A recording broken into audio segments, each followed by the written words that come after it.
Ladies and gentlemen, the moment that you've all been waiting for. We're here at the finals of the EGC Masters Fall tournament. I'm Crackety, joined today by the lovely Dr. Debson. Debson, how you doing today, man?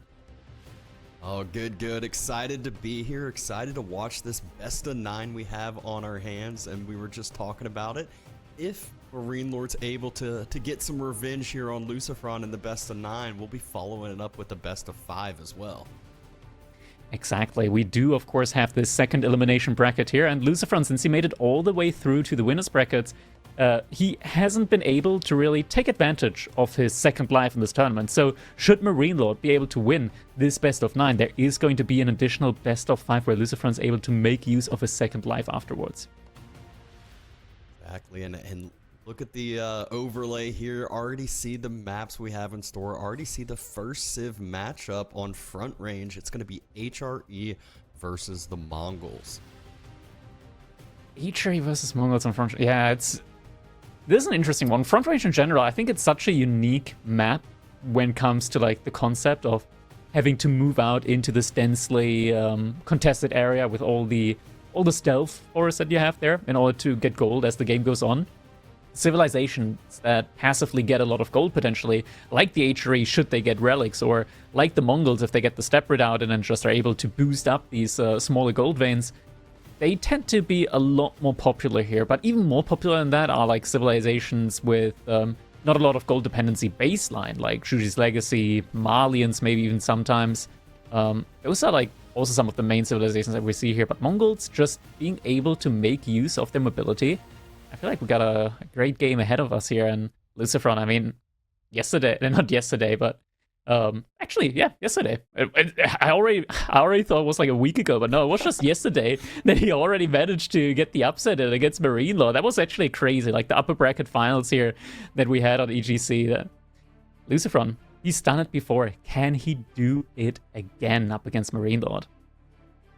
Yeah, and it definitely was quite the upset. If you look at their series matchup between these two, it is quite heavily favored for MarineLorD over the course of, I guess, probably 4 years that these players have been playing against each other, other than LucifroN's break that he took, which he's been able to come back quick and in very, very great form from that break as well. Mm-hmm. And here we go, our game number 1. We're jumping into the first game of our grand finals here for the EGC Masters Fall. We've got LucifroN in the color green, playing as the Mongol civilization here on Front Range in this best of 9. Khan already out on the map, trying to go for the few sheep. There are only very few sheep here out on the map, but any sheep that you do grab, it's an additional little bit of food to have underneath your TC. On the other side, we've got Gentle Mates MarineLorD playing as the Holy Roman Empire in his favorite color, pink. The HRE, that Archon Prelate, well, not Archon, but like the Prelate boost still being as prevalent as ever. I'm wondering, like on a map like this, Archon really doesn't, like, typically it's been nerfed time and time again, but now I feel like it makes even less sense to go for Archon on a map like this, where the gold that you get, it's only a 1600 gold vein, you have only very limited sheep, very limited food underneath your TC. Surely, this is the map where even MarineLorD goes mine work. I mean, you say that, but I still feel like mine work it feels like such a meme. LucifroN, though, dropping that Dark Age Barracks, the Mongols' typical opener here, wants to put a little bit of aggression, a little bit of annoyance. We've been talking about the gold veins a little bit. Well, if you get one denied, it's very, very easy to know exactly where your opponent's villagers are going to be at. You know, if this southern one that MarineLorD started on gets denied, it's all up to the west, up to the northwest, where all those smaller gold veins are as well. The HRE, of course, still being an early powerhouse. Should they be able to like get to the feudal age, they can very easily shift their economy to another side and get enough units out onto the field in order to push back past the Mongol aggression there. And it is indeed going to be the Minework Palace that we're getting in here. So 50% of a discount on these technologies for MarineLorD, 50% quicker research rate as well. And that just allows you to get these really, really quick military timings in. And on a map like this, you can't really rely on the Archon Chapel anyways, because the radius is so small, there aren't a lot of resources to get inside of it. So you're basically bound to be making a couple of additional prelates anyways down the line. So makes a lot of sense, I feel like, to go for that Minework Palace in a lot of matchups these days. Yeah, if you're looking at places he could have put the chapel, it would have basically been like one wood line, maybe his sheep under the TC, which we already said very, very few of, and then potentially the gold. Speaking of gold, first 2 spears arrive. A little bit of a slight repair there instead of the drop-off like the game makes you do. But we know with emergency repair, MarineLorD should not end up letting this initial mining camp be burnt down and get the bounty bonus, most likely. Indeed, he shouldn't, but there's something else potentially going on here, as we do see LucifroN still gathering wood with 2 villagers before the age up. I feel like there should be another villager, or maybe even 2, moving forward right now in order to put down an outpost band as well. The issue with that being, though, is that HRE, they're going to get to Feudal Age, and they're going to be able to get the archers out in time. So an outpost, in theory, should not be going up. But actually, we don't see any villagers moving forward. So maybe this is just going to be for the follow-up production building that LucifroN will want to place in the next age. Yeah, it looks like we are going to be getting the age up in here shortly. There it is, Deerstone's coming up. So with that, we'll be getting that Yam Aura movement speed bonus for LucifroN. Makes his units a lot faster. Archer range now going to be coming up. LucifroN's gonna have to move away sooner rather than later because of the bonus movement speed that MarineLorD's infantry will be getting. Ooh, I love it. LucifroN just slightly posturing a little bit forward, but any damage on that villager easily healed up by the prelate while inspiring as well there, right behind it. First archer should pop out here soon, but MarineLorD wants to make sure that bounty bonus does not get given over. Equally, though, LucifroN, he really, really wants that bounty now. Villagers are going to be able to make it out alive. First Spearman now getting dangerously low on health, and every now and then the repair is coming through. Yeah, LucifroN, he cannot out-damage that repair. Now he doesn't have the movement speed error anymore. Look at that, LucifroN microing with the Khan, body blocking the archers, making sure that most of the spearmen are able to get out alive, even with the greater movement speed on these archers. They are simply not able to catch up with the Khan in their way. Oh, and not only that, he decides to try to dodge them around towards the southern side. Unfortunately, MarineLorD, a few more archers coming to play as well, so those spears should end up getting cornered, should end up getting taken out. He's hiding they're them. Trying to hide in the trees. Oh my god, LucifroN, he's getting out with them. They're making it out scot-free. And behind this, the Dark Age stable came up. He's already got horsemen on the field now, before even getting to the Feudal Age. Yeah, you talked about that extra wood, and LucifroN had a plan. He knew. MarineLorD, I feel like, does love his ranged units, loves his archers, and especially on the HRE when they get a little bit of extra movement speed. So LucifroN took account of that, wants to go ahead and be aggressive, and a perfect timing to have some horsemen come out as the boar is being taken, but MarineLorD does have spears of his own. Spearman's just coming in. Yeah, horsemen are gonna be finding those. Some damage gets put out onto the archers. It doesn't look like it's going to be enough. There's one very weak villager there, though, and he immediately jumps on that. Gets the kill on the villager, able to take down one more archer here as well. That, though, LucifroN isn't getting much more value in from that. Destruction value does favor MarineLorD now, in theory, but getting that one villager kill in is pretty big if you consider that Mongols are already, like, they start baseline like one villager behind. The issue now, though, is LucifroN, he just moved out to the deer himself. He doesn't have anything in the bank right now. He can't produce anything right now. And there's an army from MarineLorD that's marching forward where he doesn't have a clear answer to at the moment. Yeah, well, it feels great to pick up a villager. It's just, you know, one of those reactions where it's at what cost. He just had to give up quite a bit of units, no more spears alive. The few horsemen he made earlier, a few got taken out. And MarineLorD's posturing towards the deer in the corner that he had just moved on out to. LucifroN, though, does have a range himself now and will probably try to catch up on his own archer numbers. Ooh, horseman keeping MarineLorD on the back foot. He's not moving out much further. So now LucifroN, he's getting a little bit like in the head of MarineLorD. We also see some double produced Keshiks coming in just now. So LucifroN's starting to remass up his army. Army value, it used to be just 240, now back up to 720. Does have a good enough army out now in order to at least posture a little bit with it.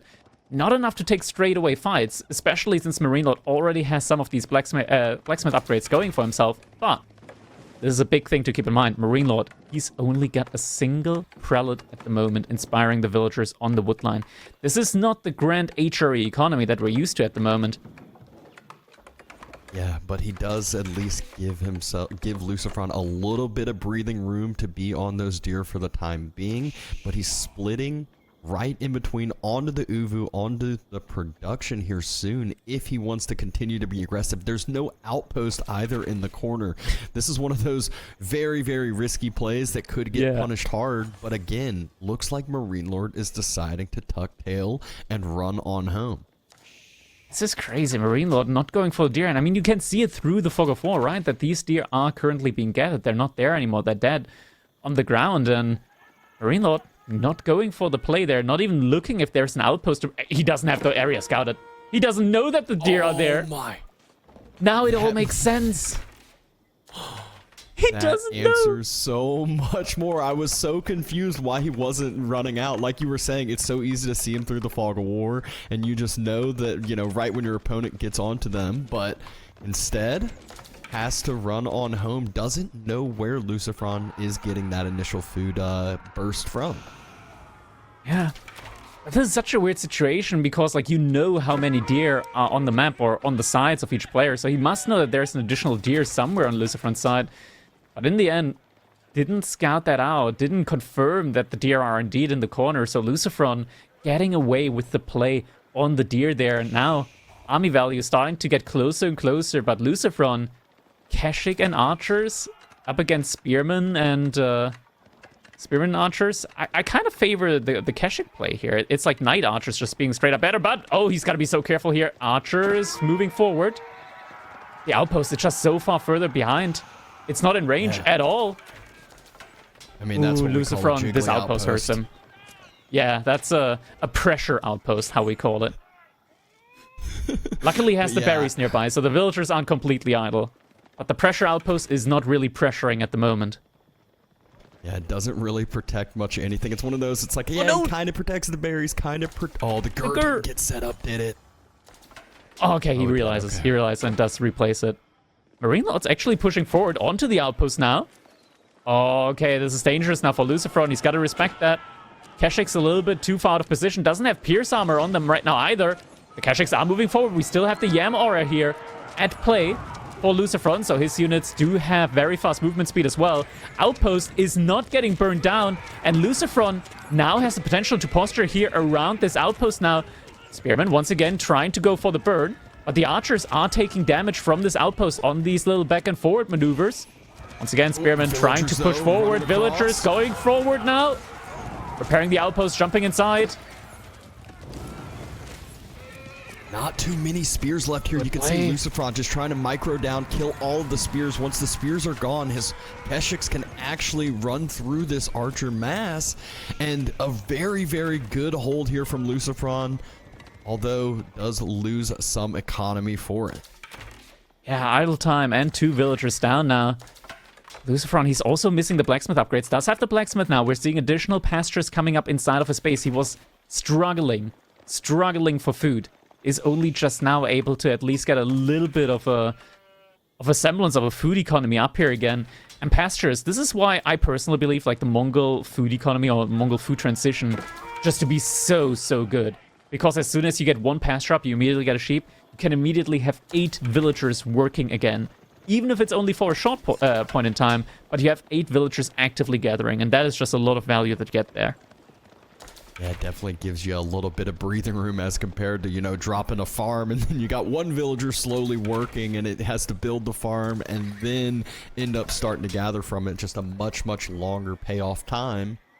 And somehow, someway, LucifroN still holds, but look at the situation he is in. MarineLorD swaps over, starts to add horsemen in, and it's not just the horsemen, it's everything in queue. He is ready to end this game in feudal. I think he knows what position he's put LucifroN in at this point, and LucifroN's still very much lacking on those upgrades in the blacksmith. Yeah, 6 Keshiks just aren't going to be enough, and behind this, I believe that we're probably also getting to the point where all pikes could be coming in for MarineLorD behind this, if it's not even researched yet at this point in time. An additional +2 damage on these horsemen, on these spearmen, means that they're going to be even more dangerous to be up against. And quickly select one of these spearmen or horsemen here, see if the upgrade has come in for him at this point in time. He does not have them yet. Okay, no melee upgrades researched at all yet from MarineLorD. LucifroN, he's still trying to look for angles to go for potential raids, but MarineLorD's doing a great job of just walling down the sides a little bit, getting like these small walls out, and making sure that LucifroN cannot get these raids in. Yeah, and this is also one of those where, like, the Keshiks seem good, but they're just pseudo-knights in Feudal Age. I feel like they're very, very underwhelming when you actually take that head-on fight, especially when there's spears in the mix. 37 archers as well. They can actually start to take out those Keshiks pretty easily. Yeah, Pierce Armor is only just now going to be coming in, and oh no, the Keshiks, they're going into the trap here. One is going to be going down. Movement speed arrow is coming in. Keshiks are going to be able to pull back. Only one going down here at the end of the day. This was a very, very dangerous position there for LucifroN. Almost getting caught there. And potentially losing all of his military. But we're now at a point, MarineLorD, he's added in an additional prelate. So he's got roughly 18 villagers that are actually gathering faster at the moment. He doesn't have horticulture. He doesn't have wheelbarrow. These are all technologies that LucifroN does have. And we can see it reflected in the economy, where we're actually at a point where Mongols do outgather the HRE currently. And that's even when MarineLorD's been able to stay on the deer, stay onto the boar, although he just moved out to the west side deer, so had quite a few villagers not working, whereas LucifroN, he's had to make that pasture transition. A lot of where his resources went were those two pastures, and a lot of the idle time that MarineLorD caused as well. Now MarineLorD, he feels like he's got enough, and he certainly does have a very large army now at this point in time. Does move forward. Villagers going into the second outpost here from LucifroN. Keshiks marching forward. It's very difficult to target out the spears at the moment in this very, very big cluster of units here from MarineLorD. Keshiks trying to bide a little bit of time here for the archers, but there's just so many archers on MarineLorD's side that he's trading effectively even with archers up against the Keshiks. LucifroN getting a little bit of breathing room here, tries to snipe down the spearmen. Only 5 spearmen remaining, but the Keshik count is also getting lower and lower. There's a lot more Keshiks in queue at the moment, but in queue is not where they're needed. Villagers have been taken down behind this, and LucifroN, he's got no military left. Villagers going down, and GG comes in game number 1. MarineLorD with the HRE, with the big military push here at this timing, able to win out game number 1. Yeah, just, again, one of those where that first villager pick that LucifroN was able to get just caused him quite a lapse in his military, and MarineLorD took advantage, denied resources, caused tons and tons of idle time, and just steamrolled there with that HRE military with the extra movement speed. Yeah, and it was just non-stop activity there as well from MarineLorD. He made sure that LucifroN is not able to get those raids in. We saw time and time again, LucifroN tried to go for these raids with the Keshiks, with the Khan, just not able to find any entrance points here at the beginning as well. LucifroN not able to burn down that mining camp. These spearmen in the end did not pay for themselves and did get taken down the middle here, wasn't able to get the denial in on the board. It was just so many military units out already from the HRE 6 minutes in. The Mongols just not quite able to catch up. A lot of idle time caused here around the board as well. The outpost just a little bit too far forward. Means that LucifroN was not able to gather from the board there. Some villagers also just getting picked off here. The fight overall, destruction value wise, was quite fine for LucifroN, but it's just the underlying idle time and the denial of the boar that really hurt him here as the game went on. Yeah, absolutely. But looking into game number 2, Archipelago, and look at the Civ matchup that we have at hand. Seeing Knights Templar up against the English, and Knights Templar are going to be coming in here from LucifroN, I believe, up against the English from MarineLorD, and yeah, that's going to be an interesting one. I mean, it's not like Knights Templar are unkillable. We've seen them go down on Holy Island. But this is not like a Holy Island. This is not like a hybrid map. This is a pure water map. And honestly, English are nice and all. Once you get Admiralty in, they're a fearsome enemy to have on water, especially in a prolonged feudal age. Knights Templar are just built differently. Yeah, that's exactly what I was thinking as well.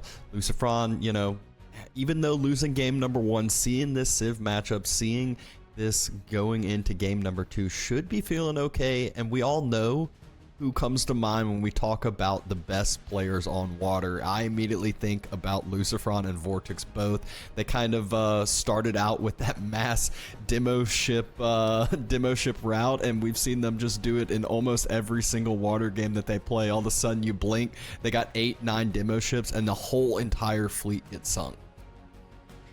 Yeah, the Spanish pros in general are also just very good on these hybrid maps as well, splitting the attention of their opponents on 2 different fronts. That's where they really do excel at.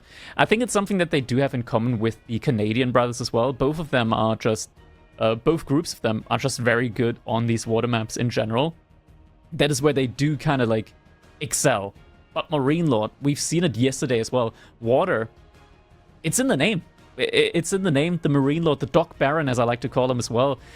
He is very, very strong on water, and it's going to be interesting to see how he's going to try and utilize the English up against a civilization like KT. Now, English at the moment, we know they don't have the most stellar of reputations in the current meta. People say English are just really weak. Fair. Knights Templar, really strong.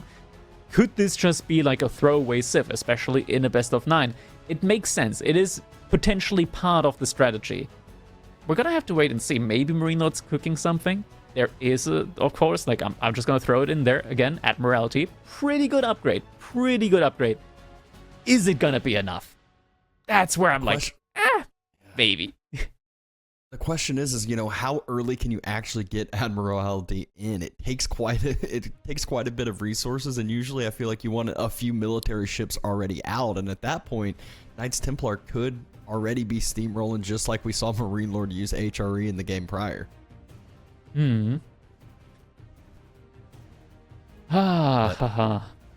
Only 30 seconds till game time, and you can see this is the only, you know, other water map that we have in play. Holy Island following up down the road, and you can kind of see some of the Civ matchups. A lot of times players do have a couple different kind of, not necessarily cheese tactics, but some different strategies when we're talking about the hybrid water maps comparative to the pure water maps of Archipelago. Indeed. Okay.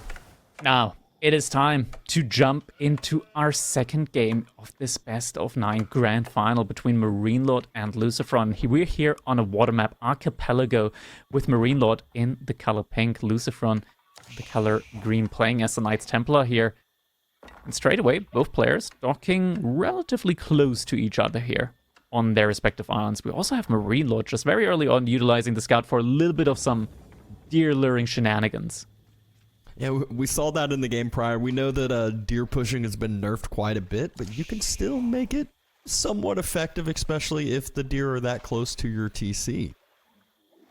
Yeah, it's a pretty large cooldown now when those deer reset and when they're able to move again. So it used to be like between 1 to 7 seconds. Now I believe it's like 12 to 18, 12, 24, something along that ballpark. It's a lot longer. They do take a lot longer to reset, to move again. And you can still deer pull, like deer lure, as we do see MarineLorD doing here. That takes a lot more time. We're no longer in that meta where you can like lure your opponent's deer from all the way across the map with a couple of spearmen. Yeah, I always laughed. There was a time where Mongols, instead of tower rushing, they just make a few spears and just go and start deer pushing on in. Same thing with like Ottomans with their early military schools. They wouldn't use it for aggression. They just use it to boost their economy in a sense. It gave another like element of strategy, I want to say, because it actually was worthwhile for scouts. Like if you weren't going to lure the deer, it was worthwhile to at least kill the deer so they can't be lured for your opponent anymore. That is where the early game is on water. We gotta talk about something here. Both players just gonna be making ships for a little bit of time. Gonna try to get up to feudal age at some point, and that's really when the game will start opening up. Really when we'll be able to see a potential divide between these two players, between these two civilizations. Exactly, feudal age is where it all starts taking place, and with MarineLorD, with the English, typically we will most likely be seeing an Abbey of Kings coming in. The question is, like, is he just going to immediately send the king over? It is a very strong strategy in general to like have the king over on the opponent's side. A benefit with Knights Templars is that you're not reliant on lumber camps when it comes to like gathering wood, right? Like your villagers, they're just beaming the wood all the way across into your base, so you're not necessarily reliant on a specific spot of a tree line to chop there. You can always like move around and try and dodge the king.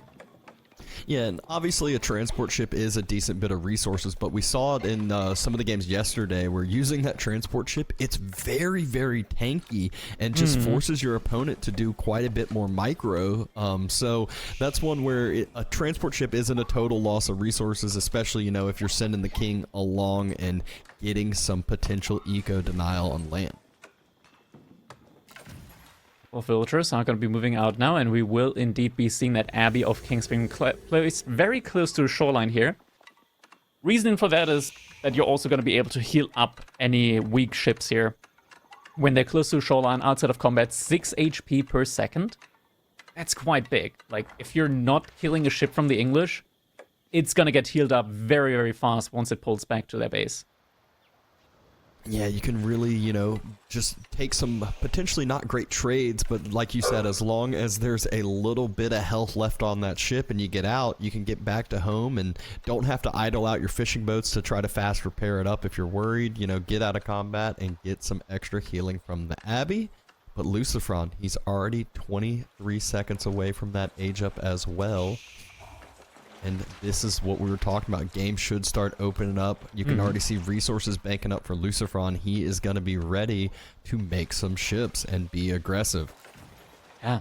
Just a little reminder, Knights Hospitaller, that is the age-up wing for the Knights Templar, where villagers get a little bit more movement speed and a good bit more HP. Additional bonus healing as well, so I'm actually not sure off the top of my head if this also affects the ship healing next to the docks. I believe it should.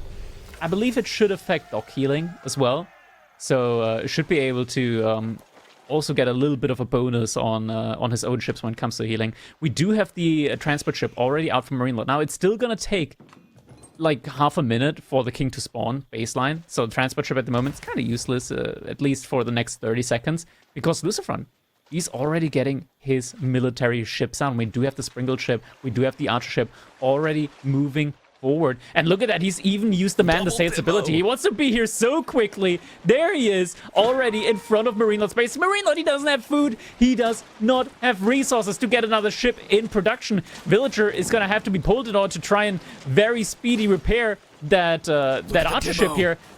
That's so much idle time.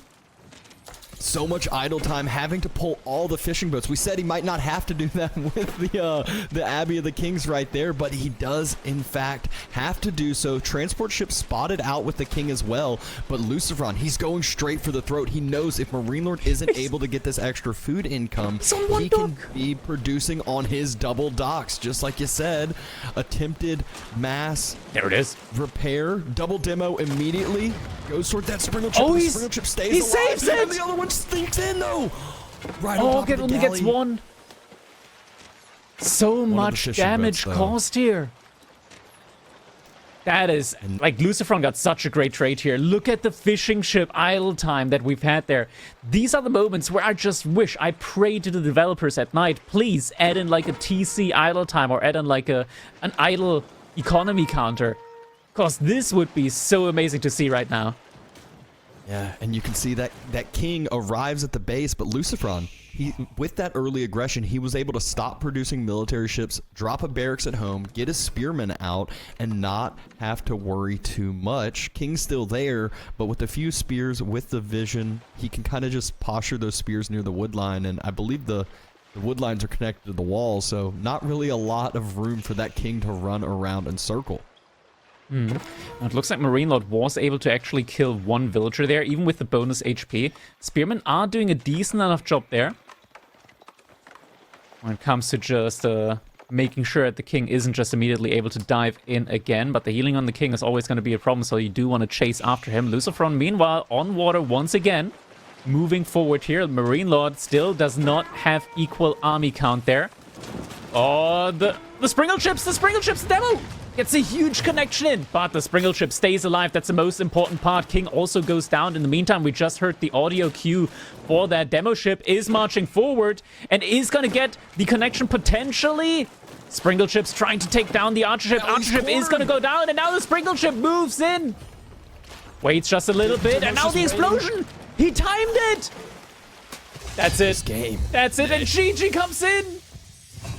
There's a reason why we talk about LucifroN and Vortex being some of the better water players. Obviously did have a favorable Civ matchup, but what an early aggression gameplay. He knew what MarineLorD wanted to do with the King, and he punished MarineLorD for that idea.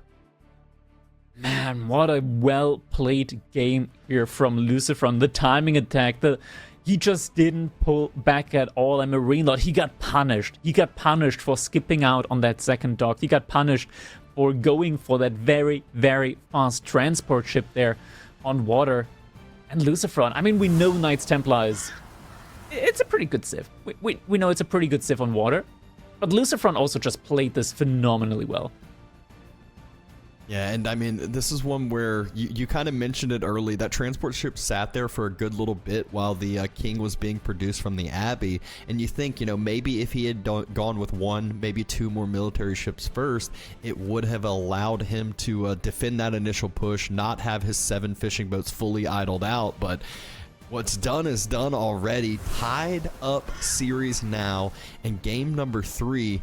Now we're going to see some excitement on everyone's favorite map, Dry Arabia. Dry Arabia, the good old classic, most classic of maps that we've got in the roster here. And it is going to be the Malians from LucifroN up against the Byzantines from MarineLorD. And honestly, I think this is probably one of the most balanced matchups that we can have in the game between the Byzantines and the Malians. Because both of these civs are, I want to say, 1 TC gigachads. You just go 1 TC, one player adds cattle, the other adds cisterns, and they just have like 2 TC economy while only being on a single TC. It's great. It's really great if you want to play for that playstyle, but it can be very frustrating for other civilizations at times when they aren't able to like do a lot of damage here. This is a very balanced matchup, I want to say, between the two. These are some of the first 2 civs that come to mind that like you could even take damage on a 1 TC economy and somehow still, you know, keep up with that aggression because of those other economic bonuses. You mentioned the cisterns, you mentioned the cows. All of a sudden, you know, Mali can be down 20-30 villagers and they're not batting an eye at it. They're still keeping up with production, they're still keeping up with that aggression once that full cow boom has come online. Exactly. We've seen it time and time now again recently as well. Players just putting, once again, a lot more focus on these cisterns.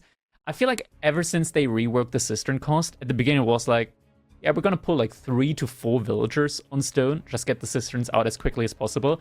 Then players found ways to like really punish that timing, so players went back down to 2 villagers. Now we're back with like an intermediate where players sent like 3 villagers out to stone. At least I see the Spanish bros like do it all the time, sending 3 villagers to stone straight away in a lot of matchups. Up against the Malians, you don't have to fear a lot of early pressure. So there's like one of the matchups where you can easily go for like the 3 to even 4 villagers on stone straight away and just get those cisterns in as quickly as possible. Yeah, we can definitely see some early greed coming out of both sides. You know, just like you're saying that Byzantines can be greedy with their cisterns. Well, LucifroN can go out there, get extra houses, go for, you know, the potential second pit mine earlier on, and go into a heavier cow boom early to get that food economy online. But I did pull up the all-time head-to-head, and MarineLorD 15 wins compared to 4 of LucifroN. So obviously, you know, we talked about the series yesterday, big upset there, and hasn't quite been updated from the game yesterday. That's why I said 4 versus 15. But overall game count, overall series count, very MarineLorD favored still, even with the series from yesterday. Yeah, MarineLorD, he most definitely had LucifroN's number here so far, and it's we get. Some of these encounters are quite interesting as well, I want to say. Like, they go back in time a bit. We got EGC Finals from 2023, Then we got the War Chief Club. I can't remember the last time I've seen MarineLorD or LucifroN play in the War Chief Club. I mean, like we said, MarineLorD or LucifroN did take a break for quite some time from the game, you know, and came back and all of a sudden just felt like he was in top form at the master of his class and didn't seem like he had taken a break at all after doing it. Just kind of got that breath of fresh air. I'm feeling old just looking at those stats. Yeah, there's definitely some throwback tournaments. It's crazy to see how far you know, we've come along, and the War Chief clubs. I still remember casting those just about every single week. Rising Empires. I mean, that's some classics. The War Chiefs Club, man. I gotta find the time again. Oh yeah, absolutely.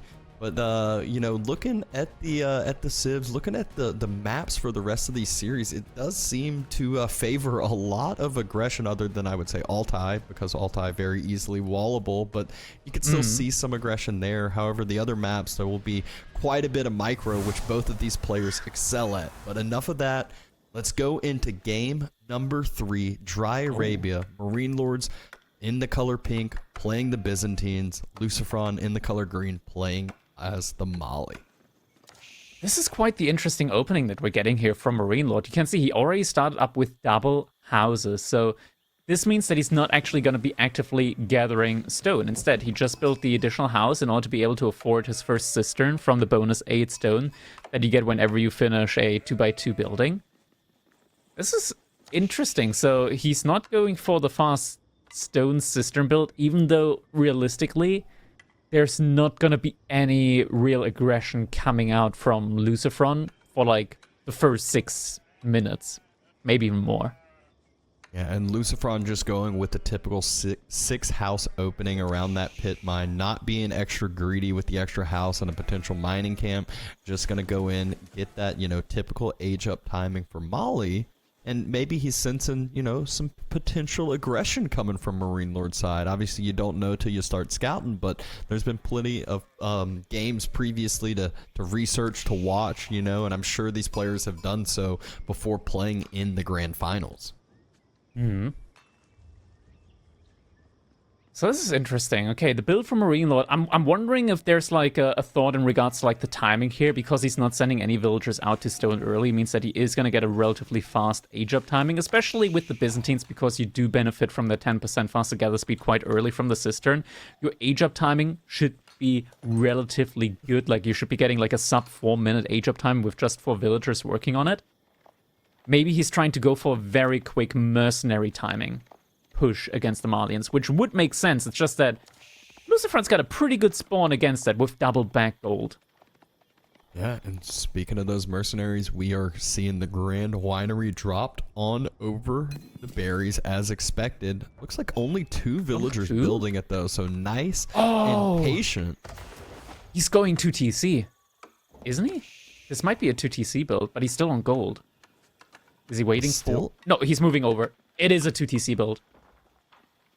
Okay, so you know, even more greed coming into play. It's not the quad cistern potential. You're thinking it's more of the 2TC play coming out here from MarineLorD. And this makes sense when we remember what kind of player MarineLorD is, right? Like he likes to play the methodical play style. And whenever you're up against the Malians, most civilizations just cannot keep up on 1TC. Byzantines is an exception in theory, but I think he wants to play it safe. He wants to go for a 2TC. This is what I do when I have to like play Juji against Malians as well, is I'm like, okay, Pro Scout is the meta, but I still want to go 2TC up against Malians. You can't stay on 1TC up against Malians, I feel like, for most civilizations. Yeah, so that is where we will see MarineLorD playing that greedy nature. It also, you know, AoE4, very defensive game, favors the defender quite a bit with the way that Arrowfire TCs, you know, walls come into play. So MarineLorD, very known for, you know, letting his opponents try to make the mistake and just defending it exceptionally well. We already saw the micro from HRE during the outpost rush. Well, you know, multiply that by ×2 when it comes to this TC defense that he might have to do as well. Yeah. So another question is, when you're LucifroN, what is going to be like your reaction to seeing your opponent go for a second TC? Do you like want to straight up commit in the feudal age? That's one of the options that you have. Another option that you have is to just go for an even quicker cow boom. Like no units, just straight away get as many cattle in as quickly as possible. Because you're going to be able to finish up your cow boom by like minute 7.5-ish. Get the age up in by like minute 8.5. You can get a very, very quick timing there. And then you've got a window, I want to say, of like roughly 4 to 5 minutes, where it still takes a while for your opponent's TC to pay off while your cattle are already paid off. Yeah, and we're seeing stables already finished up from LucifroN. Has another scout in queue, and obviously this is Mali. These are not normal scouts. These are warrior scouts, and I think even a sofa to follow up. There it is. Second TC is coming in for MarineLorD. Nicely positioned in the back there. Could, in theory, put it next to the gold, but you always have to be careful with secondary TCs nowadays because they did get nerfed a couple of times and they're not as strong as they used to be. And we do have LucifroN spotting out that second TC. Also sees a production building here. That is going to be a barracks coming in from MarineLorD. So now he kind of knows what type of game this is going to be.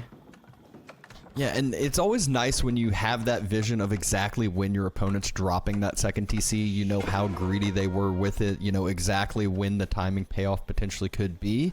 But LucifroN, he's trying to be aggressive with those scouts. They do heal up quite a bit, not as much as they used to back in the day. But even still, he can take some damage from that TC fire, cause a little bit of idle time, micro those scouts out. As long as they don't die, they can still keep up this aggression. Archer range now also coming in for LucifroN. We haven't seen any cattle yet. This is where we've seen B, for example, mention that just the immediate like 3 cattle is a great way to start scaling off the food income. Like you don't need to immediately invest much more into cattle, but just getting the starting 3 in is always going to be exceptional value. We do have LucifroN already going for that second pit mine, so it's going to be getting a good amount of passive income that way as well.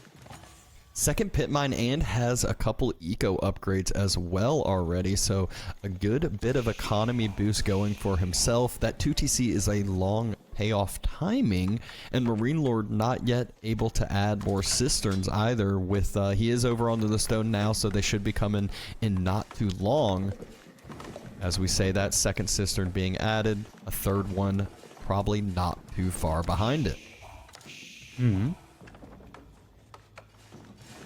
The cistern bit by build are going to get built up. Yeah, the mercenaries are going to be the interesting part here. I'm wondering if we are going to just see the javelin throwers mercenaries in from MarineLorD, because then he's got javs against javs. That is always nice to have. But I think many times we see just longbows, because longbows are just a really good unit to have. LucifroN, he is, like this, I feel like he's already just invested way too much into units to now be like, okay, I'm just going to cow boom now. I feel like this is just a very, very big investment for him into Feudal Age, so it should be like a Feudal Age all-in. MarineLorD's already got some horsemen in, though, and I feel like LucifroN might be losing out on some of his reinforcements here, as we do have the single horseman picking off an archer there very early on. Yeah, and I, you know, you can see what LucifroN's wanting to do, what he's trying to do is deny that olive oil income, deny that first set of mercenaries from actually coming out, but you can see MarineLorD, he was already ready for that, has quite a bit of income. Accuratory defense utilized there, it looked like. And LucifroN will be forced Another on archer home. went down. Yeah, 2 archers did go down to the horsemen, so MarineLorD had just enough units here, just the right units as well in order to deal with this. LucifroN, though, behind us, he did a little bit of pressuring so far, right? But he did not sleep on the cattle production. He does already have 6 cattle out now as well. Not as many as he could have. I feel like he could have been like already on 10, 12, 15 almost at this point in time, had he not gone for the sofas, had he not gone for the archers here. But it's nice at the pro level to always have a couple of units out there, just because you force reactions.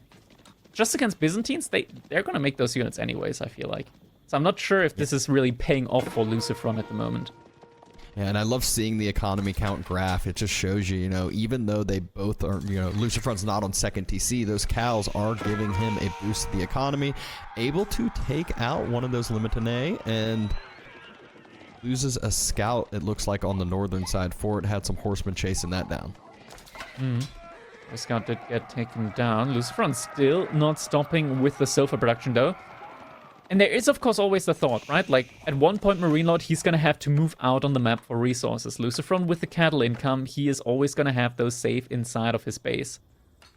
The question is, can LucifroN, like, make an army that is competitive up against the Byzantine? Oh, gets a villager snipe here, gets maybe another one. 2 villagers going down. Okay, some good value gained there. Takes out roughly 5% of MarineLorD's economy. But the issue is, like, can you make a military that is on par with mercenaries from Byzantines? Because now we already have the first 5 longbows out there as well. The army value is quite high for MarineLorD.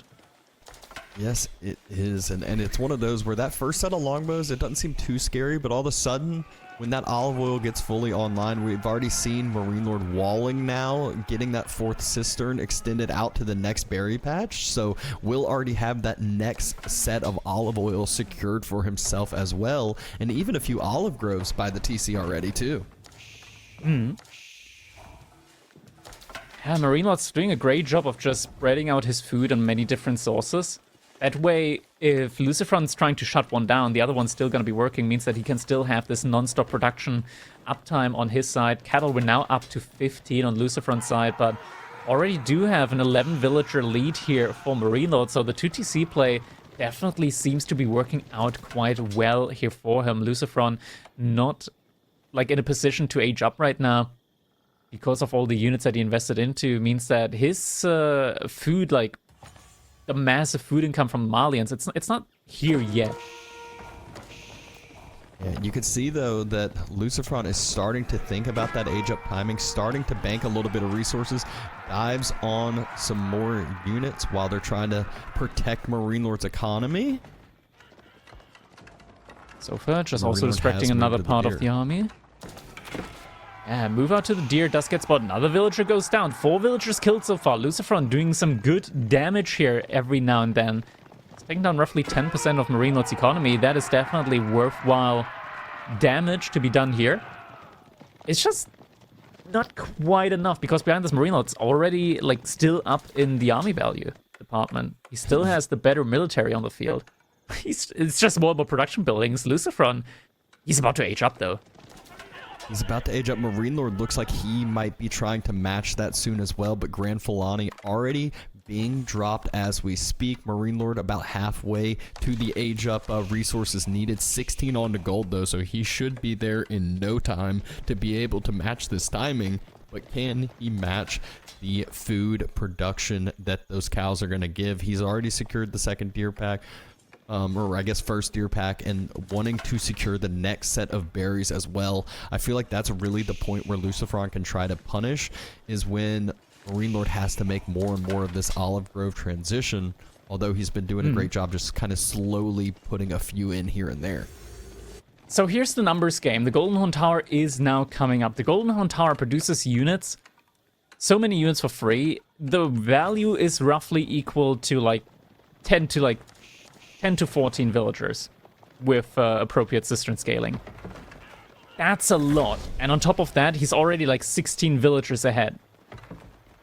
There is a timing where MarineLorD's gonna have to make a more extended farm transition, more than he already has at the moment.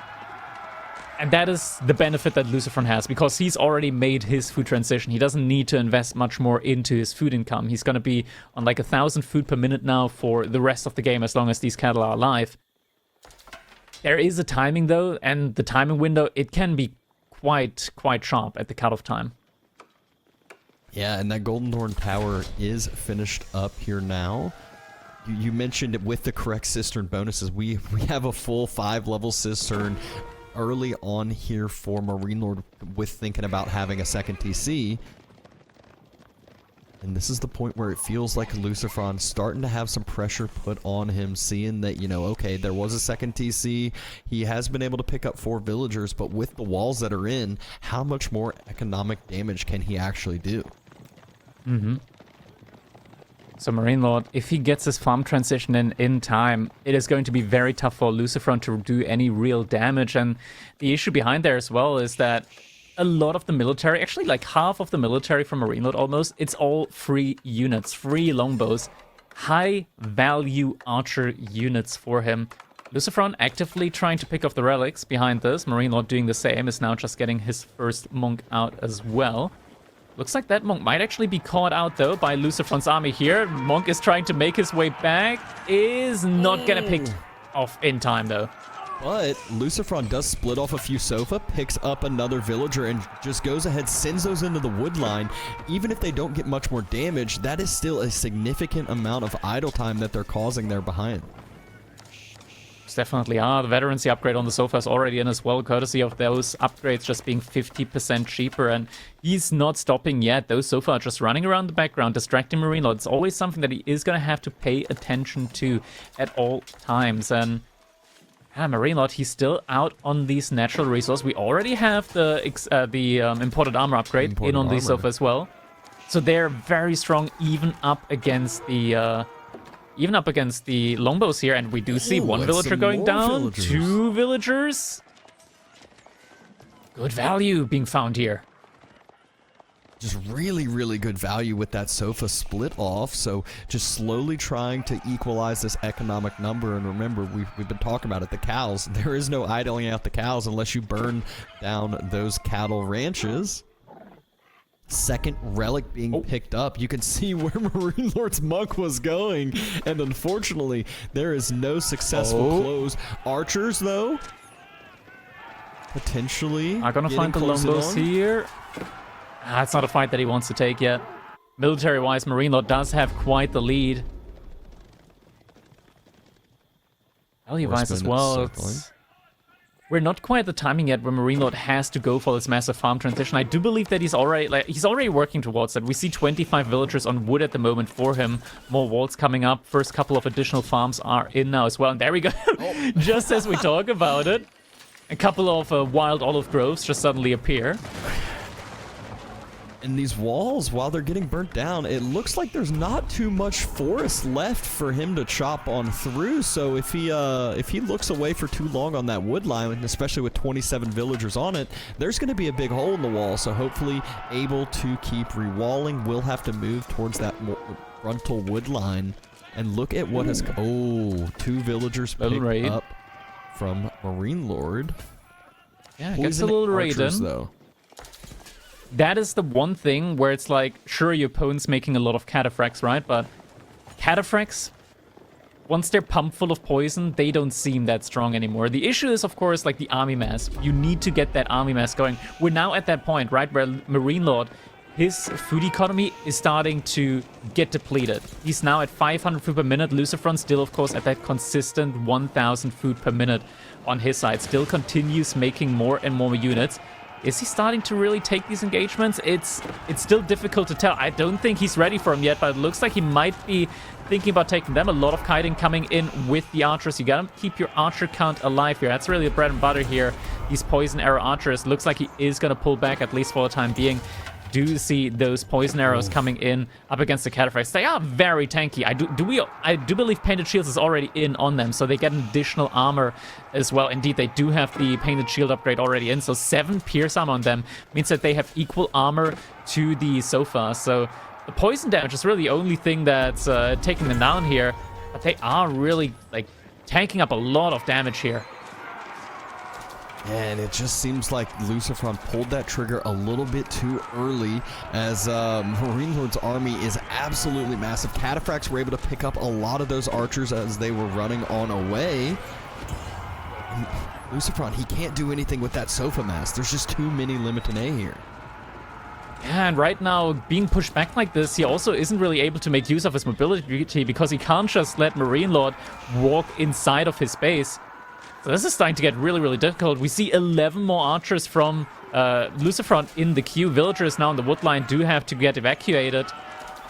Maybe a little misstep here on the positioning. Sofa's able to get a little bit of a charge in, and looks like he is committing. LucifroN committing now to the fight. Tries to get onto the longbows here. Is able to take down a good bunch of them. There's still a whole lot of Sofa working here. Sofa also doing bonus damage up against the Limitani.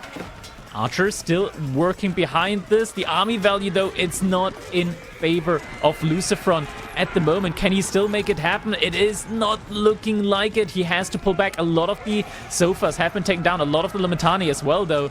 But the poison archers, there are not that many of them remaining anymore.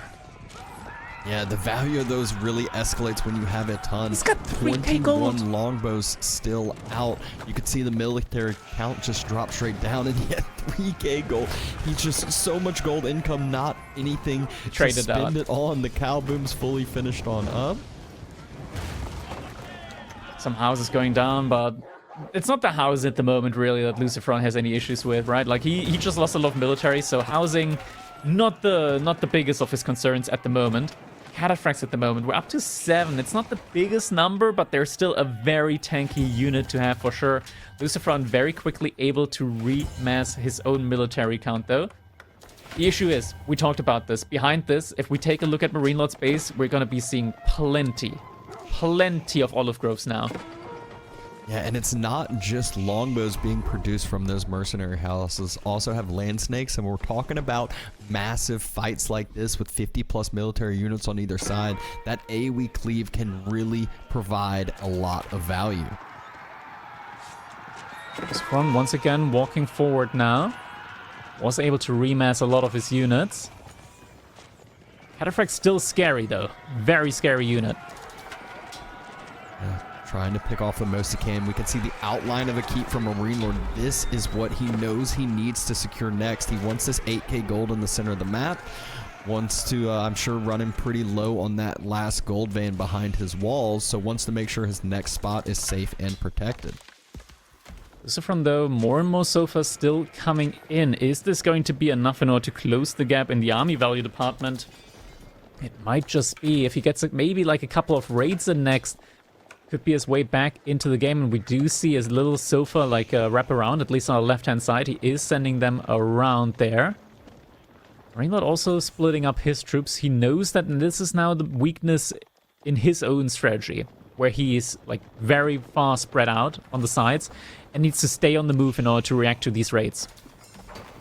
And react he does. You can see he is just constantly following this sofa mass with his army. Knows what LucifroN is trying to get done. A few units get picked off here and there. Rewall through the chop through wood line does happen. Oh, there's a full gap. He walled it but didn't connect the walls. So there is quite a few sofas on that backside. So while the Olive Grove transition has come through, those villagers are about to have to exit, like totally run out of that position. They need to find some outposts, need to find some TCs, or else there will be quite a bit of damage in that Byzantine economy. Yeah, it looks like some villagers are now getting picked apart. Now MarineLorD is sending his units over there, so the sofas probably aren't going to be able to get that much value in. This now buys LucifroN time, though, to hit on other sides of the map. And it is causing a lot of distraction for MarineLorD. Like, he was on 40 villagers on food. He did have to idle out a lot. He could already have aged up now at this point in time if it wasn't for this idle time. Sofas are potentially finding villagers on the gold, though. MarineLorD does react in time to it. Sofas still running around, but I feel like MarineLorD is going to be getting to that Imperial Age time a little bit quicker than LucifroN. LucifroN hasn't added in his own second TC behind this. He is 40-ish villagers behind at this point in time. But another attack here on the front side from LucifroN. Could be finding a couple more villager kills now at this point in time, as he is now starting to surpass MarineLorD in the military department. This could be a rough age-up timing for MarineLorD if he really wants to go for it. Trying to go for Imperial right as LucifroN is all-inning. Sofa on the front side. Poison archers just getting to attack anything in front of him. Not as many cataphracts here to be able to make sure that those archers don't have the most prime target to fire on. And with that many, the poison damage really comes into play again, like we talked about. A few more sofas still on the backside here. LucifroN thinning out those numbers has forced MarineLorD to invest into a little bit more military before aging up. Yeah, so the age up is now getting delayed. LucifroN still massing up units behind this. This isn't his only archer mass. This isn't his only archer ball behind this. And he is thinning out the army from MarineLorD quite nicely. MarineLorD, once again, as he said, has to reinvest in the military department. A lot more cataphracts in queue. This is going to deplete his gold income. It is not going to be as easy for him anymore to go for that age up. He's kind of getting baited outside of his base as well. LucifroN, he's got a huge army ready to pounce on MarineLorD's smaller military now. And the longbow mass, it went down significantly. We were at like 40 longbos, now we're down to 24. This is not something that you can directly reproduce. I say that as I see that MarineLorD has 2,000 olive oil in the bank. So he just needs a few more mercenary houses to do so, but Poison Archer's just continuing to kite, continuing to take down that front line, and the Sofa, I feel like it's almost time that the Sofa just get to run through yet again. And they do. Sofa Ball is starting to connect on the front line. Foreign engineering company, MarineLorD, he's pulling the trigger on the age up now, but this timing could end up costing him dearly as the Sofas are now committing to the front line. The Limitani count, it's going down very, very, very quickly. They're gone. Absolutely crushed the whole front line. There's also the wall has already been burnt down, so all of those olive groves yet again will start to be burnt. There's not a lot of safety net here for MarineLorD. Yeah, he has a Mangonel outpost. Yeah, he has he canceled the age up. TCs to hide inside. He cancels the age up. He knows that he needs to make more units. He just queued up a whole lot more longbows. We do have the mercenary houses here at the front. LucifroN might need to pull the archers out. Sofas are still inside the base and raiding. MarineLorD, he hasn't lost a lot of villagers behind this though. This raid hasn't been that crazy so far, and I do feel like the Sofas probably inside the base are, yeah, they have been picked apart. They are getting taken down. But MarineLorD, he wanted to age up, and that has been denied from him. But I feel like LucifroN, he's kind of starting to run on fumes as well. There aren't that many farms on his side. The food economy from LucifroN, it's sort of depleted itself as well. And he's not really in a position himself to age up.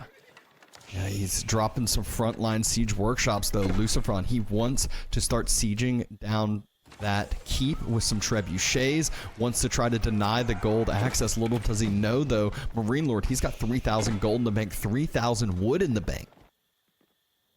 It's a good resource bank to have for sure. It's just the food that he needs to stabilize. About 53 villagers again on the olive groves now, as he has managed to re-secure those. That food is going to be coming in rather quickly for him. And LucifroN, this timing is starting to run out a little bit for him. Cattle-wise, he's also not on the full 20 out of 20 cattle. I do believe that he was probably eating some of them with villagers underneath the TC as well. Indeed, he is. And yeah, it just goes to show, like, the farm transition is done for MarineLorD.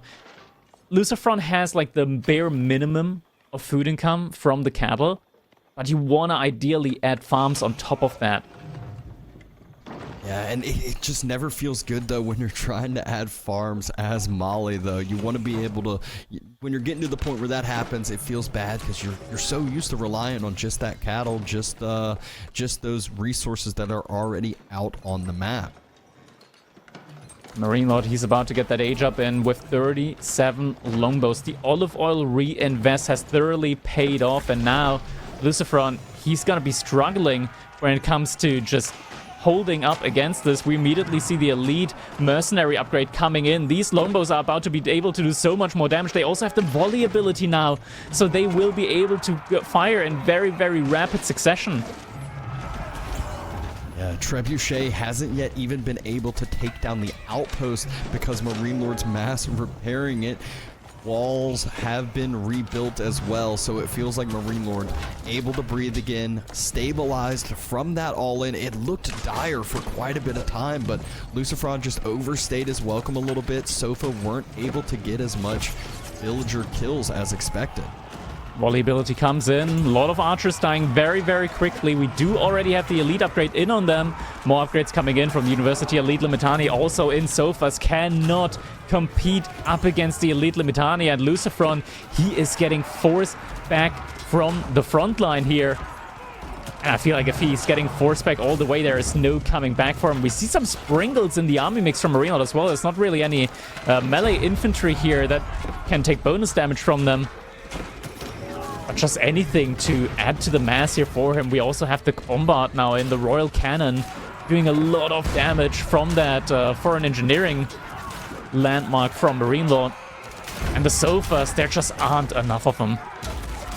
not enough by any means. Springle gets taken out by those poison archers, but MarineLorD is starting to be the one to pressure forward. Cannon taking down everything in its path. Outpost already taken out. Trebuchets having to try to roll on away. A few more sofas still into the base, but again, just not doing enough. Springle once again getting taken down. There's still a lot of Limitani here at the front by MarineLorD. All he needs to do is remass or keep those Limitani numbers alive. Sofa's trying to go for another connection onto those longbows, but at this point in time, there's just so many upgrades stacked in on them. We're about to be seeing incendiaries coming in. Once that upgrade is through, these sofas will die incredibly quickly, and there it is. Upgrade now comes in just as the sofa mass has been taken down, and now the flaming arrows hit, and I feel like this is it. Once you see those flaming arrows coming towards you, you just feel like there's no coming back. LucifroN still deeply rooted within that castle age. It's just not really viable for him right now to go for that Imperial age up. And the archers, bit by bit, are getting taken down. Sofa's still trying at the front side.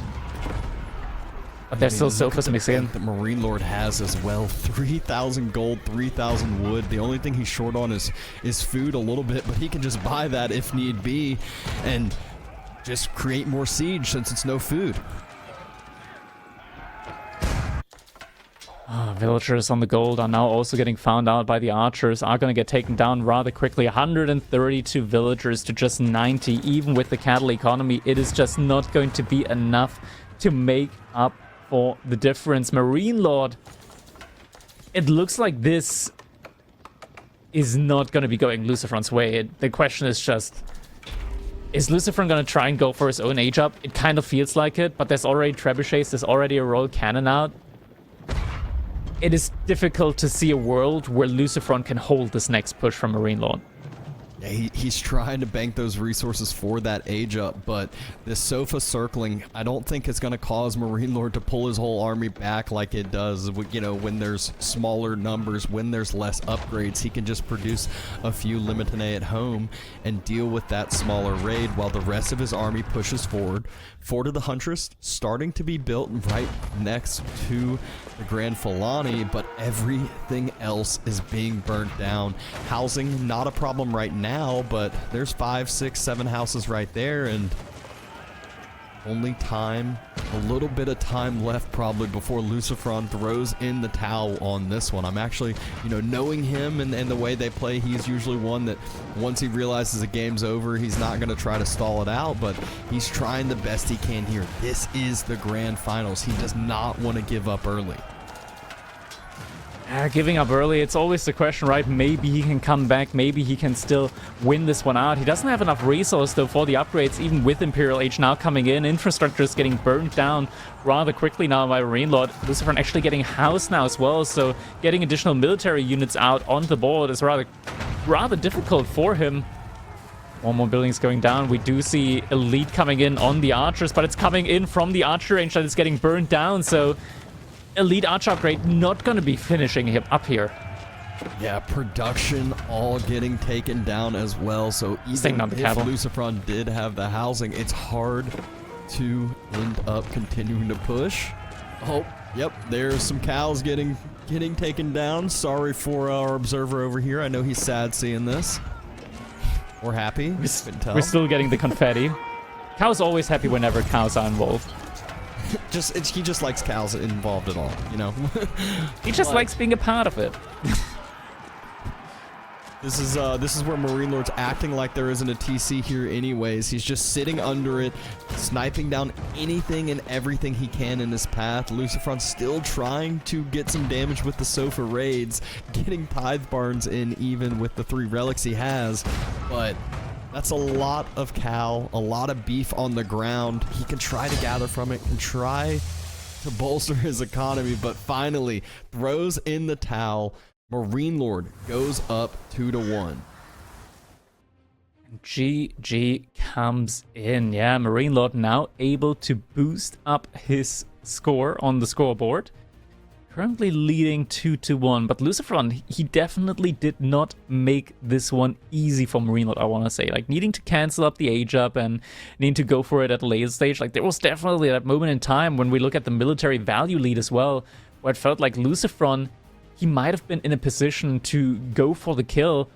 I feel like he just got a little bit too greedy when it came to the raiding potential. MarineLorD, once he queued up 20 longbows worth of longbowmen from the military schools that he had, like, once those come in, you just rapidly suddenly have a military again. It happens so quickly. Yeah, it was definitely a really, really strong hold by MarineLorD. It's one of those two, when you have that big win, that big engagement, you want to find eco damage, but sometimes you end up throwing away your own military lead you just got because you split so many units off. There's so many outposts that MarineLorD had around. There was a lot of housing for those villagers to jump inside and at least hide themselves from the damage while waiting for the production to come through. Here we see again these engagements time and time again. It is so difficult up against the army composition from the Byzantines, right? Because they got these premium units, Limitania, premium Spearmere, Longbowman, premium Archer, Cataphract, premium Knight, all while you're there with, like, sofas, which are, you know, discount knights. And this is where we're finally going to see that big win from LucifroN here. But at this point, like, we saw those few trades on the replay from just previous, and he took quite, I would say, not the most positive trades for himself. So I feel like LucifroN, he felt the anxiety pushed out a little bit too early on. Still got a big win there, but maybe if he hadn't have taken some of those earlier trades in a negative way, he could have had an even bigger mass to actually be able to close it out. Yeah, I agree. But it looks like we can already see our next upcoming match here, and it is going to be Zhuji's Legacy up against the Order of the Dragon on Holy Island. This is a matchup where I would personally say Zhuji's Legacy definitely has to feel like they're in the driver's seat on a hybrid map like Holy Island. That's just where they're definitely king, I want to say, when it comes to just the overall quality. I think civilizations that can, like, challenge them on Holy Island, Knights Templar, China. Other than that, Zhuji's Legacy is just by far, like, one of the best civilizations. Definitely S tier for Holy Island. Up against Order of the Dragon, though, Order of the Dragon is similar to HRE, except they're not bound by the influence radius of the Archon Chapel when it comes to the inspiration. That's, like, the main discerning factor there. Yeah, I always love seeing Zhuji on Holy Island, especially because you can get some primetime meditation gardens, not quite like the old days, but still some very, very strong placements that really kind of helps them bolster their economy. And then they have that little bit of cheaper age up too, so they can get to castle a little bit quicker, a little bit easier as well. Looking at the civs, though, you mentioned China as being a powerhouse on Holy Island, but I feel like China is also just one of the powerhouse civs overall right now, and MarineLorD still has that sitting in his back pocket, just ready and waiting for any of these next maps. Yeah, the best answer to China has to be Ruse, but that is also sitting on MarineLorD's side, so LucifroN, he's going to have to be a little bit creative here when it comes to how he will want to deal with China once that comes in. I feel like another solid civilization up against China has to be Ottomans, when you're able to keep China honest in the feudal age. Because once you're able to, like, get a lot of Sipahi out with Ottomans and get the attack, like the bonus ranged armor on them, Sipahi are basically like knights ranged armor wise, and if you force your opponent, this is something that happens a lot rarer nowadays, where you have, like, China with Master Gnu. That's, like, one of those situations where Ottomans can really shine against that, like, in that matchup. But enough of that. We are now jumping into our fourth game of the set. It is going to be Holy Island. We see LucifroN here in the color green, playing as a Zhuji's Legacy on Holy Island. We got these forward woodline spawns here, as that sometimes does come in on Holy Island. And in the color pink, we do have Gentlemate's MarineLorD playing as the Order of the Dragon. And as is typical, of course, for a Holy Island game, we have both players docking on water here. This is a hybrid map, and Fish is king.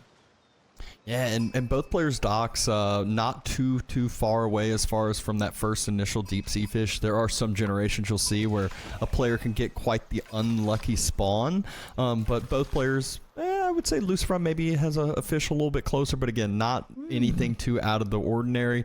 Looking at potential meditation garden spawns, it looks like.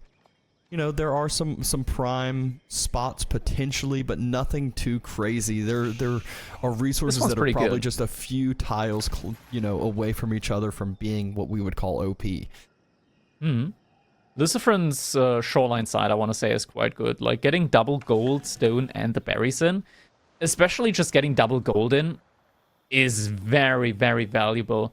I'm not sure if you want to go for, like, this is actually a tough one to decide. Like, I feel like it might be worth skipping out on the berries and just going for the double stone, double gold instead. That's kind of what I'm like thinking. 50, yeah. Go ahead. Like 50 stone, 2.5 minutes, you're able to get a naval emplacement. That's quite good. Or just every single minute, a hand cannon placement. This is actually kind of crazy, Dabson, when you think about it. But a hand cannon placement does like more DPS for the cost than a sprinkler emplacement. I'm gonna have Sass and Boltune in the chat very soon, like fact-checking me on this, because this is just a statement that I believe I heard like 2 or 3 years ago that I'm not like able to like be 100% on, but I'm still gonna spit it out as fact. I'm gonna rely on Sass and Boltune to fact-check me behind the scenes.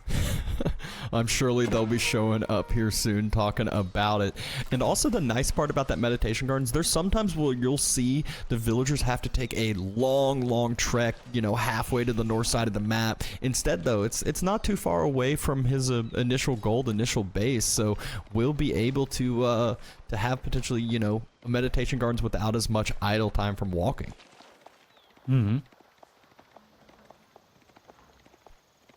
For now, though, just scouts doing the typical annoyance. Usually you'll actually see both of these scouts split to either dock side, start hitting villagers, although Order of the Dragon villagers going to take quite a few more scout hits to take down. Yeah, they're a little bit extra tanky. Takes a while extra to produce them, but honestly it's worth how much extra resource or rather how efficiently they're gathering resources. MarineLorD already has dropped that second dock, already produced an extra fishing boat out of it as well, I believe, or in queue. So, you know, just a little bit of a potential lead that he could eke out over time. I'm sure LucifroN won't be too far behind with his second dock, definitely as he's going into feudal age.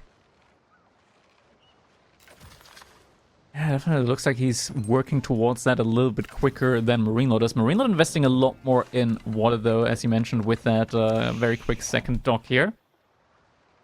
So he's going to have a lot better food economy, but of course, like, having access to the meditation garden, you're always, like, incentivized getting that one up just a little bit quicker, just because of the very strong return rate that you have on it. We do have the villagers moving up here, and he's going to be going for a little bit of the berry, stone, and double gold here for him. Could actually place that one tile further up and get just additional 3 berry patches in there as well. That would give him an additional 18 food per minute, I feel like, but looks like he's not opting for that.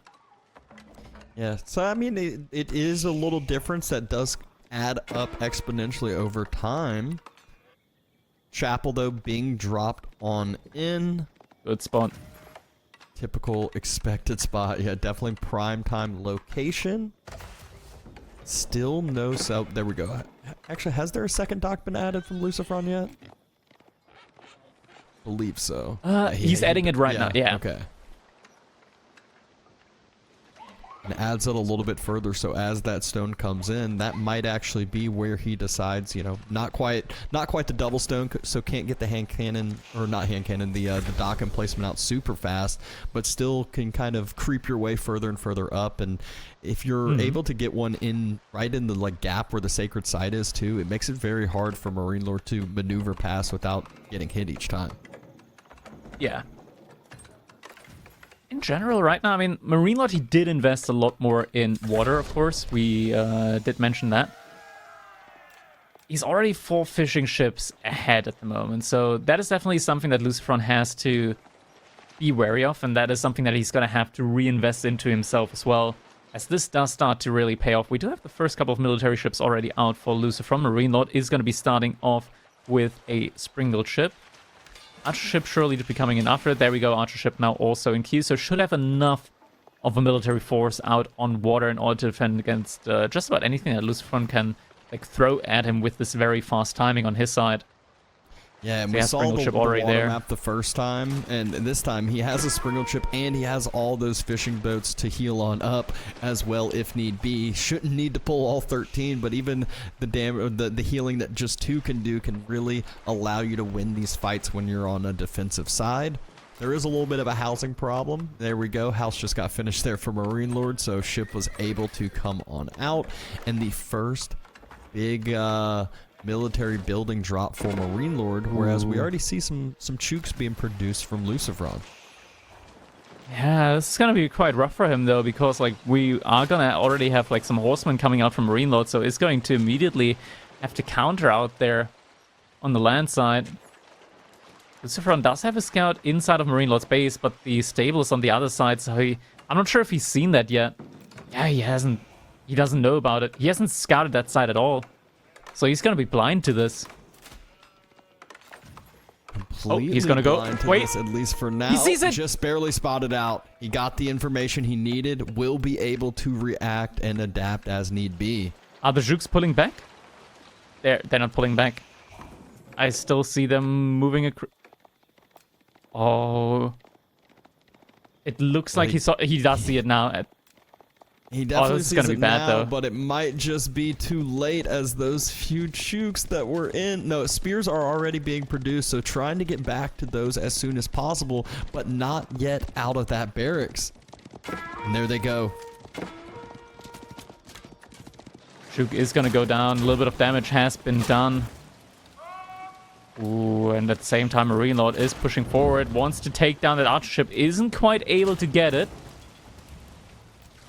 LucifroN able to keep these ships alive and will be able to heal them back up again. But this one horseman has completely denied this timing push that LucifroN was trying to go for on land. And this also buys MarineLorD enough time to potentially just put up an outpost on his gold, or invest into some normal men-at-arms. Normal men-at-arms. Totally. Yep. They've been working out. They've been working out. Yeah, a little bit normal, but a little bit abnormal. You know, it's they got that adamantium armor. And he is not just investing into one barracks. We saw the second one being built, so he's gonna try to mass up quite a bit onto land. Those units are super expensive, though. So if MarineLorD does end up losing a few of his land units, it really feels like it impacts Order of the Dragon more than obviously losing 1 or 2 chooks. LucifroN also repairing with the villagers, some ships there on the shoreline. It's nice to do it with the villager because the repair rate is just a lot greater on villagers than it is on fishing ships. So you're able to get those up in HP very, very quickly. Horsemen are also roaming around the shoreline. Might be able to actually find that villager if LucifroN isn't careful. Looks like he's trying to go for it. Oh, not going to be LucifroN able to pick keep up that one the alive. ships ready and waiting, though. Yeah, but MarineLorD's pushing forward at the same time, so LucifroN's going to have to react to that as well. One fishing boat gets taken down. Second fishing boat gets taken down. Good little Good economy pickup damage here. done. Yeah, just in and out.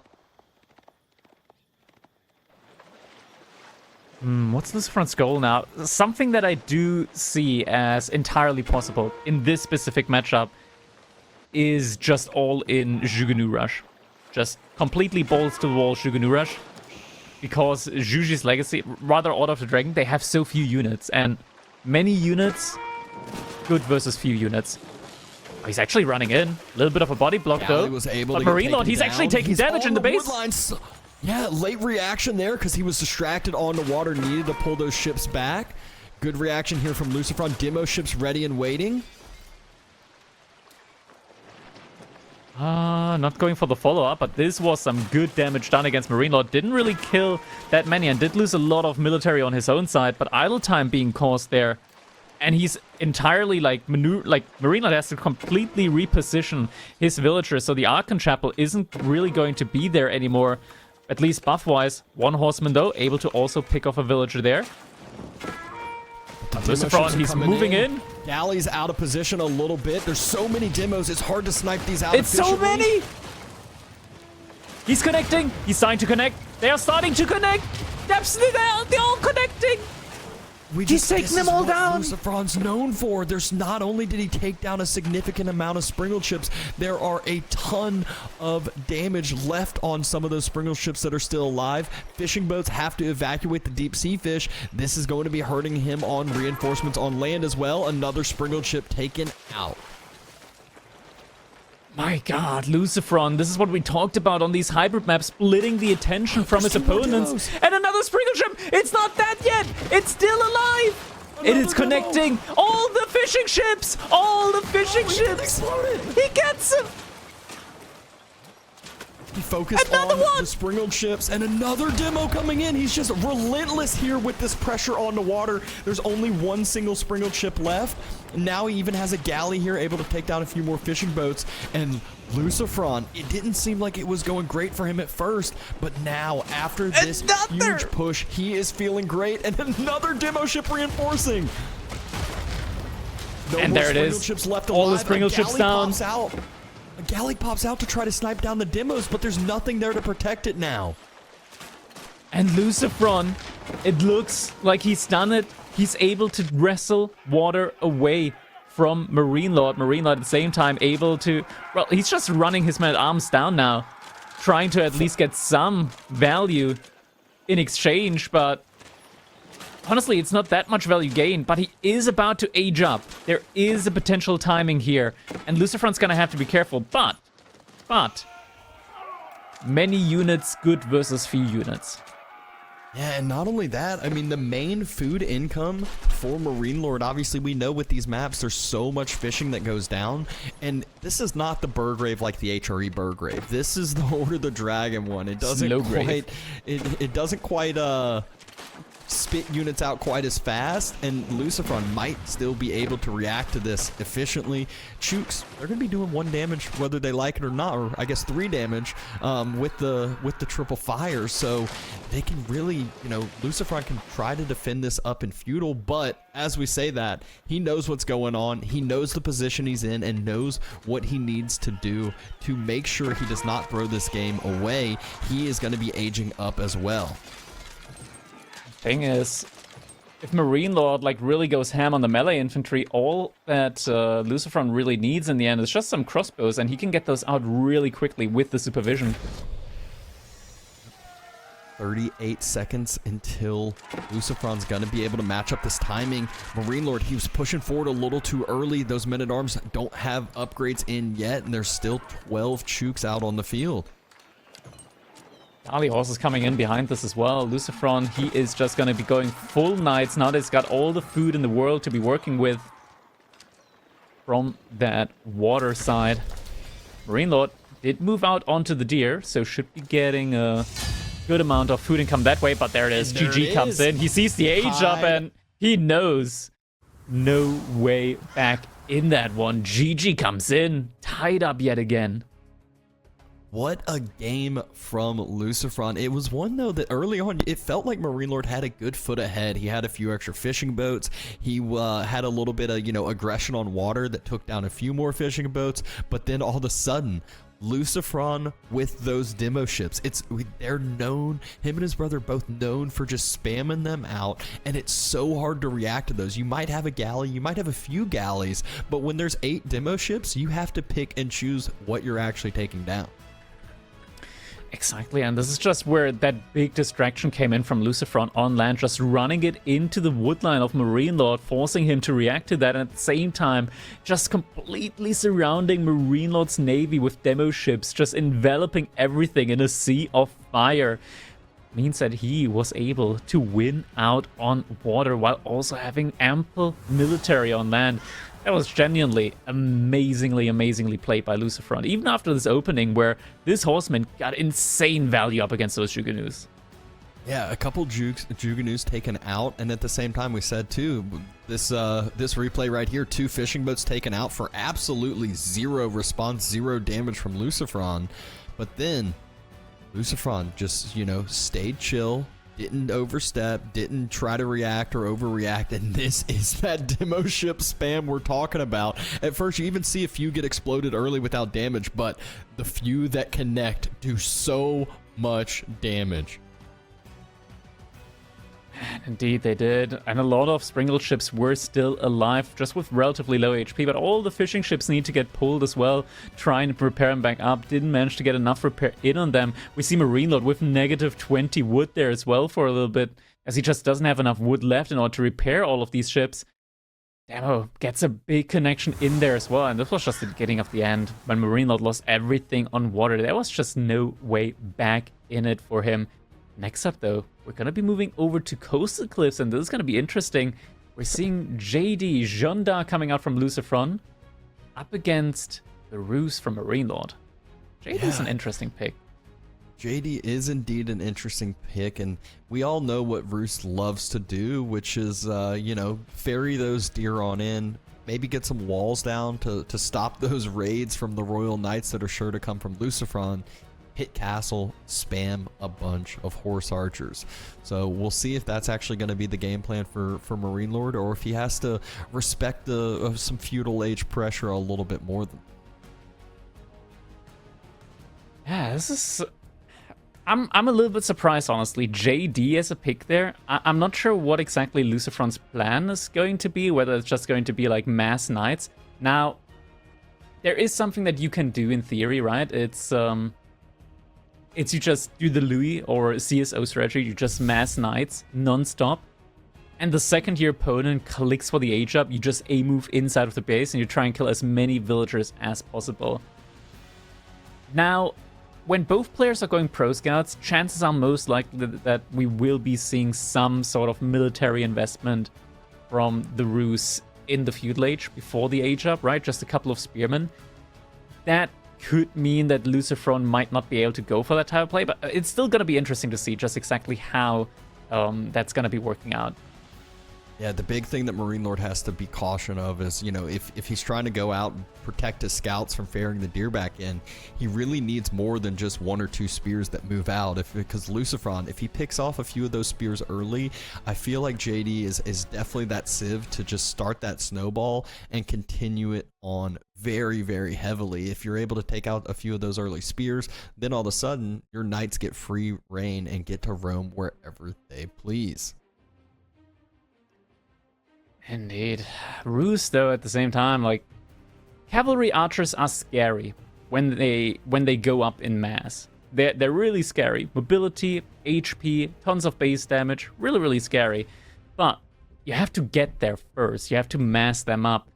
It is relatively easy to be able to consistently mass them, but when you lose the mass once, remassing them, that's when it starts getting very, very difficult. But enough of that, we're jumping in now to our game number 5 in this best of 9 finals. We've got LucifroN yet again in the color green, playing as JD Arc here on Coastal Cliffs. His opponent is Gentle Maid's MarineLorD, playing as the Ruse. And a lovely spot for that second hunting cabin in between the double wood line, nice and close together. You never complain when you are the Ruse and you get a spawn like that. Typical MarineLorD. That's a pretty good spawn. Yeah, pretty decent. Don't think you can complain about that too much. Honestly, you know, MarineLorD, he's just like us. He gets out of bed with 2 right legs at the time, right? So that's honestly disgusting, man. That wood line, that's pretty damn good. And I mean, this is one too. When you see a wood line that, it's so easily wallable too. You just a small investment in between the wood lines, connecting the right wood line to the coastal cliff line as well, and then all of a sudden, LucifroN can't roam free around the base. He has to just very narrowly focus over to one side. Oh, come on, Cow. I just want to say, oh man, if only there was a nice way in our overlay to see just how much wood was generated with those hunting cabins at a glance. Oh wait, there is a way. Thanks to Ann Magical Cow, we've got our overlay right there, and we can tell it is 45 wood per minute being gathered up here. Gold. The gold. Yeah. Same difference. Wood They was the cost investment. wood to build. Yeah, Little there you Freudian go. slip there. Yeah, yeah. I wanted to say that it's like a return on investment of only like 4-ish minutes, which for a hunting cabin is pretty damn good. Yeah, absolutely, and it's so nice because I mean I'm always shocked when watching Roost games where all of a sudden you look back and you know if the game goes to minute 30, they're still on like their first gold mine, and you're like that just seems unfair. Golden Gate now gonna be coming in here from MarineLorD, able to trade out those resources at a pretty beneficial price there. Always nice to get more out than you put in. Skull of Cavalry or LucifroN, no surprise there. Don't think we're gonna see Chamber of Commerce on this map ever. No, I mean, what do you think the return would be for gold? Like 17 or something? Maybe not even.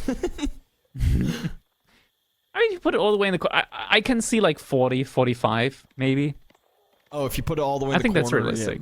Yeah, maybe, Yeah. but just not worth it by any means, especially when you're playing up against another civ that has cav that can come out in the feudal age and especially in the castle age with horse archers. But Golden Gate gonna give MarineLorD some efficient trades throughout this game for those tickets. And at this point with the smaller map, both players should basically have scouted the whole entire map at this point, grabbed all of the sheep on up, which we saw MarineLorD having a little bit of a favorable sheep gathering there, but nothing too crazy, nothing too you know, game deciding.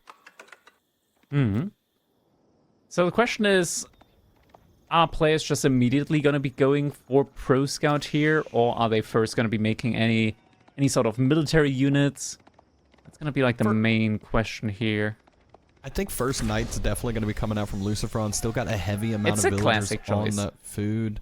You know, it's that first Knight, it forces a reaction. It's one that, you know, that means if your opponent didn't invest into anything, well now, that Knight gets to do with what he pleases. Also, the follow-up from it, your scouts, if once you go pro scouts, have a little bit of free reign as well. Indeed, we are going to be getting that early Knight in. Pro Scout already clicked by MarineLorD, so he has very much optimized this, is able to get that very quick Pro Scout upgrade in. Haven't seen a barracks yet, but does have the wood to drop one whenever he wants to. And I think just in general makes a lot of sense. And there it is, barracks now going to be coming in from MarineLorD, so we'll be able to get some spearmen out to contest not just the Knight, but also the Pro Scout play from LucifroN that is eventually going to be following in, as we do get survival techniques first from him. Okay. I'm not sure if that's a misclick. Unless he's not going out. He's not going out for Pro Scout. He's just gonna take not the deer. Pro Scout. Yeah, he's just gonna amateur scout it. Yeah, I mean, unfortunately, MarineLorD already did a decent bit of spreading those deer out and around, but it's not going to be the deer. He's moving out to the boar early on and just wants that very, very strong gathering rate. So a little bit of a wolf behind it to be a nuisance. Kills the wolf first. JD going to take up that Get some boar. experience as well. Yeah. Some nice experience gain as well. I mean, LucifroN, he can now follow this up with some outposts as well. Just make sure that his opponent also can't steal away his deer. He's got Warrior JD as well, so these spearmen aren't going to be too much of an issue. But we're seeing MarineLorD now also investing into a Knight, so we'll be getting some heavy cavalry out on the field as well. And this is the one that, you know, you'll see with these players in the micro that they have, that MarineLorD will probably try to, you know, go straight for that boar, cause some annoyance. That'll force LucifroN to not only have one Knight there, but potentially two, because he can just dive past it, charge villager, get two swings to follow, and roll back on out. I thought just investing more and more on the spearman count right now. We already get some archers out now as well, though. Spearman Knight First versus swing Archer from Knight. JD. But also with JD, yeah. I don't think this is too bad for LucifroN, all things considered. Does have that information that Knights are out on the field for the Roos side now, but still LucifroN just pumping up those numbers. Has all the eco upgrades except for the food coming in. It's a One nice more little swing twirl coming again. in from JD, and look at those spears and what the damage. Oh, good brace Heal, though on heal. the knight. That should be a pickup. No heal comes out. Was it still on cooldown? It might still be on cooldown at this point in time. It's still very early on the game. Yeah, it was still on cooldown. Just a couple more seconds. And the wooden fortress is being built next to the wood line as expected. Will give a little bit of a boost to that wood economy for the Ruse. Yeah, 20% bonus, definitely nothing to sneeze at all. So far, LucifroN, he's still only on the boar, hasn't moved out yet to his own deer. That's definitely something to keep in mind out here. Oh, and he even gonna eventually have to move out. I think he even pulled a few of those villagers that moved out on the board back because he saw the knights and just said, all right, let me drop an outpost. Now I got enough room for all 5 of those villagers to jump inside.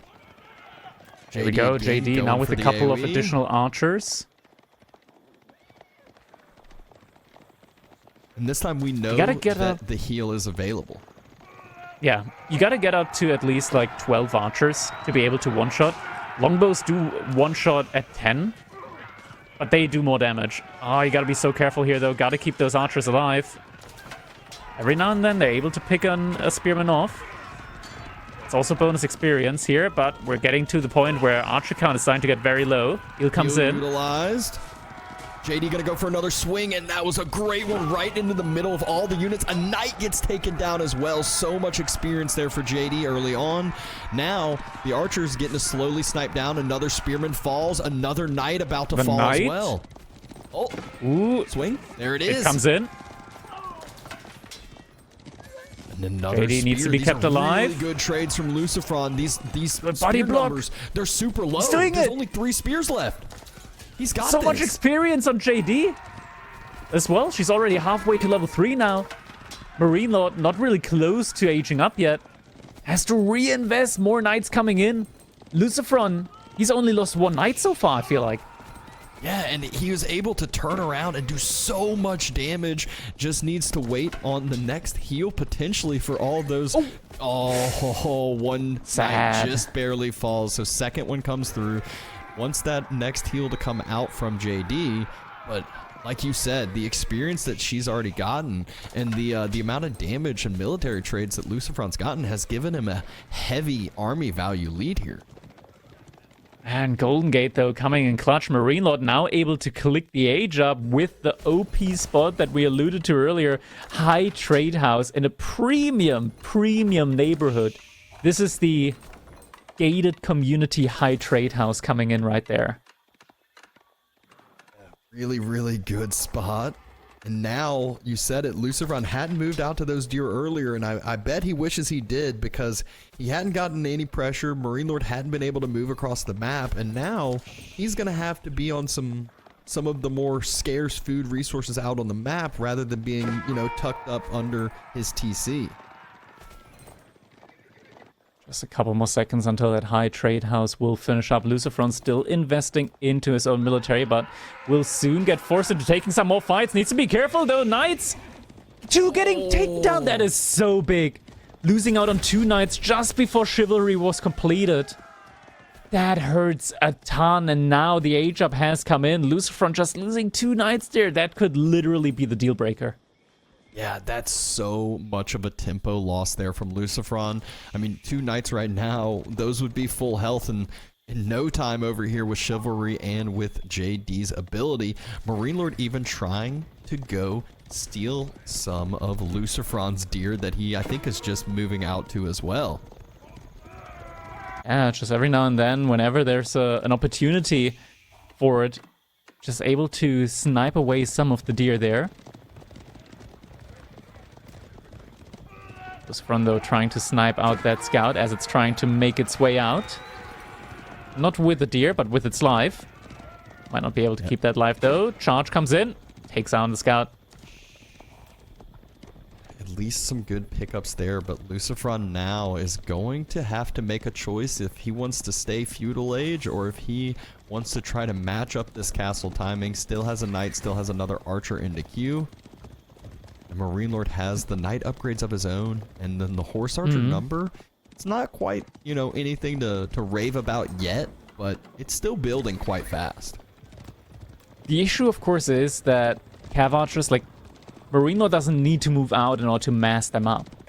He can just stay inside of his base, and with enough passive gold income as well from the high trade house and the hunting cabins, he can every now and then afford a knight or an upgrade as well. So it's definitely up to LucifroN to bring the fight to MarineLorD. Right now, he's still investing a lot more into military, but we're about to be seeing a little raid there from MarineLorD on the gold. That could hurt LucifroN quite a bit. Yeah, and speaking of gold, that is exactly what LucifroN needs to age up, too. He's got 1,100 food in the bank, a little bit of miss macro here.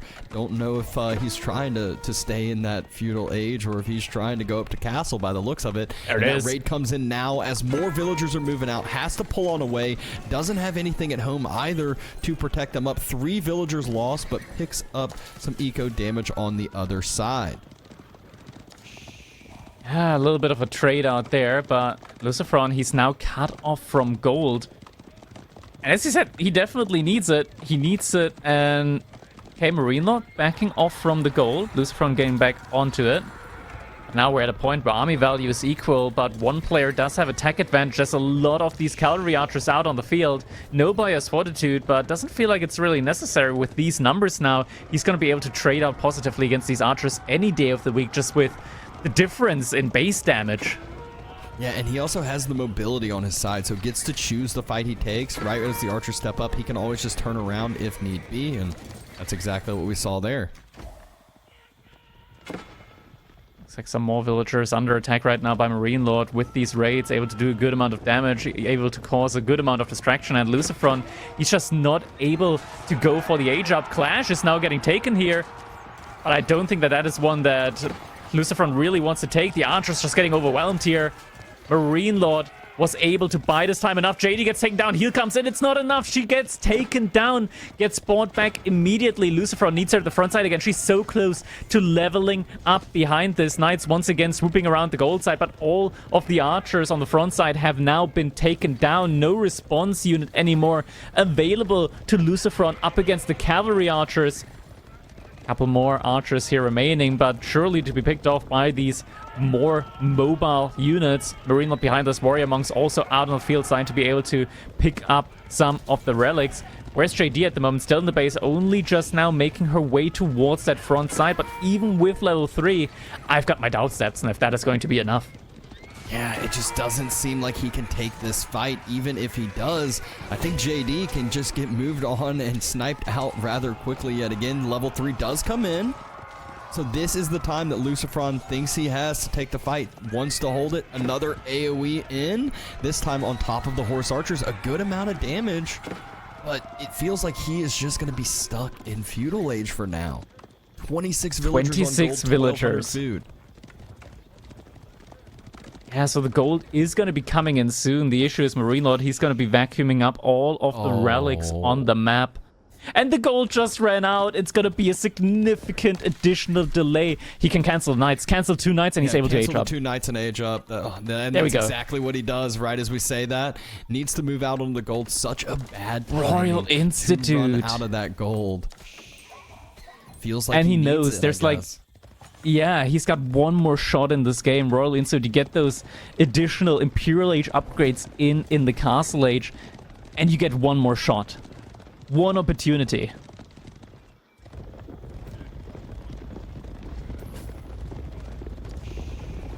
Gotta wait to see, though, if it's gonna be a masterpiece or just more mom spaghetti.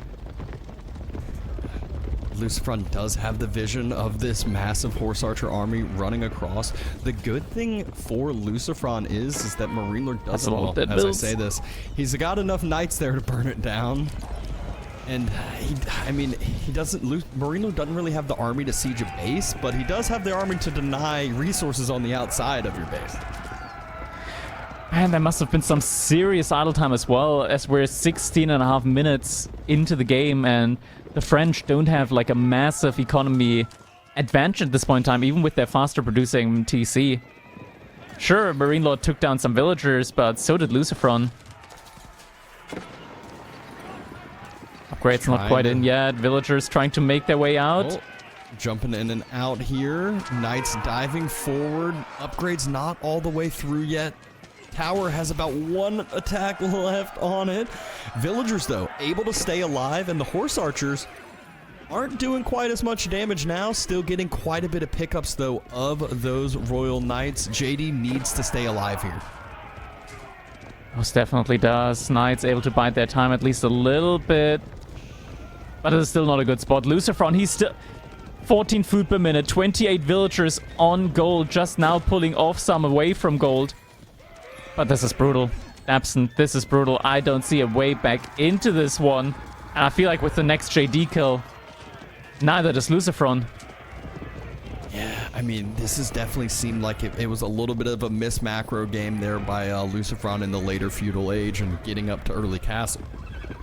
Upgrades that he wants, you know, he can get some of them, but can't get everything. I think the Royal Institute, Royal Bloodlines is going to be close to impossible, and there we go. Game does get called. MarineLorD is up 3-2. 3-2. Still an incredibly even, great finals here between these two players. Let's not forget, though, that should MarineLorD win, because LucifroN has gotten all the way to the grand finals through the winner's bracket. Should he lose in this one, there is going to be an additional best of 5, an additional chance for LucifroN to still win the grand finals and make use of his second life in the second elimination bracket grand final. That could still be an option, or he could just win it now. There's still the opportunity. It is a best of 9. So first player to reach 5 games is going to win it. This really felt like a game of inches there. There were a few knights that just barely got taken out, but the real concerning ones was those 2 right during that kind of early age-up timing that MarineLorD was going for, that LucifroN was clearly distracted, focusing on something else, and just MarineLorD took advantage of that, and from there was able to just snowball that game once he hit the castle age with the Horse Archer Mass. Yeah, next up, we are going to be moving over to Altai. We don't know the civilizations yet that are going to be picked on Altai, but we do know the map. And I was about to say, we have had Delhi picked quite a few times this tournament on Altai, and it looks like that is what LucifroN is opting for on his side. Meanwhile, MarineLorD, will it end up being the Chinese? Is kind of my thought here. Oh, a Ubid's over here. The choice from MarineLorD. As a ladder player, as a ladder brain player, I do kind of feel like, you know, Ayubids, they do love to go for their fast castle ages. I think this is like one of those situations where Delhi is quite fine with just sticking it out in feudal and like going for a little bit of an overwhelming situation. Ayubids, they can get healing in feudal age. Likewise, though, Delhi can also heal up their units in the feudal age. I don't know, this is one where I typically or most often see this going the way of Delhi, but it's close. But it's very, very close between them. Like if Ayubid's able to thread the needle after a fast castle age, or if they're able to just posture around a little bit enough in feudal age, it is a pretty even matchup, I want to say, between the two. Yeah, and it is one that, you know, you could see a couple people talking about, you know, the matchups in the chat and what LucifroN may have wanted. And, you know, this is one where with best of 9s, there's such a mental aspect with, you know, picking civs early, or, you know, maybe having a throwaway civ to give yourself better matchups later on. And so that's one where MarineLorD, you know, seems like this isn't the worst matchup for himself, but still, what really is a good matchup versus Delhi? Historically, we would be saying stuff like Juji or China. I feel like it's still very difficult up against Delhi. Like they're pretty good. They're a pretty good civ. Once they get up to castle age, like even if they don't have sacred sites, if they have enough scholars, they're able to get so many upgrades in for free, and it is so much value getting those upgrades in.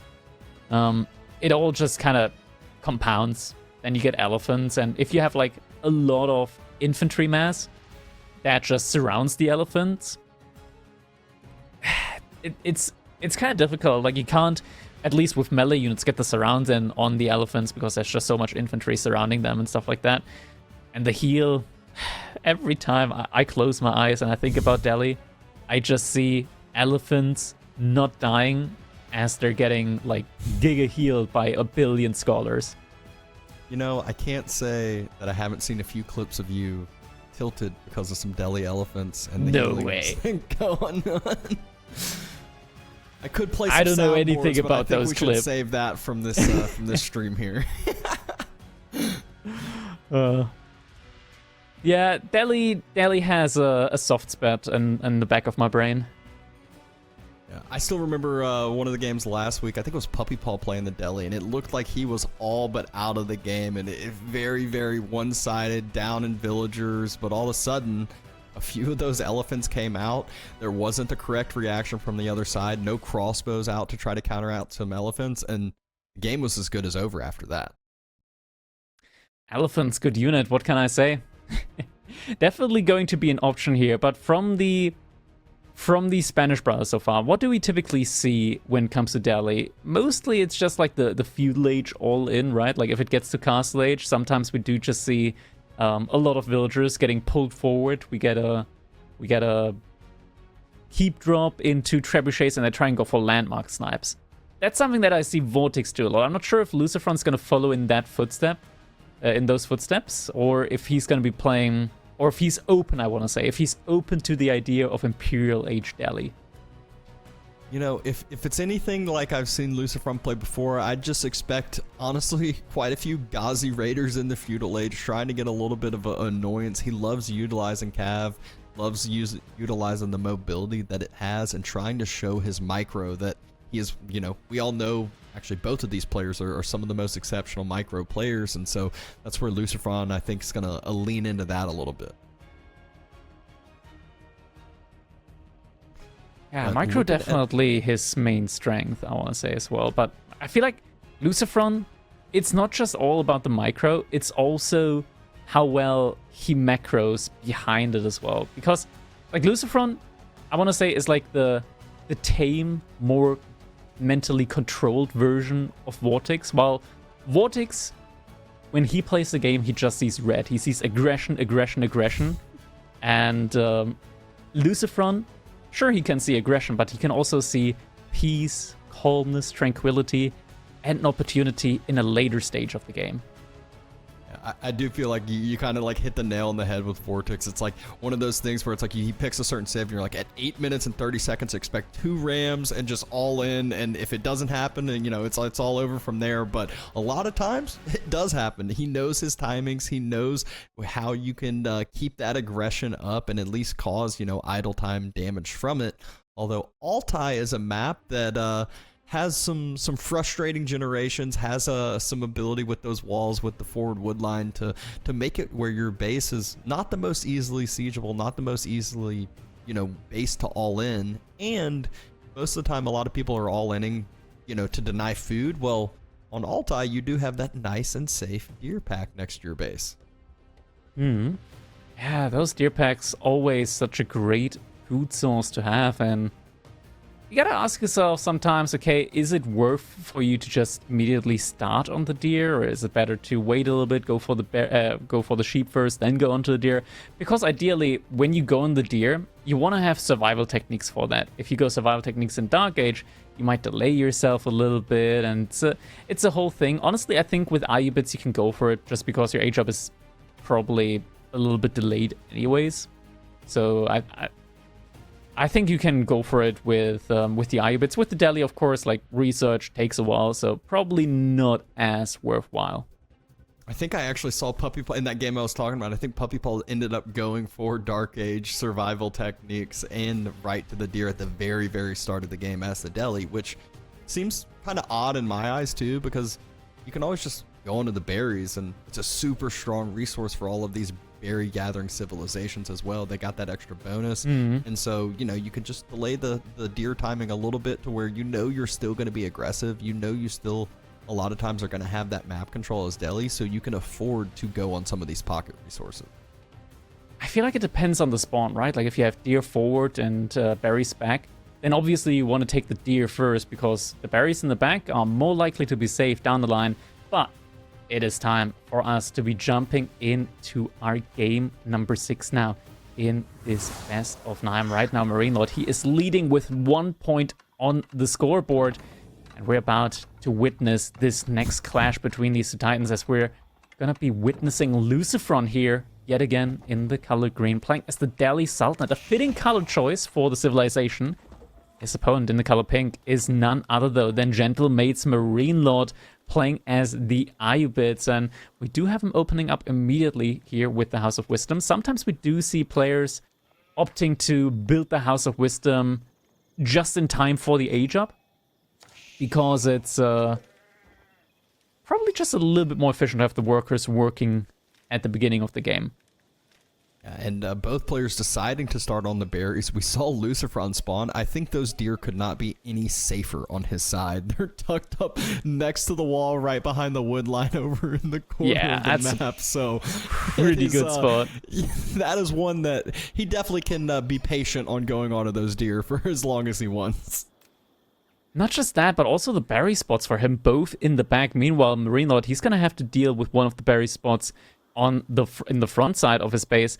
Does have the deer also relatively far in the back though, so it's a little bit of a give and take. But overall, I gotta say, LucifroN spawn here definitely strikes me as slightly favorable for him. Yeah, I would say prime time spawn position. It almost seems like, you know, the name should be swapped over there. Usually this is a MarineLorD spawn. Something that MarineLorD does have going for himself though is the relics.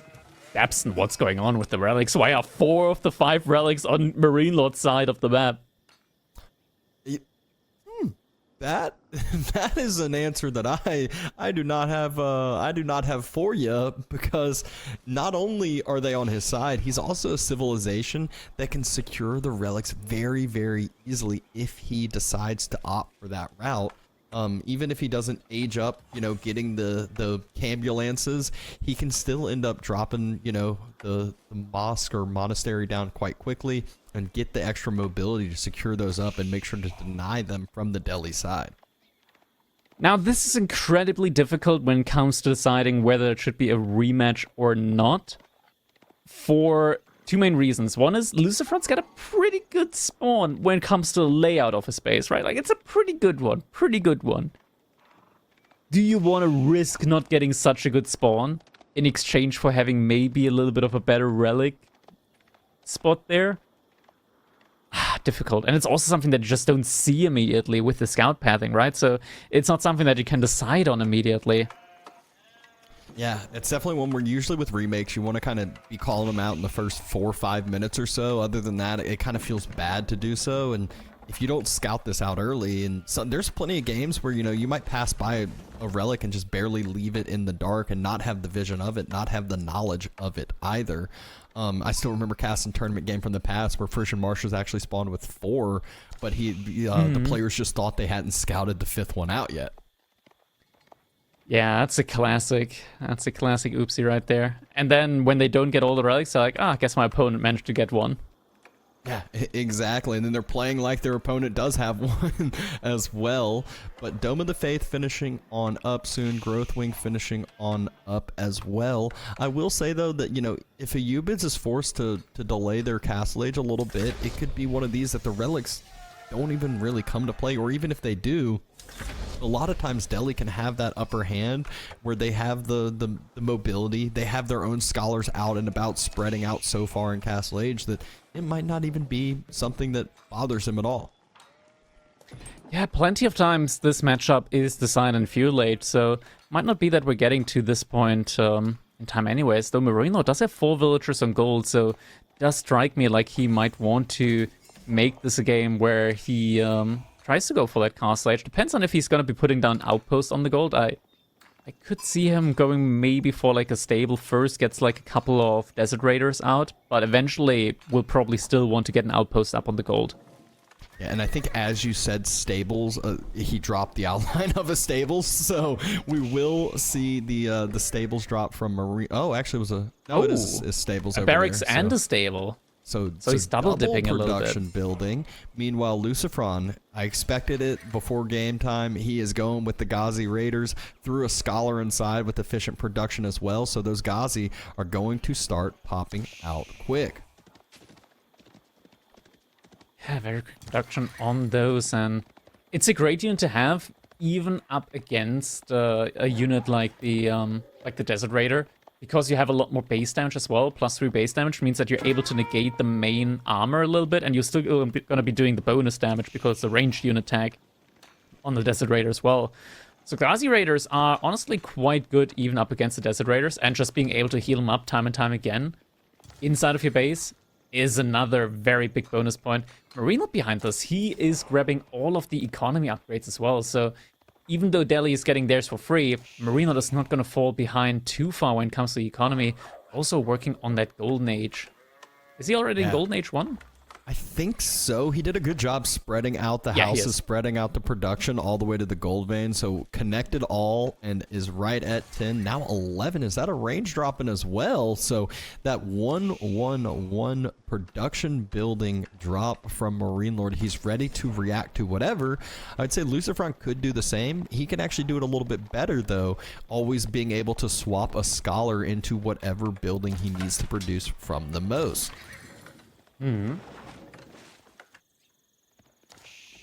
And just getting so many Scholars out as well means that if there's any like smaller engagements, he's going to be able to heal up super quickly. Second archer range, this is the Archer Lord that we always know is inside of Marine. Like MarineLorD, he's got this little devil on his shoulder that tells him 10 more archers, 10 more archers, 10 more archers.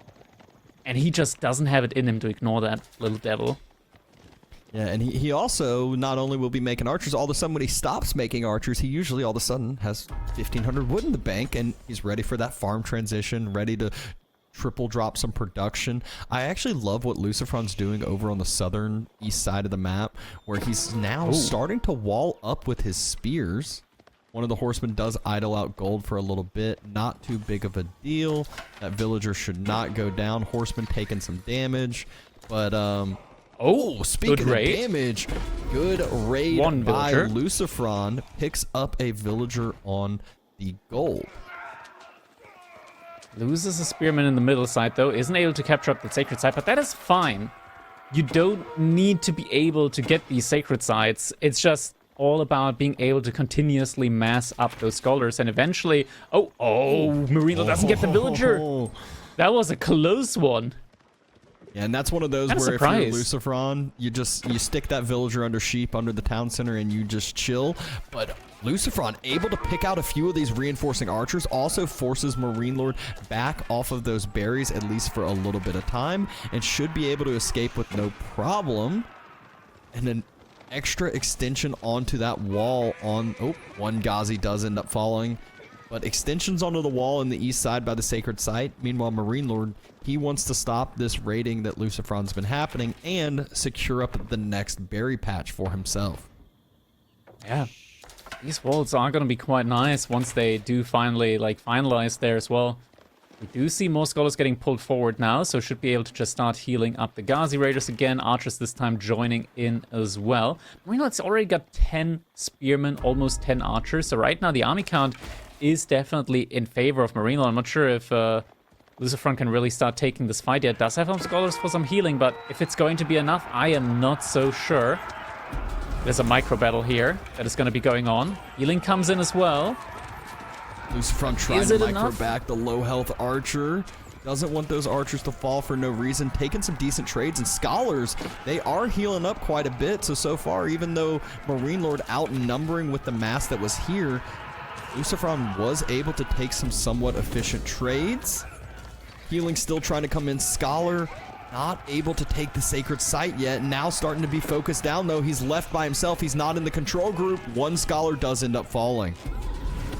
As a Scholar did go down, we still have that Camel on ease helping out MarineLorD a lot here. Lots of very weak Ghazi Raiders. I think there's a moment in time now to pull back if you're LucifroN. But he is sticking it out. This is such a difficult call to make. So many weak Ghazi Raiders, but he's just reinforcing non-stop. Finally able to take down the Spearman here.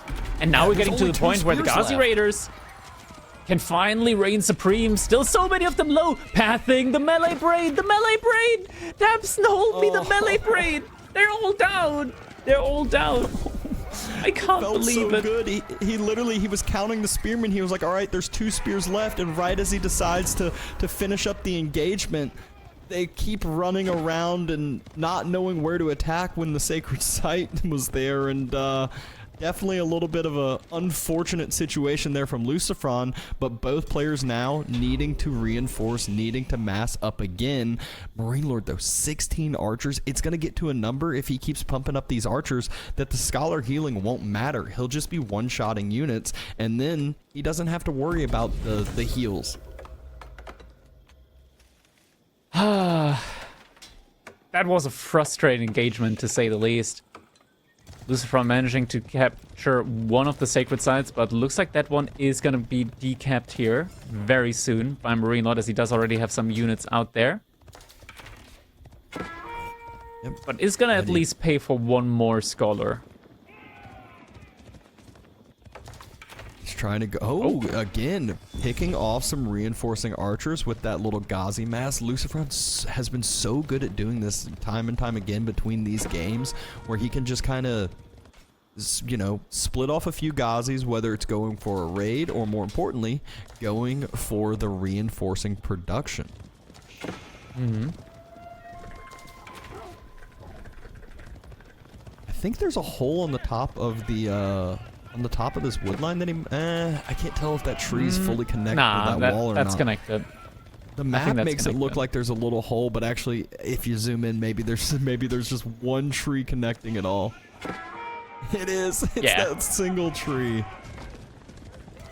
We're getting once again to that point where MarineLorD just has so many archers that they're able to take beneficial trades even up against the Ghazi Raiders.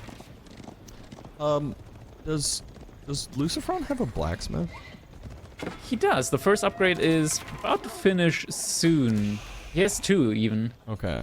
I think he just got them relatively late. Yeah, because it's always weird when you see Delhi playing and the opponents have more upgrades on them than they do, even though obviously it's a slower upgrade for Delhi a lot of times. Usually that blacksmith's prioritized somewhat early just to start that ticking going, especially when you have 9 scholars. No sacred sites yet for LucifroN, and he's still very far away from a potential age up. Meanwhile, MarineLorD, he is definitely working on that. We're getting to the point where age up soon is very possible for MarineLorD, and he still has like a very, very strong archer count. Archer ball there. We're switching over to the Nan red overlay now. Lots of Nan bread available there. Yes, indeed. There we go. And we are back. Fixed. Oh. And now we're switched. So Advancement wing is on the way. That's an interesting one. So he wants to kill LucifroN very quickly now with the faster age up. Ghazi's trying to find a spot to focus on in, and this is that kind of situation too when you're the Delhi and your opponent ages up quicker.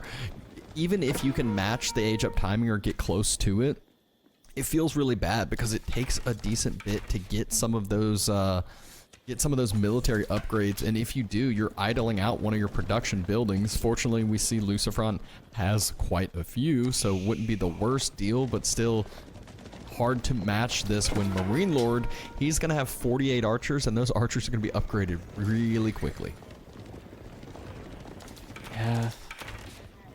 He's already in Golden Age 2, so as you mentioned, yeah, he's going to be getting the upgrades in very quickly. And he's got so many archers as well. The Ghazi Raiders just aren't going to be able to do too much against them. Once those Castle Age upgrades come in, we're speaking of archers that have 9 base damage against just 3 ranged armor. Looks like we might be getting an engagement in before the age up comes in, though. Or at least LucifroN is going to have the opportunity to take a fight before the upgrades come in. Around the sides. First sacred sites now being captured up again. LucifroN, I think he knows that something is up. He sees that MarineLorD doesn't want to take the trade anymore, so he knows, okay, I think my opponent might be aging up, and he could be correct. Age up comes in, and immediately he switches back fort again. The gas pedal is now stuck. Yeah, and LucifroN, he knows that this is the timing he needs to punish MarineLorD for that age up, but instead, he realizes, I don't think he can do anything. He turns back on away. MarineLorD's walled his whole base on in. He is running lower on some of those food counts. As I say that, though, I think he hasn't even touched the initial deer pack next to his base. He's just been able to take the berry resources out and about. Still actively gathering the resource from the sides. Now the Archer Ball is starting to move forward. We're about to be seeing those upgrades come in. LucifroN, he has not walled in the front of his base. Spearmen were pulled to wall the side there, weren't able to do so. Now the Archers tearing them apart. +2 pierce damage in now as well. These Spearmen not destined to make it back home alive. Side captured up yet again. Ghazi Raiders going around the side. Looks like LucifroN's actually trying to go for a raid here now behind this. I'm not sure if he wants to do that, though. He's about to have a Castle Age army inside of his base. Ghazi Raiders find some villagers on gold. That's not all the gold villagers MarineLorD has, though. And MarineLorD is not falling back. Side by the sacred sites. It's triple outpost investment. They're not quite finished. There is a scout there. Should be able to. It's not triple. It's 5 outposts being invested here. LucifroN, he just wants to be able to have enough spaces to house his villagers to jump on inside. But these are veteran archers, and MarineLorD's happy to tank town center fire. Jump inside. It's not just the archers here too. Villagers making their way out, trying to at least. But the Archers are following up. Archers, they could jump inside of the TC. Ghazi Raiders still trying to find some damage inside of the base from MarineLorD. Doesn't look like they're quite finding it, though. Villagers in the wood line kind of stuck, not able to get out there as well. Ghazi Raiders, there's only a handful making their way back. Still more going for additional raids. MarineLorD's just barricading himself behind palisade walls, trying to keep his own villagers alive there. And this is the benefit of having those walls. LucifroN calls it, does not have the ability to come back, does not have the capability to take that game. And honestly, those walls is what saved MarineLorD. He made it to where his villagers just ran through the gates, and then the Ghazis that LucifroN split off weren't able to do anything. So solid game there from MarineLorD. Really good trades early on. Looked like there was a spot where LucifroN was about to be able to, start taking the military advantage, start being able to take the sacred sites and the map control, but wasn't really ever able to do so. Yeah, now we're gonna be going over to potential match point for MarineLorD, but once again, small reminder, because LucifroN made his way into the grand finals through the winner's bracket, he still has his second life chance in this tournament. So should he lose this one to MarineLorD, there is going to be an additional best of 5 grand final game after this set, should MarineLorD win the next one. And honestly, the odds are a little bit stacked against LucifroN, because next up we're going to be seeing the House of Lancaster coming in for MarineLorD. LucifroN on the Abbasid on Old Land. That's an interesting matchup, not one that we see too often. I'm honestly thinking about this right now, Debs. Like, I think Abbasid probably not that bad up against like the famous House of Lancaster all in. Yeah, I mean, Abbasid's really shocking with, even if they, stay on one TC, it's really shocking how much fresh foodstuffs actually impacts how much military you can get out on the field. I remember, back in the day when I was playing ABBA a decent bit, I was always very, very shocked when it's just unreal how much food it ends up saving you, because villagers are a thing you're always producing, and if you get a nice old savings on those villagers, you get to spend that food elsewhere. Yeah, indeed. Being able to spend the food how you want it, it's quite nice as well, since food is such a limited resource early on, and being able to just save with every single villager, it all compounds, it all adds up, leads to you just being able to put more military on the field, leads to you maybe getting a quicker age up timing in. And especially since you don't have to have your villagers working for that age up duration, you're gonna have a lot of resource to spend once that age up does eventually come in. And yeah, that is going to be very interesting to see. I mean, Abbasid in general versus House of Lancaster, it's just not a matchup that I'm used to seeing. It's a very rare matchup. But I'm thinking about it, and I don't dislike ABBA in it. I don't dislike it. Yeah. I mean, I'm fine with the idea. It also is one that, you know, I'm wondering, you know, maybe he was hoping for a different matchup, but at the same time, the civs left over for LucifroN quite strong. I want to say Japan has had some really good records in this tournament so far, and have players have, you know, been able to utilize them very, very well. But Yeah. this is one where if LucifroN is able to take the Baldlands game, he'll have Frisian Marshes, Gorge left on over, and I believe MarineLorD probably going to go China on Frisian Marshes, French on Gorge. If I had to guess, would you be on that same thought process?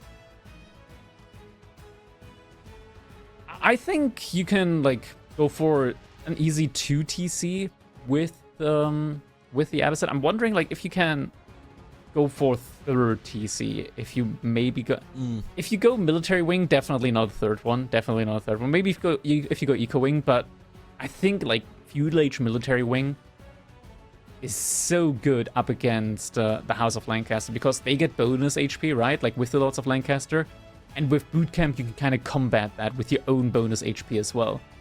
So I do really like the kind of balance innuendo that's going on there with those two civilizations.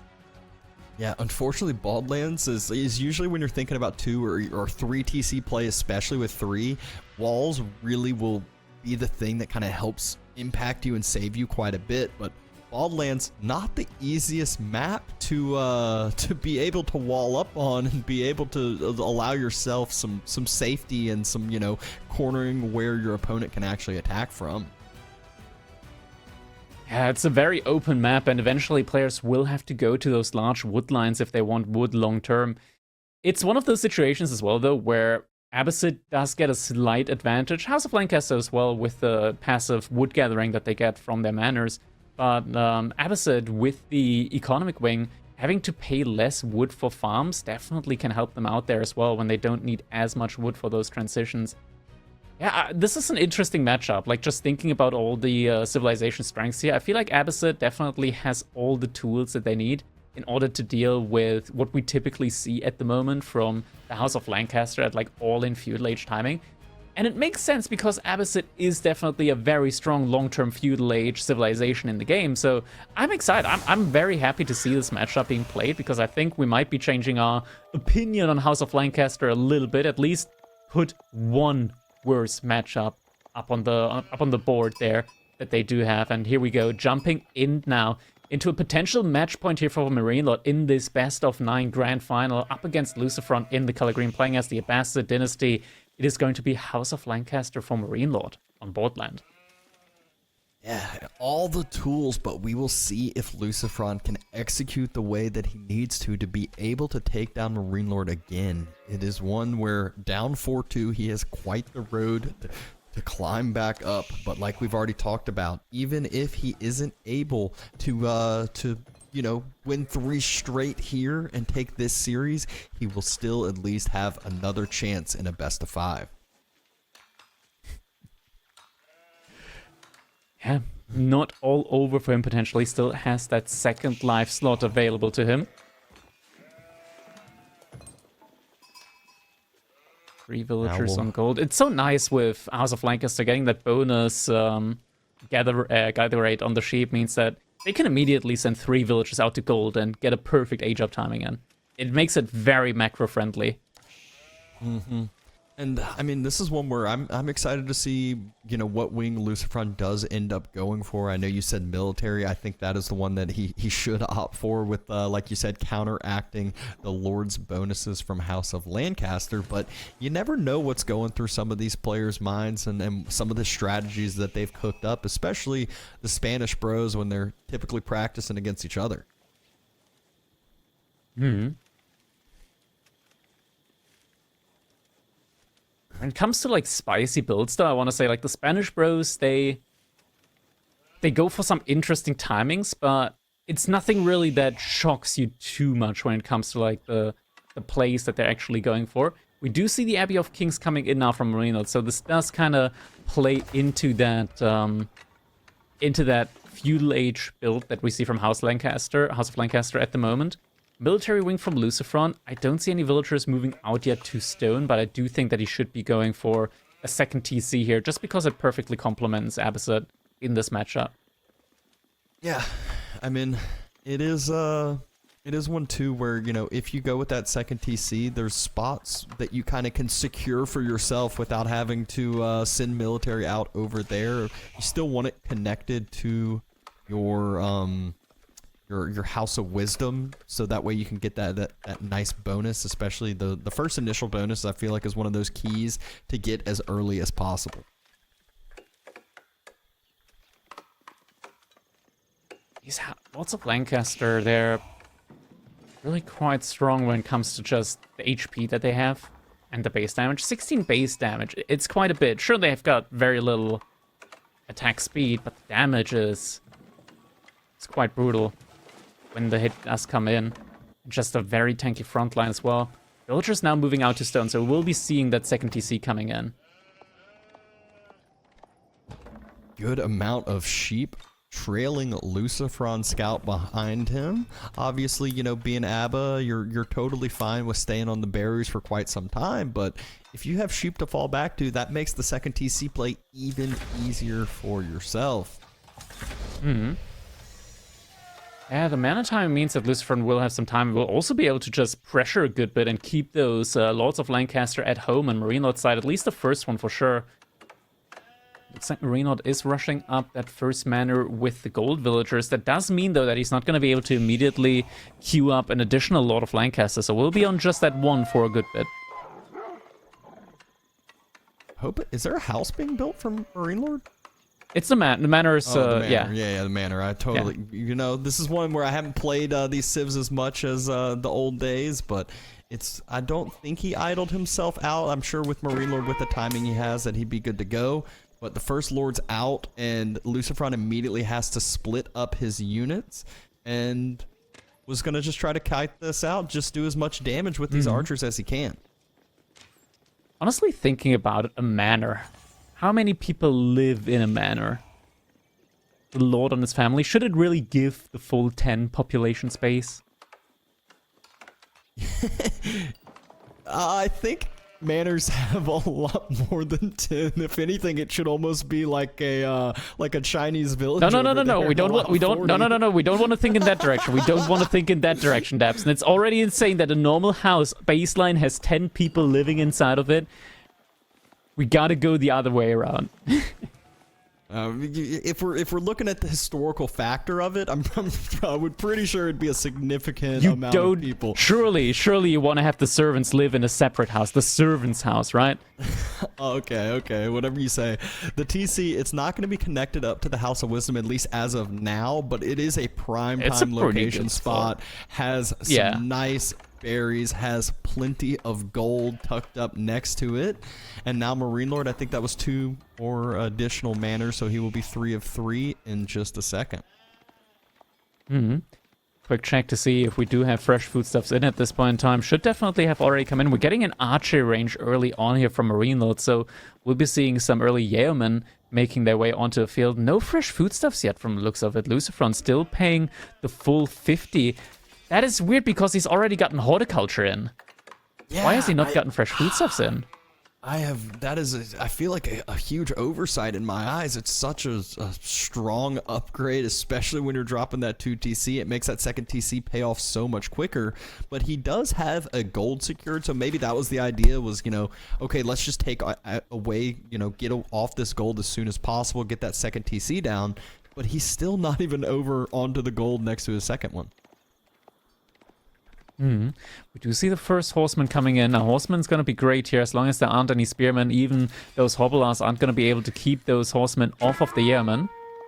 So good army composition from LucifroN. But yeah, that fresh foodstuff's really just missing here right now. He's essentially giving up on, what is it, like 15 food per villager? That's times 3, times 6 per minute. That's a good amount of food that he's losing out on there. Losing out on 90 I think he just realized minute. he just moved 7 villagers over to gold on that second TC, so I believe it should be clicked any second now. Any second now, sure. Any moment. But 4 lords already out and about, though. A good amount of units out from MarineLorD here. It is starting to get quite scary, but once that fresh food stuff comes in, he'll be able to start keeping up with the military production quite a bit better. It's not queued up. If he has queued it up. 40%, it's so much steps and he hasn't queued it up yet. Oh, this is gonna be rough. This is gonna be rough. We're not getting his own economy upgrades behind this, but yeah, fresh food stuff still missing. I mean, I get it, Avocet is not a civilization that you play every day, but this is like the thing. That is their specialty upgrade. I remember when they swapped it to the TC, you know, it made it not quite as exciting. You had to kind of give up a villager and have your payoff, but now it's in the mill again. It's easy. It's super cheap as well. Spearman upgrade coming through. He's got plenty of gold, and the biggest thing he's lacking as far as resources go is his food, so this gives him that extra breathing room for food. Horseman, though, running into the midst of the army from MarineLorD. It is spotted moving across the map, and there is already quite the big buildup of this military mass from MarineLorD. It's so much, and LucifroN just does not have enough military units to respond to this, and I feel like this is just because of that fresh foodstuffs not being in there. And you know what I'm fearing? That fresh foodstuffs got changed while LucifroN was on his break. You could be right there. That is one of those things, and as you mentioned, you know, maybe not practicing Abbasid as much as some of the other civs. In the best of 9, though, you're pulling out anything and every civ you can. He obviously had an idea for this matchup. He's trying to queue up as many units as he possibly can here. Moved out away from that wood line, and barracks starting to be burnt down. Now the barracks does have an additional good bit of fire armor here, so it's gonna take a while for it to burn down, but there's a lot of units here throwing these torches, so it will eventually burn down. Villagers on the food, on the berries, are gonna get picked off now as well. First one is gonna go down. Yeah, he even tried to move up towards the front side of the berry patch to kind of bait the archers into the TC fire, but TC range just not quite there. And the wood villagers, they're getting found out. Hobble's able to pinch 2 villagers there. Oof. Just when LucifroN moved out to that wood line, the reinforcements got around to that side. Really good pickup there from MarineLorD yet again. 9 villager lead from LucifroN. He hasn't been able to kind of really allow this mass to build up on his side at all. Yeah. I think he just got boot camp in play. Is he going for an age up throughout all of this? I think that's exactly what it is. I think he has to. I don't think he wanted to, but I think he now kind of has to. Because he just couldn't secure the wood. And yeah, still no fresh food stuff at this point in the game. That is absolutely massive here. So much food lost out on. MarineLorD circling with that big army mass that he has, trying to find somewhere to do some damage, trying to find somewhere to get some economy damage. Culture wing on the way. 100 seconds until it finishes. A nice little raid there from LucifroN with that horseman mass. He's trying to force MarineLorD not to push forward with this army, but I think the second TC is just going to get given up. He's just going to have to tuck tail and run on. Oh, actually, it's not. I guess MarineLorD doesn't pull that trigger yet. He's waiting for siege engineering. He's researching siege engineering. Little does he know, LucifroN's already basically excavated from this location, taken off and away. So even if he does take down the TC, it at least, you know, the villager bonuses that LucifroN has, he shouldn't lose that many villagers from this. Now, there's still one way for this to play out. It's with LucifroN now going for mass golems, right? Like, he still has a good bit of gold. Golems cost, like, what is it, 30 gold each? So he's gonna be able to get, like, 10 of them out. He does already have boot camp, so the golems actually have almost as much HP as a Castle Age Knight. They're incredibly, incredibly tanky. Here we go. That TC is getting taken down, as we mentioned. The ram doing its work. My question is does LucifroN have the barracks to do the mass golem play that you were mentioning? 2 villagers trying to hide out in the corner.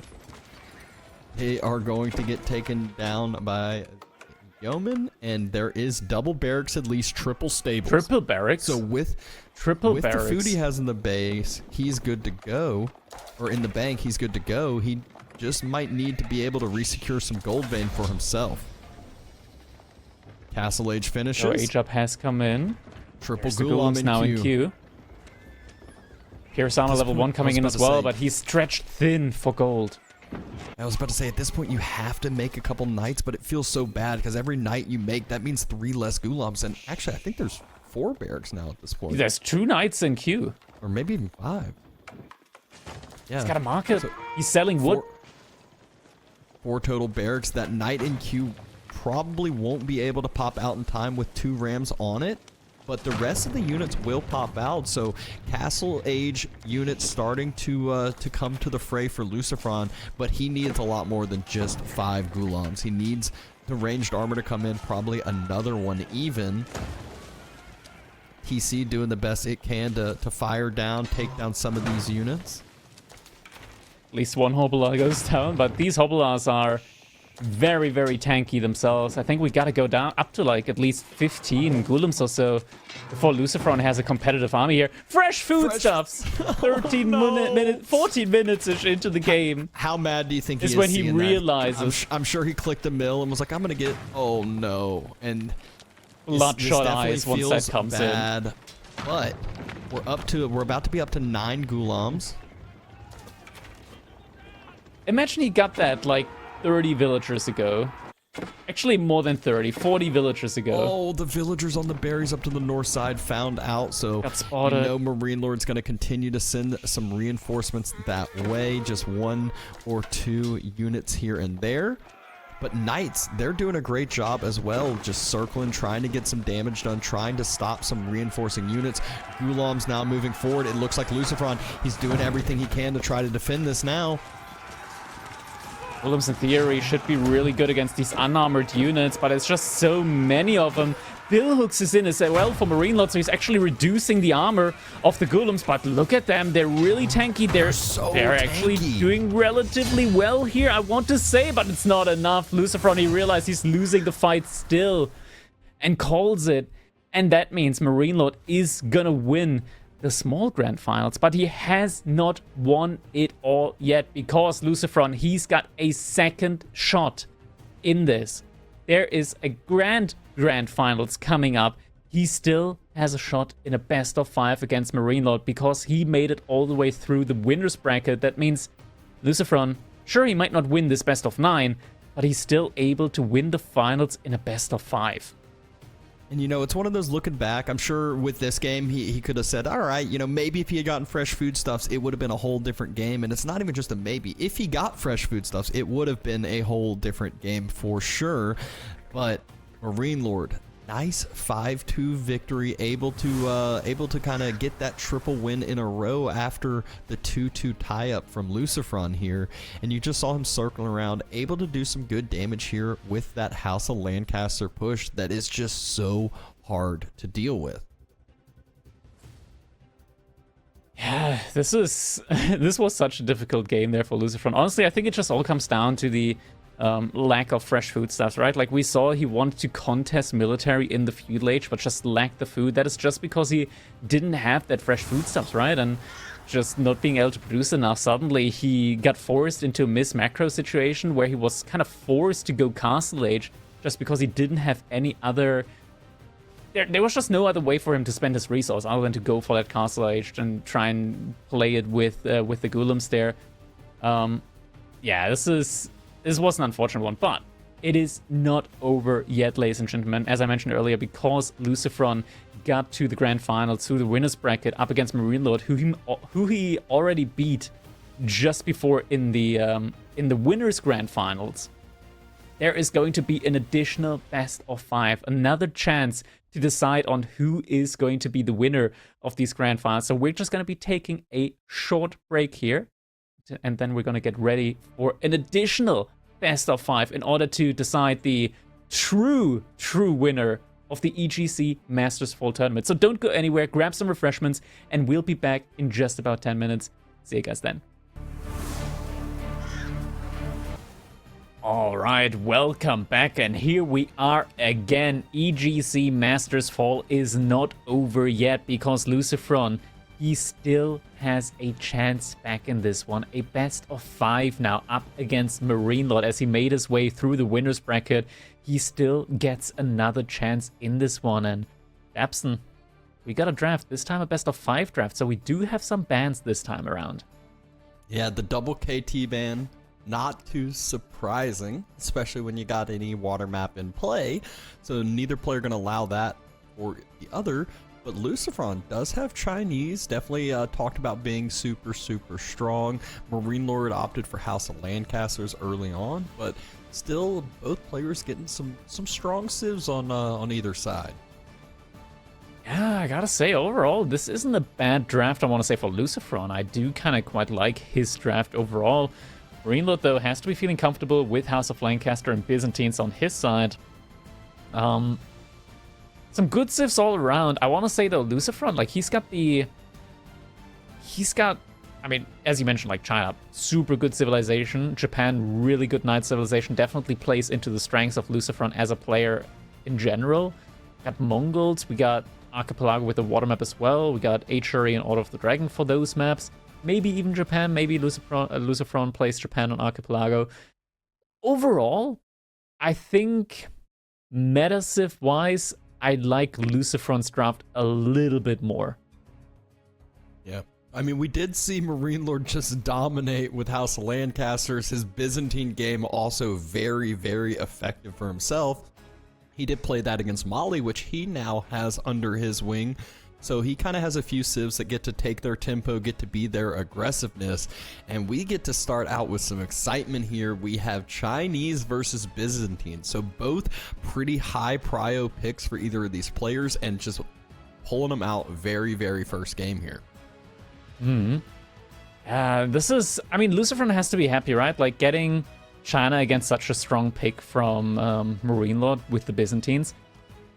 I think he has to be happy because now he's got like a really good situation ahead of him. If he's able to beat Byzantines here, then he defeats like a really strong civilization from MarineLorD baseline, and then it's like it's not a throwaway civ from MarineLorD against it. Like, Byzantines is a really good civilization for MarineLorD, so that's definitely a good trade out to go there. But of course, you have to win. It becomes all the worse if you lose it in the end.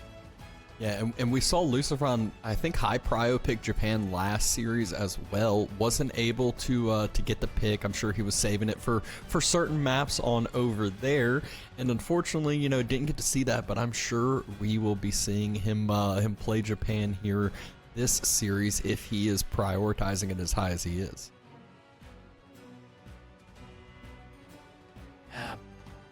Prioritization here on these civilizations. I'm wondering genuinely what civilization LucifroN would pick on Archipelago. Maybe Mongols? I mean, we saw English attempted from MarineLorD last game, so that might be what his thought process was as well. He was like, look, MarineLorD did it wrong. Let me show you how to do it, you know? Yeah, English definitely an option on Archipelago, but I don't know. I feel like it's one of those situations where... yeah, English is baseline, not that good on a lot of other civilized situations, right? So, sure, you can use it there. Admiralty is definitely one of those technologies where when it comes in, everything starts being possible again. Until then, English definitely like lacks a lot of capabilities. The king is also just very nice to have, and yeah, I mean, it's an interesting one. A lot of choices there to be made. Yeah, you can always see HRE get pulled out on water maps. Obviously, that's a civ that is strong on hybrid water and land maps altogether. So, kind of just depends on what you want to be saving it for and kind of how you prioritize your picks. And it is, I feel like those are the two main picks that I would think LucifroN goes for. MarineLorD, obviously, we have seen French quite a few times there on pure water maps as well, and then Order of the Dragons always is another that comes to mind too. Yeah, Order of the Dragon, that's like the baseline civ for Archipelago, just because you get so many resources in with those villagers, and unlike with HRE, you don't suffer when you send the villagers across to the next islands. Your villagers are still going to be boosted up baseline at all times. It's a very nice synergy there to have for sure. We've also seen French from B, I want to say, like on Archipelago. Might be that MarineLorD could try to mirror something like that. It definitely didn't look bad. And French, I think, are still underestimate on water, even though they did receive some buffs on water. Getting the Warcock, basically like the Springle ship, is same as any other Springle ships, except it just... I don't know why they didn't just say it cost less food. They instead gave the Springle ship an entirely different name. Now it's called a Warcock. So, interesting decision there, but yeah, it's just a Springle ship that costs less food. And also being able to save on wood by not needing to make houses as many, with the dock also acting as a house. I think French is also very viable on Archipelago. Yeah, I definitely think that kind of works out, but, you know, maybe we don't even see that map picked. It kind of depends where these players are prioritizing their maps. Obviously, Loser ends up picking what map they want to play, and if LucifroN or doesn't feel like he has a civ that is a high prio there, obviously he's going to be wanting to pick maps that he thinks he has the best matchup, the best chance to end up winning for himself. So let's see what ends up happening. Obviously, back to now the first map, Dry Arabia, will end up being Byzantines versus China. Like we were talking earlier, this has some excitement. This is, I would say, a little bit tilted towards just Chinese, and I feel like that's almost every matchup right now is Chinese is like the #1 or definitely an S tier civilization. So LucifroN is ready to start this series on a good note. I like how the chat is like more interested in how to correctly pronounce Archipelago at the moment. Yeah, I mean, it's one of those that like the chat should have learned. The native tongues would pronounce it differently. Like I would personally pronounce it way differently if I was speaking German. Then it would be Archipelago, something like that. Archipel, something in that direction. We're gonna all. It always changes on the language that you speak, I feel like. Yeah, exactly. And there's plenty of times in history where two different, you know, countries will pronounce it. It'll be spelled the exact same way, and words are pronounced differently. So, you know, it's not even that they're pronounced differently. We're opening up the whole can of worms of Limitani or Limitane. Yeah, we can. Yeah, we could go with we can go with a lot more than just that. There are some words that, you know, I've just accepted that I don't know how to pronounce, and that's why I just call those different names that are close enough that we still know. Appreciate the units. We still appreciate the maps, even if we can't spell the names correctly. It is. It is. Well, fun fact from our, you know, back-end observer here, Cal, there's 2 different maps named Archipelago. Okay, so Avely apparently made a similar one, a knockoff version, so to say, an off-brand. Now, see, now they're bringing up how to pronounce mustache. Mustache. See, there you go. There's a prime example. There's plenty of different ways.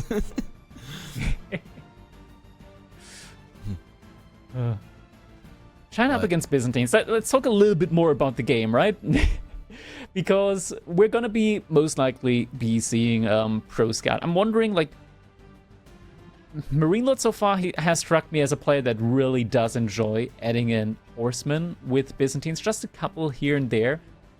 And it makes sense, right? You produce them so quickly. Sister level 5, you're pumping out military units like you're the Delhi almost, and in that regard, just being able to very quickly mass up 3-5 horsemen, force a military switch out on your opponent's side, that is very strong. I'm wondering if MarineLorD's gonna like go all out and try and deny the pro scouts, and if LucifroN's gonna try and immediately go for the fast castle age, or if he's gonna try and make units in the fuel age. It's always difficult because olive oil units are just so efficient when it comes to their value.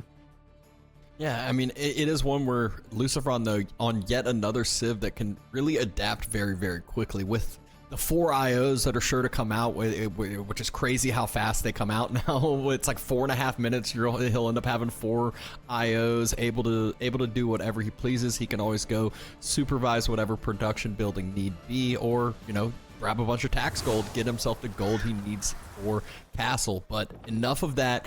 Game number 1 of the grand finals.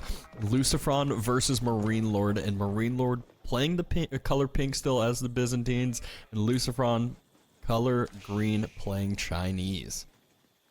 This time we do have MarineLorD not going for that 2TC play, so makes a lot of sense in this one. Like 2TC against China, you just don't have the tempo. You gotta actually like go for your own fast castle or like all-in feudal type play here. So no 10-second TC here.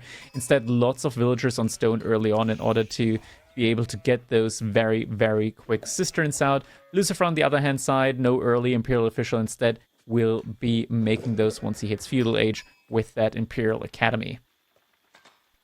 And I love the different build orders that, you know, players will end up having. At this point, you know, obviously in tournament play, you can't just have one build. You can't really even just have 2 builds with civilizations. You got to have a lot under your belt. You got to be able to adapt. So it really shows the practice and the gameplay, because there's so many civ matchups. You got to really know what you're prioritizing, and not only that, what your opponents could be prioritizing and changing up on you as well.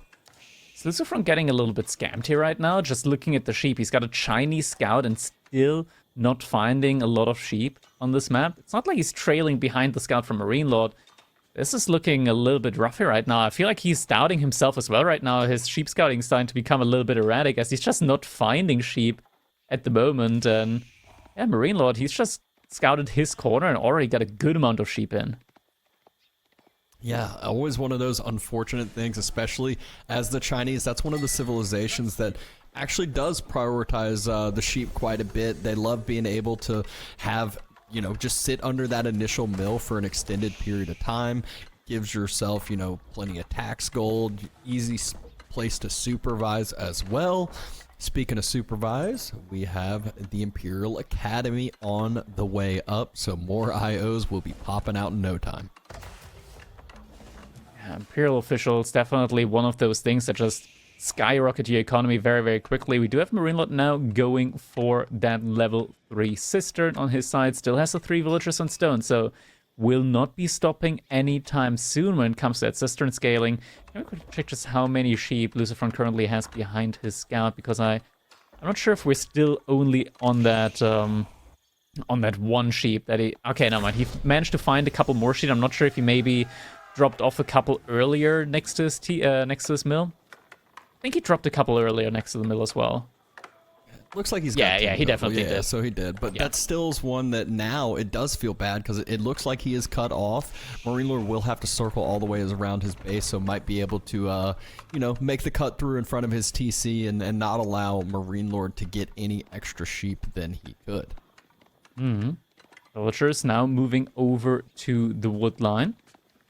Still only on that single villager on gold. Actually, never mind. He sent the villager out in order to kill that sheep. That way, MarineLorD wouldn't be able to snag that one. And once he gets Pro Scouts in, he is actually able to pick up that sheep later down the line. So it's not like that sheep is going to be there forever for the rest of the game. No, Pro Scouts also allows you to pick up sheep carcasses. Yeah. When are they going to add improved Pro Scouts to be able to pick up boar carcasses? Improved Pro Scout's already in the game, but instead, what it does at the moment is it increases the scout damage against huntable animals from 200% to 300%, which is very useful. Yeah, very, very useful. But yeah, if it could allow you to pick up boar carcasses, that would actually be a potential new build there for some Mongols. But Grand Winery 30 seconds away. MarineLorD already at water level 4, so his economic bonus, his economic buff, obviously that water level, that extra gathering and whatnot for the villagers. Meanwhile, LucifroN, we already see the 3rd IO out on the field, and I'm sure he will have the 4th queued up in no time. There we go.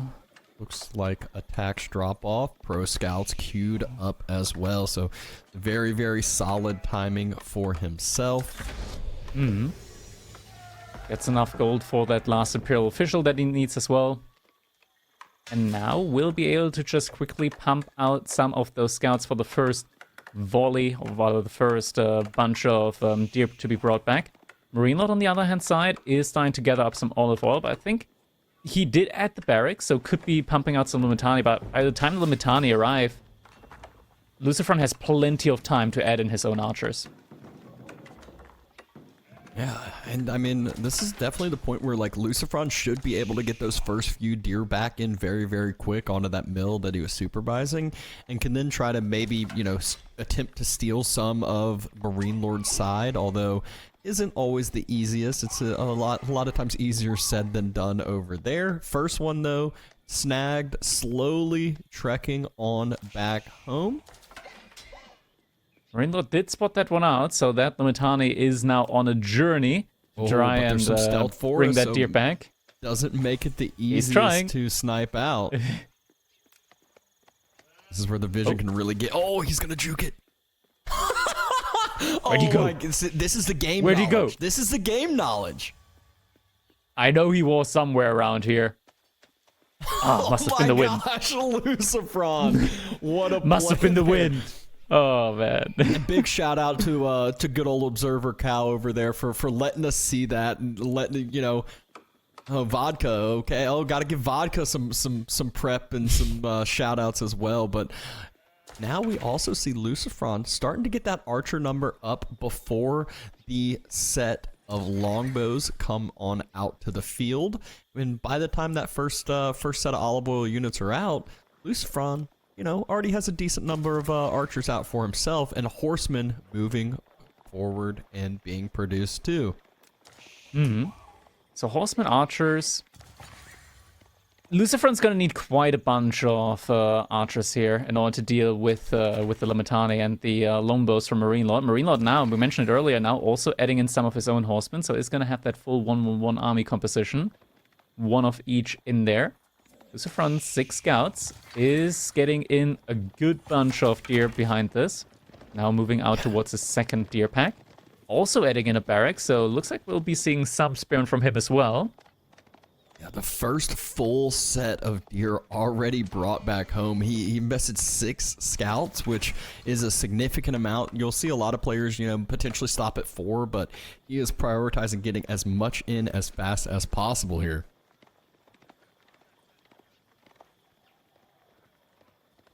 We'll see what that will end up turning into, because that food economy is going to be able to last him quite some time with the extra food that is magically produced from IOs as well. Blacksmith now also coming in. Same for MarineLorD, so we'll start getting some of those upgrades in now. Nice little deer lair here. Just make sure they're going to be nice and close to that mill on the barracks as well. Cistern level 5, so MarineLorD, he is really pumping on the economy side right now. LucifroN, though, courtesy of the Pro Scout with the Imperial official supervision, his food income is looking really, really solid right now. Yeah, and this is one of those too where he kind of has it feels like the foot up at this point to choose which route he wants to go. He can very, very, very quickly transition into a castle timing if he wants, or he can just keep up this production, keep up, you know, some more blacksmith upgrades, some more tech advantages as well, while still keeping the production that he needs.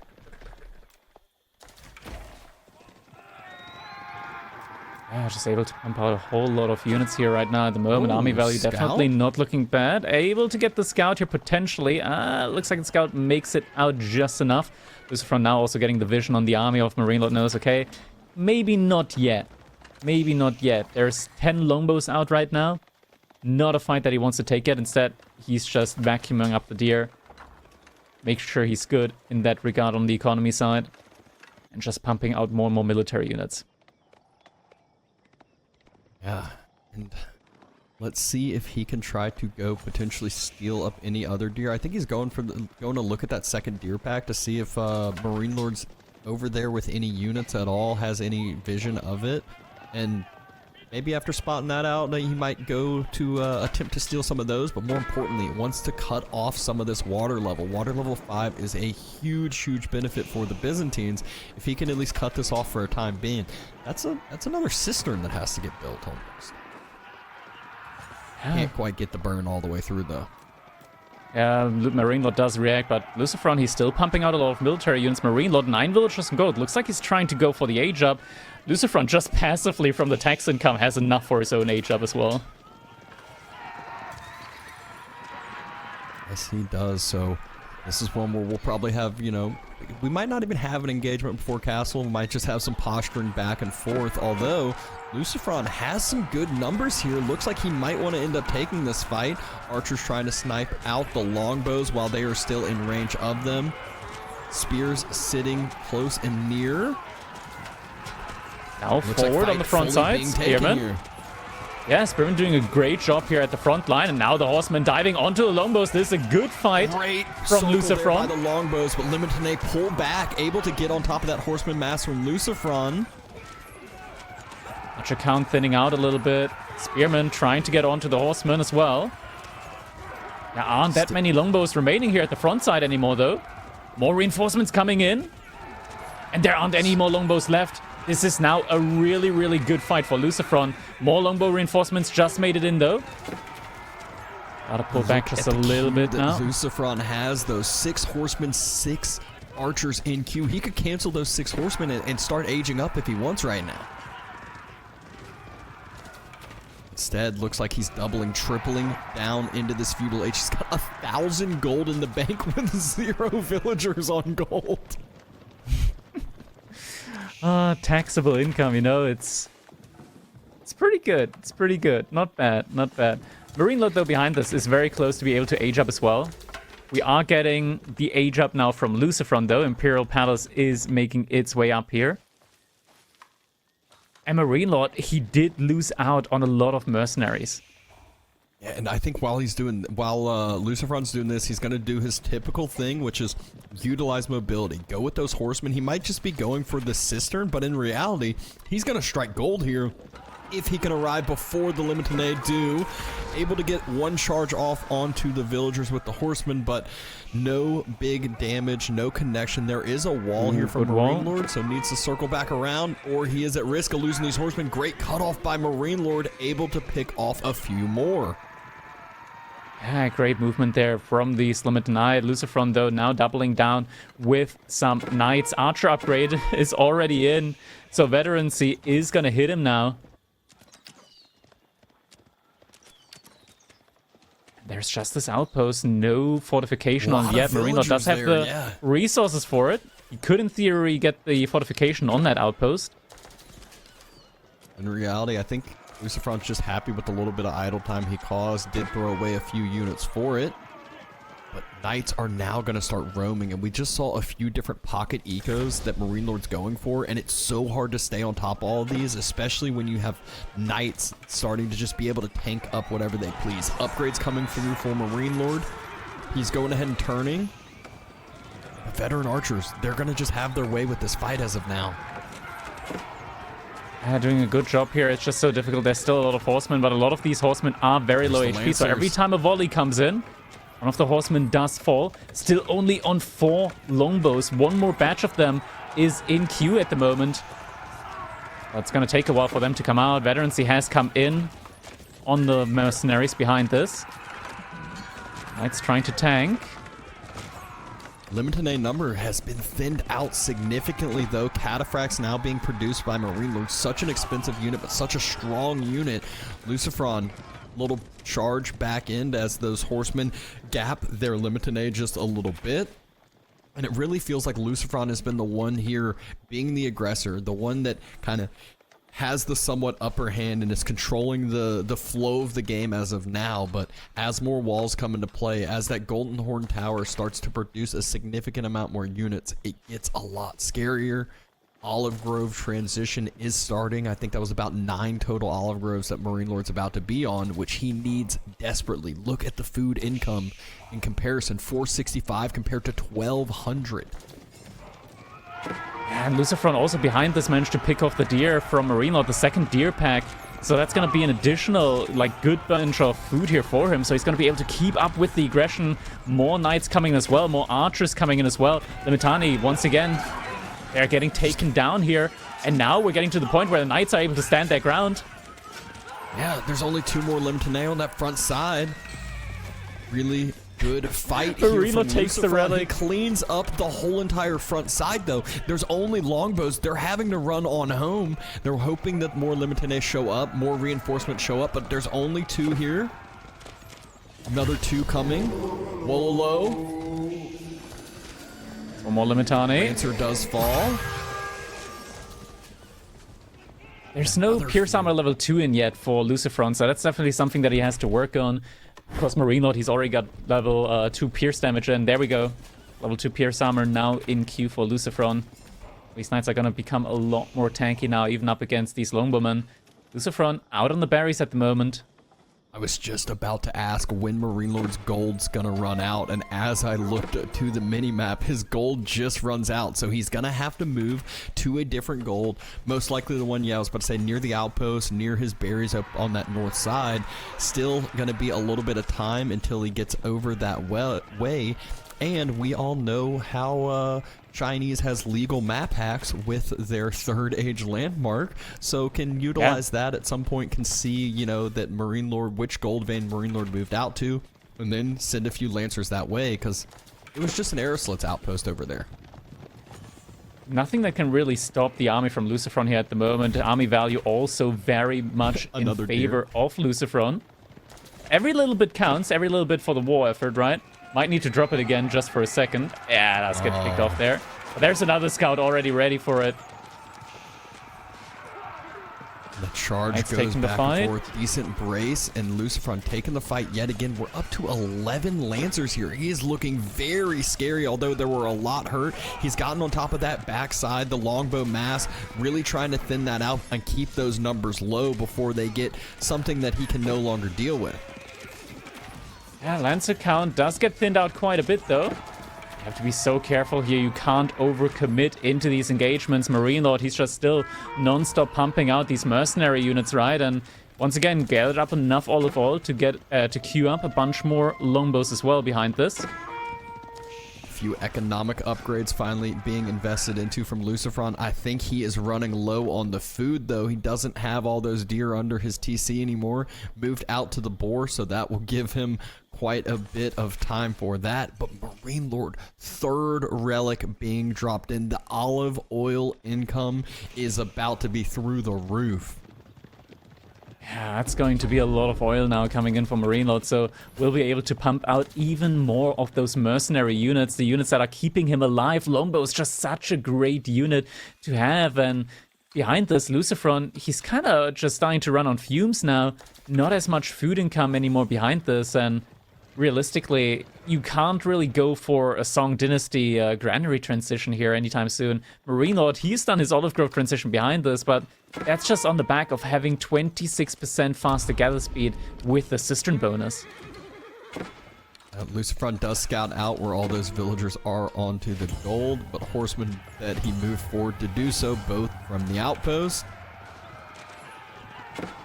Sacred Site still secured on up for MarineLorD, though, so has a bit of extra passive income coming in for himself.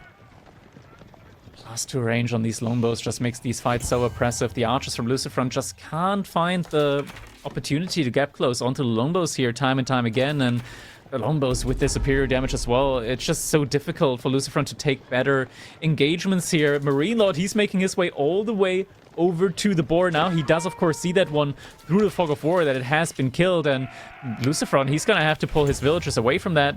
If he notices it in time, it looks like he does notice villagers do get pulled to the backside, but the cataphracts, they do dive past the outpost. They're gonna look for some villagers to kill now. At the same time, LucifroN trying to go for some raids as well. Looks like he managed to actually keep the villagers safe there in the corner, but the scout is walking after them. Anybody there? Hello? Am I seeing anybody? He's not seeing. He didn't see them. He didn't notice.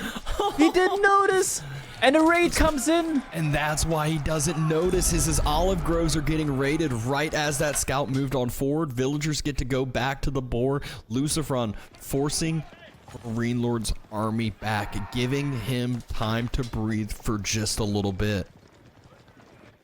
Yeah, but it's just like breathing through a rag of cloth here at this point in the game. It is not a comfortable position at all for LucifroN in this game. Placement is coming up on the outpost over there. More archers and knights are making their way onto the Olive Grove transition here from MarineLorD, so trying to keep him contained there inside of his base, or rather try to do some damage to the economy. Archer's doing a great job. Oh, these mangonel emplacements. Suddenly so many weak archers, and now the cataphracts are moving in. We all know what the cataphracts are about to do. Painted shields in already as well. They take no damage. No damage at all from those archers. Really has to be the lancers that do anything to him because of the higher base damage. But there's the trample on through. Able to get a lot of connections on, able to hit quite a bit of those low health archers. Fight being taken. MarineLorD's range is going to reign supreme here with the longbows on the backside and just taking this fight exactly when he needs to. This is looking like it is going to go MarineLorD's way. Has a lot of comfortability here. He is finally the one being the aggressor, finally the one moving across and forcing the Chinese to react. Cataphracts, man, with the bonus armor, the archers, they just can't hold a candle to them. Meanwhile, the longbow's just such a strong unit. Lancers, though, able to find a dive onto the longbow backline, might be able to finally keep the army count low, but there's still just so many cataphracts. We're at 30 longbow steps, and Panic Wallow comes in. Somehow we're at 30 longbows when it feels like LucifroN did such a good job keeping that number low for so long, but the Golden Horn Tower reigns supreme. GG gets called. Byzantines. MarineLorD takes game number 1. Mercenaries, just such an insane value here. Truly, LucifroN had such a high military value lead time and time again, taking beneficial trades, but it is just too many olive oil units. MarineLorD did a great job of keeping his economy safe, always putting down outposts on these outer economies and just making sure to always keep moving, making sure that any raid from LucifroN had units on his side there to react to it, and in the end manages to starve him out as he did his Olive Grove transition, and LucifroN couldn't really follow it up with his own farm transition behind it.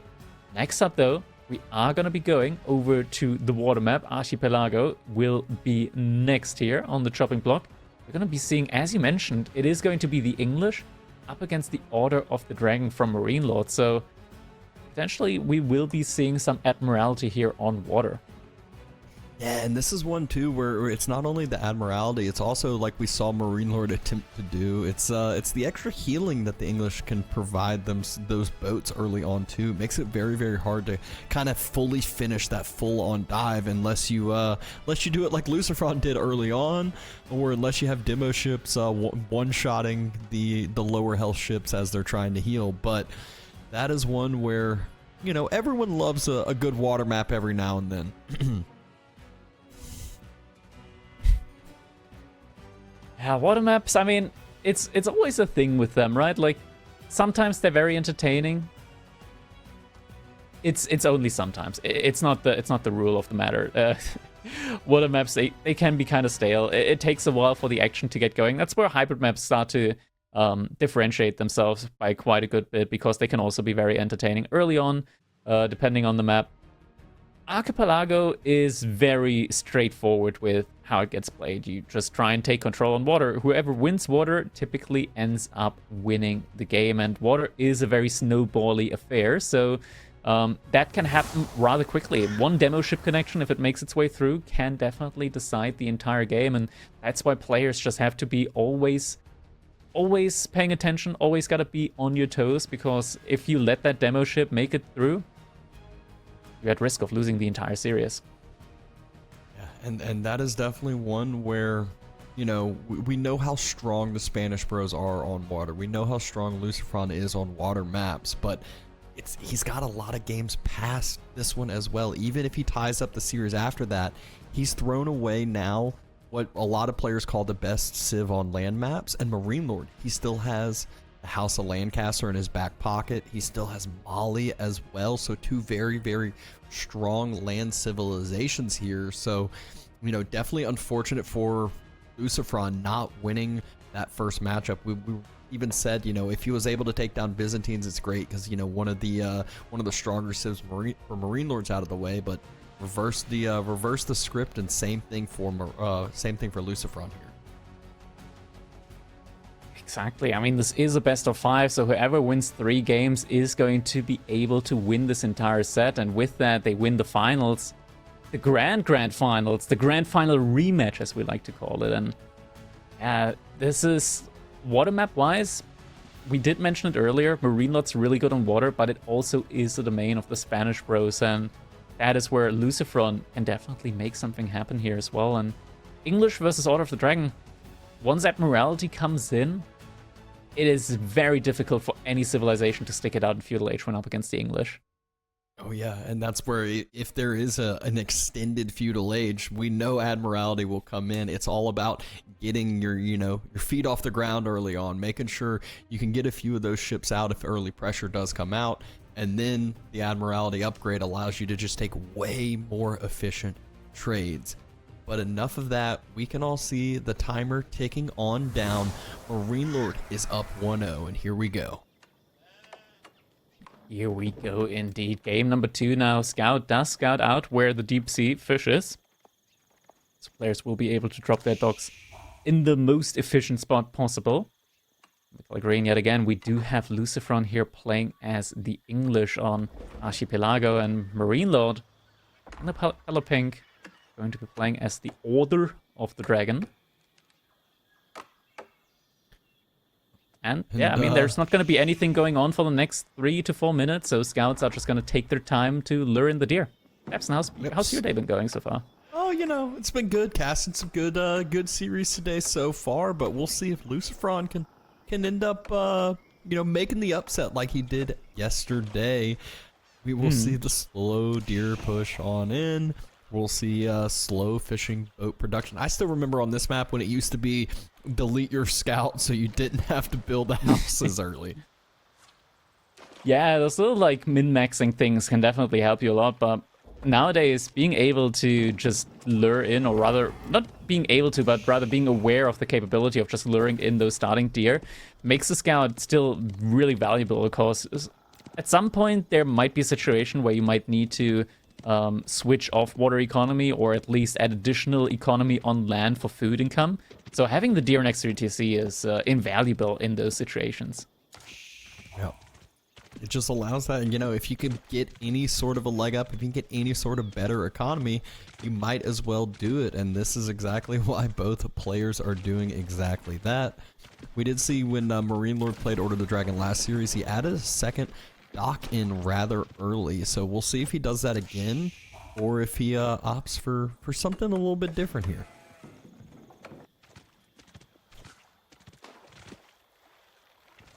Let's use this downtime to learn its Admiralty, not Admirality. Oh, there we go. Can we hover over it? Yeah, Admiralty. Even if there was an I in there, I feel like it would have been silent.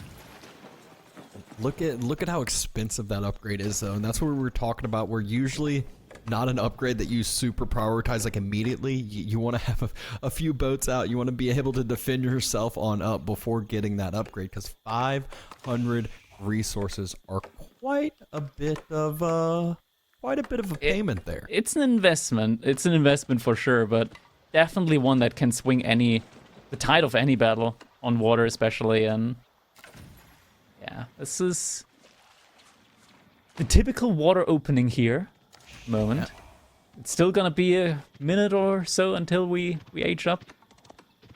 And sure enough, MarineLorD does opt for that second dock early on, just like he did prior. So we'll have a few extra fishing boats to be able to play with there. But just like he did last series, he ended up losing that hybrid map game on Holy Island. But LucifroN, he can try to punish that. He can try to age up here just a little bit quicker, and look at that is exactly what's going to end up happening. One more drop off onto the gold. He's going to have a very, very early age up timing. 5 villagers on this too. Yeah. Wondering if he's gonna also try and prioritize the transport ship here on his side. We saw that not work out the best for MarineLorD in the last set. So definitely shouldn't be going for a transport ship too early. Fishing ship here being used to scout out. Oh, LucifroN. Did he already see what he needed to see? I think he might have. I think he might have already seen what he needed to see. Wait, can we quickly check out the neutral isles? Do the neutral isles have shoreline fish? They do not. No. Okay. Is that a giveaway? Is that a giveaway of how you can tell whether it's your opponent's island or not? Might be. Yep. Huh? Well, that must be the case then. So, a good little information gathering point there from LucifroN. Yeah, he sacrificed, 5, 10, 15 seconds of fishing boat gathering time, but huge priority here because he needs, with this quick age up, he needs to be able to punish. He wants to be able to punish here, and he still doesn't have a second dock yet because he is trying to have this aggression come out as early as possible. The timing is going to be quite close for that. Now, we do actually have this being played in a much more threatening manner this time around from LucifroN with the English, right? Like, he's prioritizing the archer ship and then goes for the transport ship, and that way he is going to be able to aggress much, much earlier. I think this is what MarineLorD was trying to aim for in the last set. It's just against Knights Templar, you don't have that timing, right? Like, it's just such a doomed matchup in a way. Age-up did come in. Springle ship is on the way. MarineLorD actually pulled all of his fishing ships all the way to the back there. To the back dock. Means so that there's going to be even more idle time, potentially. Tons of idle time. He goes ahead and moves over to the shoreline fish, but there are so many fishing boats here. Jumps inside with the lower health ones. I'm surprised LucifroN didn't try to kind of micro the cutoff on back home, but there is no more room for the rest of these fishing boats. Tons of AoE damage, but Springled ship comes out at the perfect timing. Back to deep sea fish immediately, but the king, it's already out on the field. And a horseman is queued stable. up. A horseman? Not a spearman? Maybe so he can chase the king down? But surely he needs more than one horseman. I'm not so sure. I guess it depends if the horsemen are pretty cracked. Scout getting circled, and TC fire takes down the scout. Some damage definitely done here, though. Some idle time cost as well. King could be hit by a springle shot. Doesn't actually go through. And now finds the gold. Horseman does get spotted, but the king healing himself is going to be at full HP up against the horseman. And I think and could maybe still kill a villager. Try to do as much damage as possible here to the villagers. It's an Order of the Dragon villager though, so we'll make it out. Oh, it's stuck. King. Step king. Step king. I mean, you'd think that it decides to stop moving after it gets stuck and circles around the other way, but melee brain is melee brain. Yeah. King did manage to make it out alive. It's just running around for a time being. Does always, of course, have the option of jumping back inside of the transport ship. Just wait out a little bit. That does look like what LucifroN is going to opt for. Back inside the transport ship. Now he's chilling next to the shoreline. We'll wait for that passive healing to come on through. But LucifroN, he is taking a thing out of MarineLorD's book over here. It's just springled ship, and more springled ship. Meanwhile, MarineLorD finally decided to make some demos himself. Or a demo. Some good trades here with the springled ships, actually. Yeah, really good trade so far.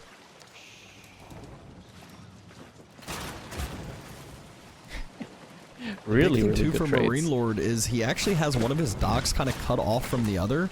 So LucifroN could try to punish this, especially if the wrong ship gets produced from that dock. Yeah, and LucifroN already's got more reinforcement, 2 additional springled ships somewhere in as well. Wait.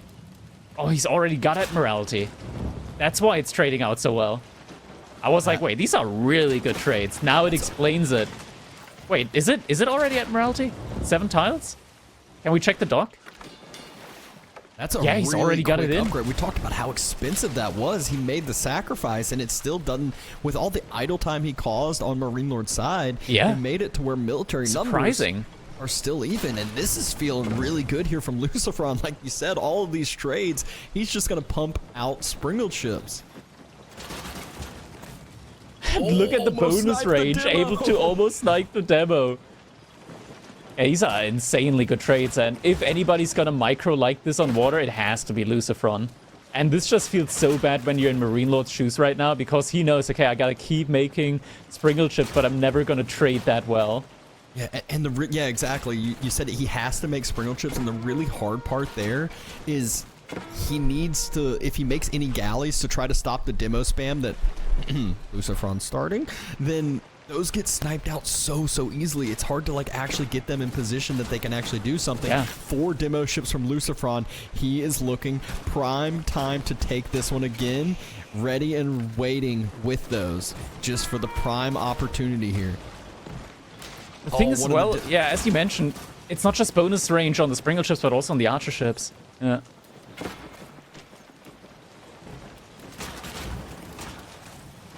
It's getting close to being able to snipe an additional Springle ship there. And also just makes it so easy to snipe out the Archer ships as well. And then the demos can reign supreme. Yeah, this also means, you know, fishing boats.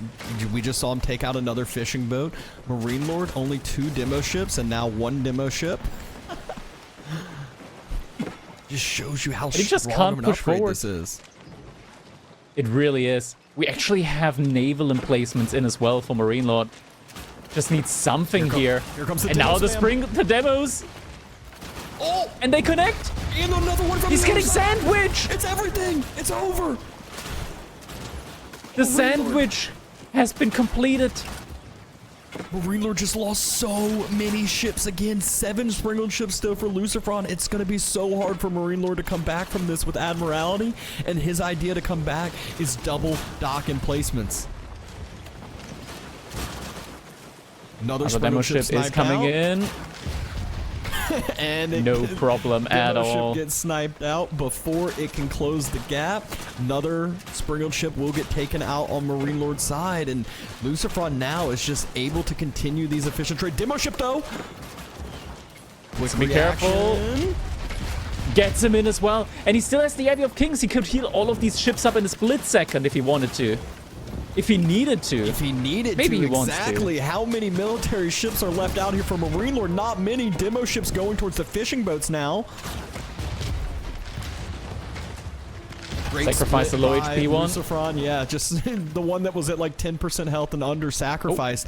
But MarineLorD now goes with a little bit of a raid. Quick, fast barracks drop, but hasn't yet been finished. I think just a couple bills might have to be sacrificed, at least one. TC helping on out. Scout should go down here soon, and then Spears in queue. We should see a little villager swap. Nope, no villager swap. Any villager swaps? Going down. This hurts. This hurts really bad. Yeah, LucifroN's losing a lot there. But the horsemen are going down, so at least it's something. Yeah, he's just fully focused on water at the moment.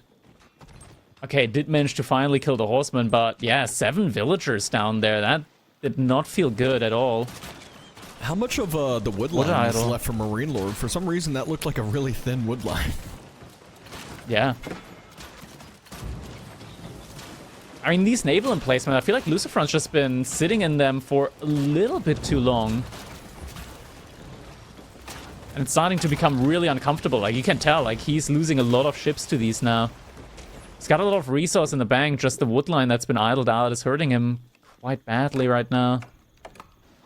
We're actually getting to the point where I feel like MarineLorD is actually still in the game somewhat. He's lost a lot of economy. There was a lot of idle time as well on the fishing ship side. But it's not over yet. And he's adding a market in now in order to buy food, I'm guessing? Yeah, he's definitely running lower on the food. You saw him on the sheep under his TC. I believe it's probably food that he needs to buy. He's at 172 food per minute. I mean, I think both of them are kind of struggling now. If you look at the worker kills on either side, obviously 7-7. I think LucifroN wants to go up to the next age, maybe drop either a White Tower or King's Palace on one of the islands. I think King's Palace would just be nice in general for longevity scaling-wise. Because MarineLorD's starting to reinvest into water again. It's back up on 8 fishing ships. LucifroN 7.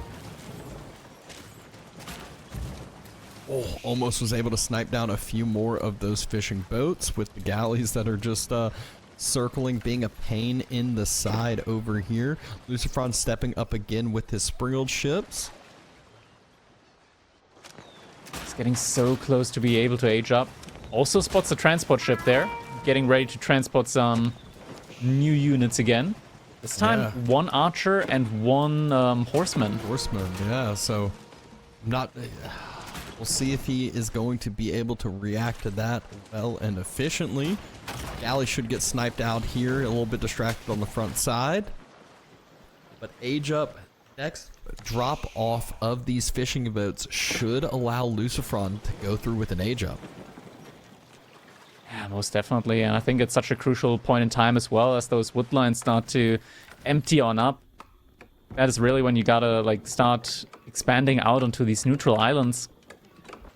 And it's not the easiest, and I feel like that's what this galley has been out there for. It's just making sure that he knows exactly when MarineLorD does go for this, you know, expansion over here. Demo ship moving up and forward. Great move. Oh my gosh, LucifroN. He is a menace on the water over here. Yeah, sneaking in that one demo ship, and now we get a white tower on the shoreline, actually, interestingly enough. This is a production building of everything he wants. So, you know, he could do a little transport ship action with, you know, a couple knights or, you know, something that may be difficult for MarineLorD to react to. Yeah, it is going to have that option.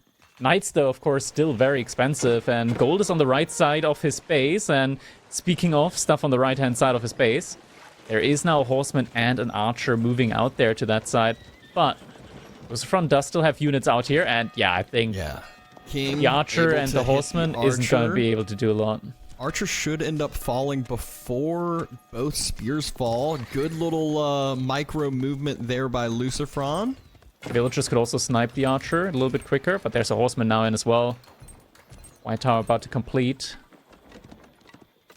White tower does indeed finish on up. Spears trying to chase down that horseman. Looks like horseman's gonna get one more pick before falling here. And now MarineLorD hears the age up, knows he has to do something. The problem is the whole entire shoreline There's a white tower. Basically protected from the white tower. And now there's about to be an additional +1 range on these sprinkled ships. Yeah. Upgrades coming through. There was so much gold in the bank and armored hull coming in as well.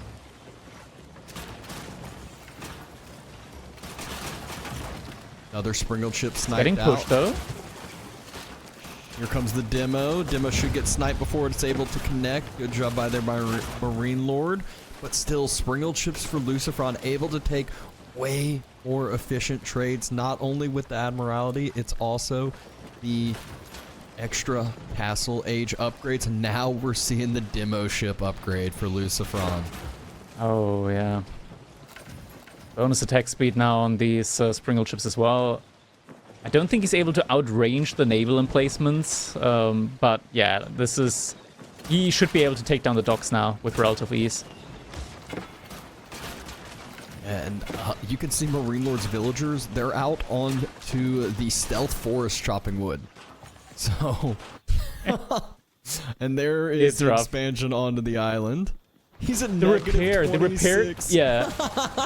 When you repair ships, you can actually go into the negative wood-wise, and it's kind of hilarious. Yeah, so first dock got taken out, and this is where as LucifroN continues to kind of just step forward with this whole entire military, it will get very difficult for MarineLorD to hold this. A few of those demo ships look like they're going for the circle, look like they're going for the flank. MarineLorD scoots up just a little too far. Those demos are going to close the gap. See, the demo went for the trade. And at least two more sprinkled ships sniped out. White gets taken every now and then. There's a little stutter step from LucifroN. But he's just able to take still better engagements on the retreat thanks to the bonus range. More demo ships coming in as well. Bergrave being built on that northern island that MarineLorD moved on out to. Demo ships coming out for MarineLorD as well. Sniped out though before they're able to connect. There's 6 demo ships somewhere for LucifroN. I just don't know exactly where. Every now and then they're diving forward. MarineLorD, he's now aged up, but he doesn't have the upgrades. He doesn't have the resource for the upgrades. Bringle ship upgrade is now coming in. The demos! Big connection! Oh my god, that... Yeah, GG. GG. Oh my god! What a closing demo ship explosion there. I think maybe 6 or 7 Springle ships taken out from one demo. Obviously had the upgrades through the extra range, everything of the sort. What a game by LucifroN. Have we mentioned yet that water can be kind of snowbally? Just looking at the military value lead there at the end, that demo ship, man. It killed some units. It killed some units for good. Just about 1,000 resources plus worth of units that he destroyed there with the demo probably. And what a game to tie up the series. This is a best of 5. We have at least 2 more games at hand, but no more water, which we know is LucifroN's sweet spot. We know that's his strong point. Next up, we're going to be moving over to Gorge, and it's going to be MarineLorD on the Malians and LucifroN on the HRE. And here comes the slow-mo. Honestly, Depson? Yeah, we got to see that one in slow motion again. Oh my god. Now that's some Pirates of the Caribbean action right there. HRE against Malians. Dark Age rushing? Definitely on the menu. We've seen iterations at the moment with the Malians where they tend to respond with, like, instead of going for their own barracks nowadays, Malians to a Dark Age rush tend to go more often than not for their own outpost on the gold instead.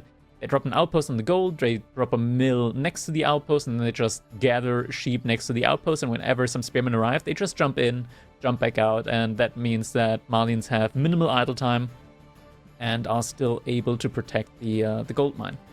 Yeah, I saw a game last week where Outpost, was 95% of the way built.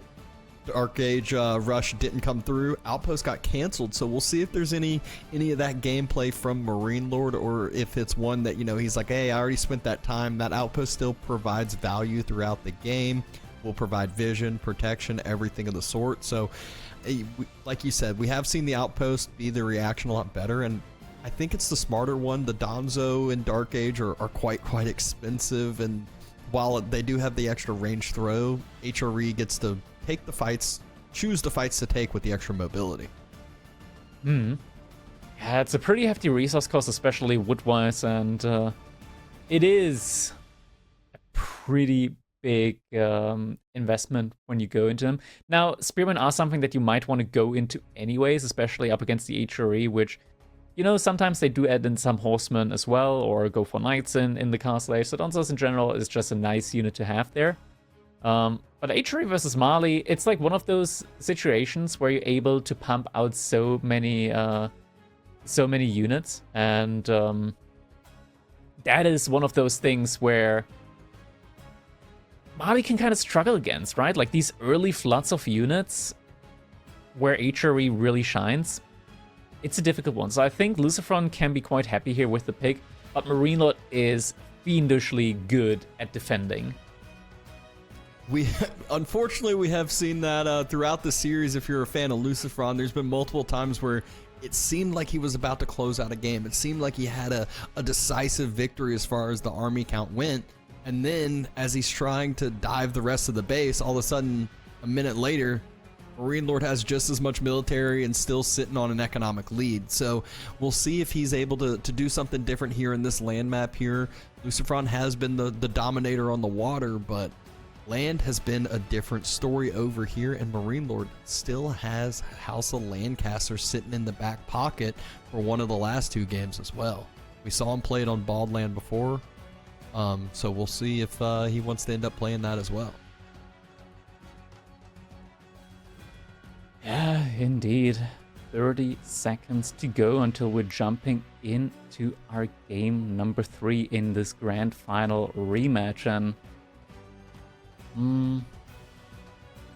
I'm like looking at this, and I'm not the biggest fan of HRE, like all-in feudal age, mainly because I'm not a good player when it comes to microing units and just going for these all-ins. I tend to just throw my army away, and then I'm sad looking at an army that is gone.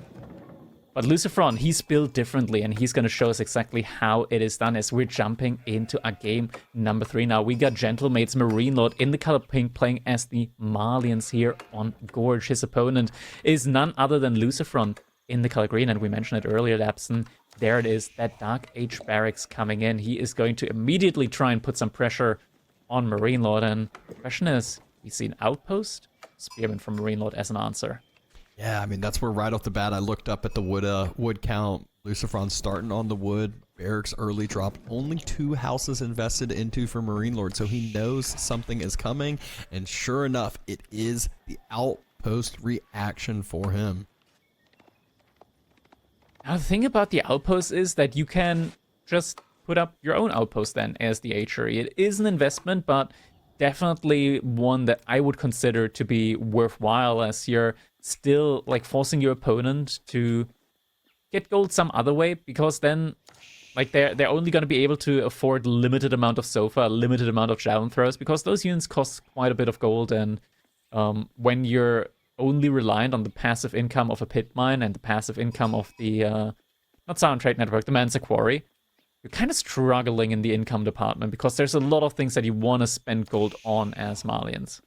Yeah, you cannot just rely on one single pit mine with a few houses, especially when the outpost is taking up one of those spots for extra gold income. One of the benefits, though, that MarineLorD has is maybe a little bit extra time for this outpost. There's, like you said, the mill being dropped on next to it with the sheep already moving that way. But Spearman did not find out exactly where the gold was early on. LucifroN needs to make sure to take a little wide path around it. Oof. The first few nice. spears Gets take a a sheep deny there. Yeah. Gets a little sheep denial in there, though. I mean, he probably knows that he's not going to be able to really deny a whole lot there. Yeah, forcing the reaction feels good enough. Like we said, you know, it just slows. All you want to do with Molly is slow them down. You don't necessarily need to kill anything. You don't necessarily need to take anything down and have this, you know, decisive Dark Age win. But slowing them down, making them invest into things that aren't cows, definitely gives you a little bit of that leg up. Looking at it on paper, so LucifroN, he had to spend 150 on the barracks. He had to spend 160 on those 2 spearmen, so 310 resource investment there. But he forced MarineLorD into building 2 less houses, blocking one of the spots there with an outpost, spent the 100 wood on outpost, and the idle time, because outposts take an entire minute to build, a lot, like twice as long as a barracks, right? It's pretty tough to say, honestly, if this is worth it or not, but I want to say, like, it's not bad. I mean, the spears are still alive, so if you're just, you know, and you want to use them later on anyways. Yeah, you can end up using these later on. Yeah, they're taking a little bit of damage, but they're still causing this idle time. Every time those villagers jump inside, that means they aren't gathering on up, and just as you said, he can move on home, heal them on up.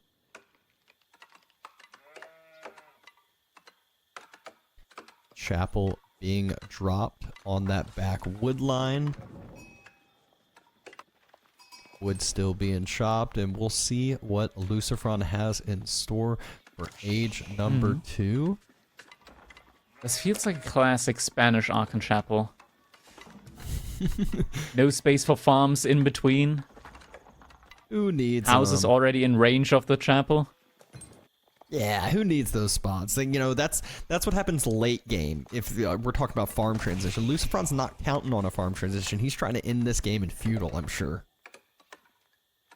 That's true, that's true. So you probably don't even have to think about like the optimal placement there for it. But it's just one of those classic things that we see from the Spanish brothers all the time. A lot more sheep now also coming in from LucifroN, so he'll be getting a good amount of resource in there. MarineLorD now adding in a couple more houses around the pit mine, tries to make it as efficient as possible. And we do indeed have those spearmen being pulled back all the way over to that Archon Chapel for some prime healing coming in. MarineLorD already investing into a couple of cattle here at the beginning, and we did talk about this with B as well, just having those 3 cattle right at the start of Feudal Age it's a very, very good amount of food income that you can use to really jumpstart your economy.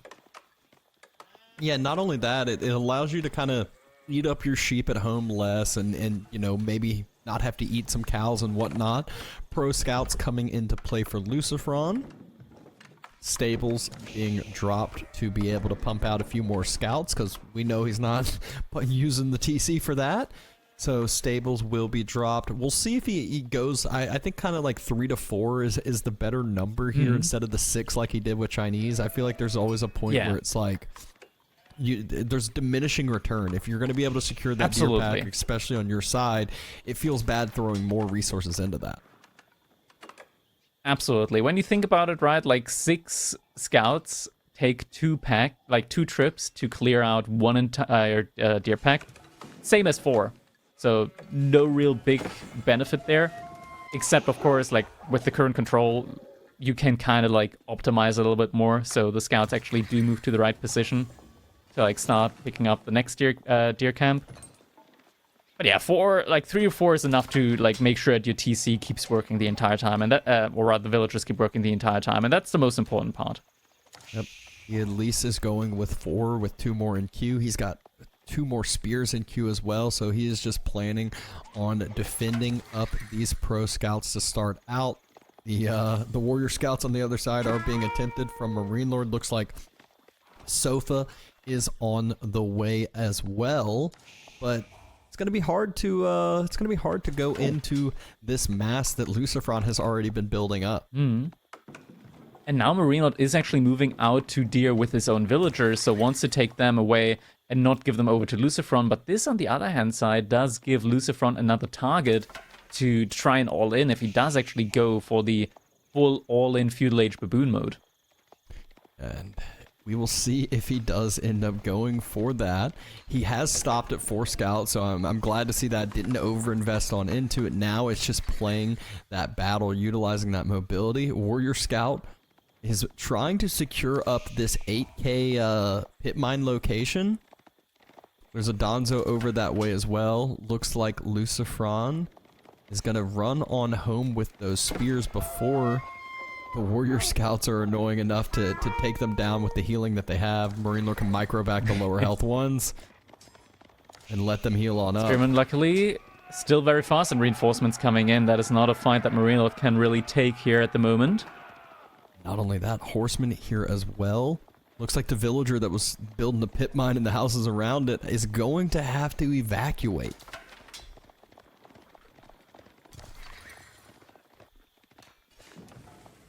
All right. We don't have an archer range yet from LucifroN. It's still just full-on spear and horseman. Neither player went for the archers yet. Going ahead and getting some ranged armor, though, from LucifroN's side. So might be thinking about, you know, taking some outpost fire, taking some annoyance there, because there's still no range from MarineLorD's side either. Yeah, I mean, MarineLorD, he did send out a ton of villagers over to the deer there. But he did actually just add 2 archery ranges, so it looks like he does want to go... It wouldn't be a MarineLorD game if there weren't archers. Yeah, and not just a few archers. We know we're gonna look back here, and he's gonna be up at 20, 30 archers or so. The next set of deer, though, on the north side, while all this was going on, this just means that LucifroN has just been able to grab and secure his second deer pack with really little to no contestation. As I say that, though, the Warrior Scouts now are headed that way with the Sofa. LucifroN will need to drop that one, run on home. Warrior Scouts are a little bit faster than it, but still should be fine. Same thing with the other one. Ooh, that one actually might end up going down. Oh, spears are close enough. Maybe? Oh, looks like he's going to go for it and is able to kill the scout there. Just barely able to connect and kill that scout. Still a few more deer on that northern side. We are getting archers in now from both sides. LucifroN behind us, though. Look at that. He's forcing MarineLorD into military units. And even though LucifroN has more military units on the field, army value-wise, he is much closer to the age up. MarineLorD didn't even invest that much into the cattle yet. This is going to be a great timing here, potentially, for LucifroN. Yeah, this is really, really solid so far. I mean, it just shows, again, what you can do if you're delaying Mali. That second pit mine hasn't been built, which makes it harder to, you know, get that cow boom going on, get that passive gold income that Mali know and love so much. Scouts going back. One of the scouts will end up falling here. Only 2 scouts remaining. Little raid on the deer. Does get spotted out in time, though. Horseman going down. More idle time, more delay, though, on MarineLorD's side. And with this next drop-off of gold, LucifroN, he's aging up. Regnitz Cathedral on the way. Looks like some spears might have gotten a nice split there on the scouts. Not sure if they picked it up. But, ooh, villagers on the gold need to fall back. One will die. There's an archer getting out alive. Oh, yeah, he is able to make it out. Nice. Really, really good body block there. Yeah, and looks like MarineLorD is not going to be able to really contest this age up now at all.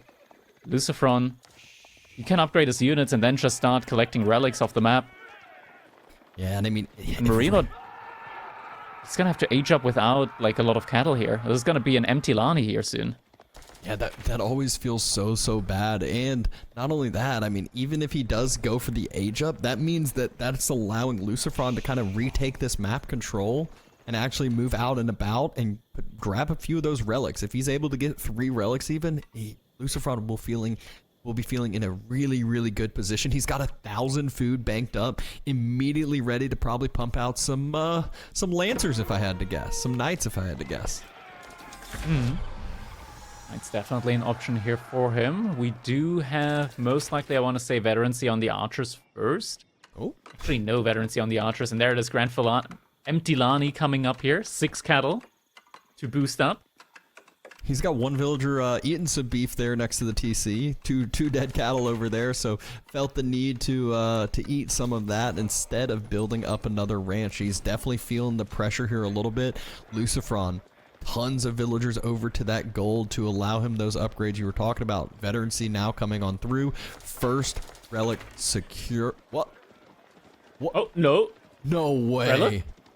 What happened there? He noticed. Nothing's worse than when you do that and they go all the way back home and you're like, where's the relic? Like, no one's in. MarineLorD didn't grab that relic. That's a villager, not a prelate. Oh my god. He tried to pick it up. All right.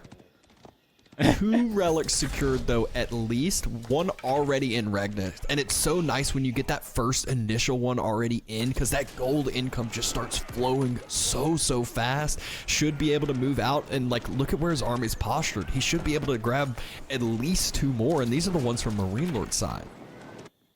Exactly. MarineLorD, though, he's getting all the veterancy up. That's a problem.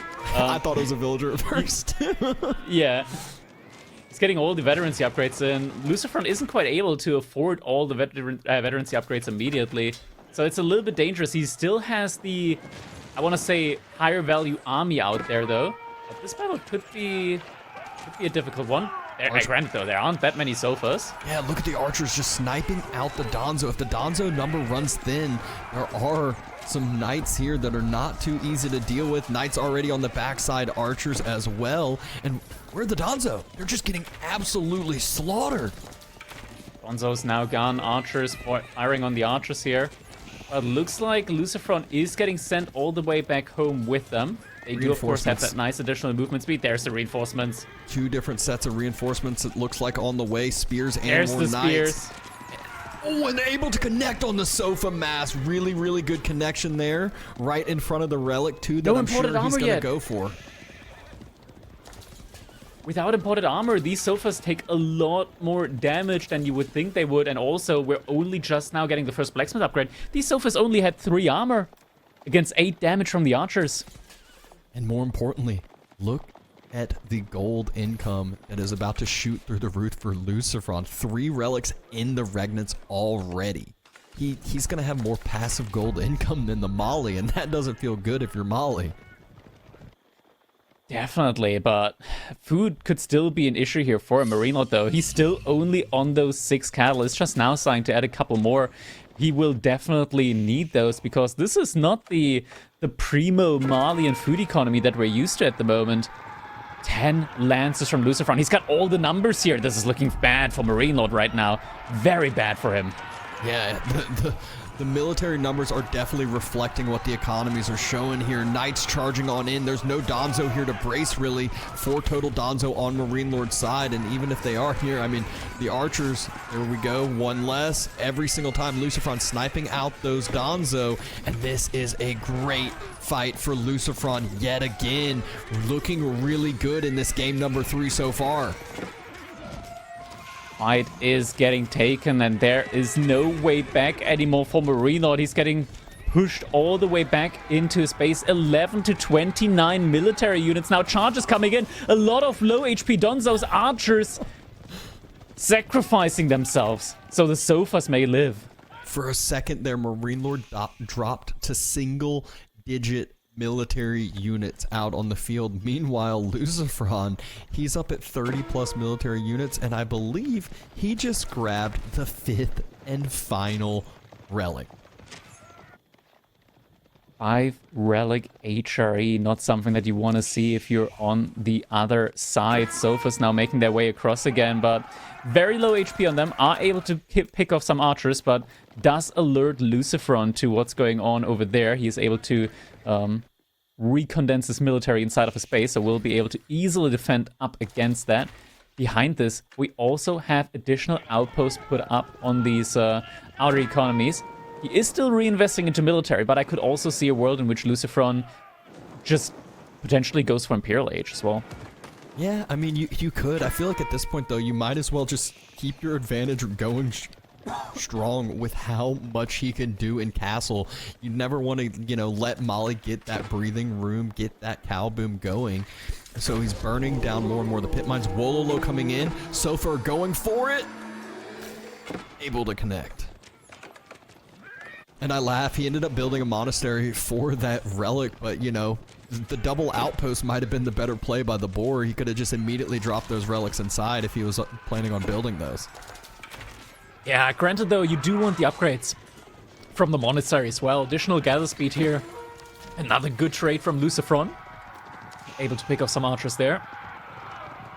And my big thing is, once LucifroN, he made that trek out to the berries on the west side of the map. Made the trek, that's just one villager onto the deer, but that's the last bit of food that's like that he's needing to rely on. He does have 20 of 20 on cows now around the Grand Filani, so really, really nice. But this has at least given him an extra boost to be able to keep up a little bit with the production. I said keep up, but he's still not really keeping up with the production that LucifroN has on his side. LucifroN, though, he needs to go for the cattle, and he needs to go for them soon, because, as you mentioned, MarineLorD, he's now getting to that high point on the cattle economy, and sooner or later, he's gonna start to really, push back out again. MarineLorD's doing a great job of just keeping LucifroN, moving out on the map with these couple of sofa, forcing him back time and time again, but I feel like now is the time where LucifroN is finally starting to push into the cow economy. It looks like he heeded your call. He said, all right, the cows is what I need to focus on. There's 16 knights for LucifroN. There's only 4 Donzo on the other side. There are quite a few Sofa with the imported armor. But the Sofa that were there have almost all been sniped out at this point. Only 2 left over here now. LucifroN taking the fight, just going ahead and letting the knights do their thing. Archers still always sniping out the infantry units on the other side. It's just been constant great micro here by LucifroN. And the knights just doing an excellent job here up against the sofas. More archers moving forward from LucifroN, still having the knight lead here at the moment. Sofas trying their best, but they're just no match for the knights here. Even underneath the TC, it's just not fully garrisoned as well. So not that much damage coming out here. Now is the point where LucifroN can just keep sitting underneath the TC and can start really killing all of these cattle. And with that, MarineLorD, he's going to lose his passive food income. Yeah, 38 military to 10 More cows being slaughtered. Those have to be gathered from before they can get put back into the cattle ranches. 3 more cows that should get slaughtered as well. Archers cleaning those up. TC trying to snipe down the archers, but takes a couple of volleys for every single one of them. Still more knights being pumped here by LucifroN. Cattle count now reduced to 12, and not all of them are in the ranches as well. I believe it's only just... it is the full 12 at the moment that are remaining that are still in the ranches, but a lot of them now just lying dead next to TC. MarineLorD pulling a lot of villagers now in order to gather from those cattle, so he's gonna get some food influx from there. I'm still not sure if it's gonna be enough. Really, he's still just pumping out mass sofas behind this, but these cattle ranches are going down. Yeah, more cows getting slaughtered. And I love this, like, LucifroN wasn't on to gold for such a long time. He's been able to keep up this Lancer production for so long, and all of a sudden now sends out 24 villagers now onto the gold. Not sure if he even needs the gold income right now for too much. He just doesn't have anything else to gather. Yeah, he needs food.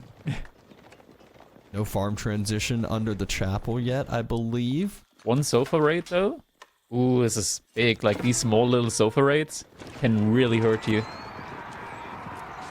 It just feels so hard for MarineLorD to actually split off the sofa to go do some raiding. Especially when you have this giant knight mass knocking on your doorstep, 24 knights from the side of LucifroN. Yeah, but he's still just always taking these fights around the TC, making it very difficult for LucifroN to really take extremely beneficial engagements. Here we go. This is a fight that isn't looking too bad. Lots of idle time inside of the TC from MarineLorD. Archers firing onto the back line. Knights still surviving. Finally able to take down the majority of the sofa yet again. This is a fight that is being really invested into right now from MarineLorD, but it's not a good fight for him. And finally, LucifroN able to get the value trades that he really needed here now for a while. Yeah, was able to hit a few of the villagers on the cow. He was taking a raid on that gold that he had moved on out to, but look at where he's at after that fight. And LucifroN, he goes up 2-1, takes game number 3 in the grand finals. So now it will be up to MarineLorD to win back-to-back. If not, LucifroN takes the final series and has the major upset. What a crazy back and forth at the moment between these two. We're actually getting to the point now where LucifroN is on match point. And honestly, Dabson, it is quite difficult, right? Like, in a best of 9 against MarineLorD, it is so difficult to win against like these long drawn out series. But in a best of 5, it is much more possible. And there is, of course, the potential like that LucifroN with the last couple of games in the previous set was like, okay, it is just much more realistic for me to win in this best of 5. And yeah, right now he is very much looking on point for it. And next up, we are going to be moving over to Frisian Marshes, where we're going to be seeing Ottomans up against the House of Lancaster from MarineLorD. Yeah, I knew House of Lancaster was coming out. You have to pull out your best civ when it's match point over here. It's also the map that MarineLorD got to choose. So, you know, House of Lancasters on Frisian Marshes, very strong. Seen it multiple times in this tournament so far. Ottomans, though, is what is under LucifroN's belt to try to counteract, you know, what I think MarineLorD said. China and House of Lancasters on land maps are just the 2 best civilizations by far. House of Lancaster. Ottomans. This is one of those where I do feel like when it comes to like the horseman versus horseman type situation, like Sipahi are just really strong, but so many times we think that a civilization is really good against House of Lancaster, only for them to still end up falling short against the all-in feudal age from them. Yep, absolutely the case. And this is when we're watching the replay, I feel like LucifroN sat under the base, sat onto the cow economy for like the last 5 minutes to end up closing it out. But yeah, for Ottomans, You know, they do have their own extra military, you know, bonuses with the military schools and whatnot, but I really feel like one of those deciding factors on Frisian marshes is if you're able to consistently deny the shoreline fish / secure it for yourself. It, you know, civs aside, if you're able to end up doing that for yourself, that really can get you a huge leg up, as that is the fastest food gathering in the game. We see how strong Pro Scouts is with bringing it back and having survival techniques. Well, you know, imagine just being able to walk over to the shoreline consistently.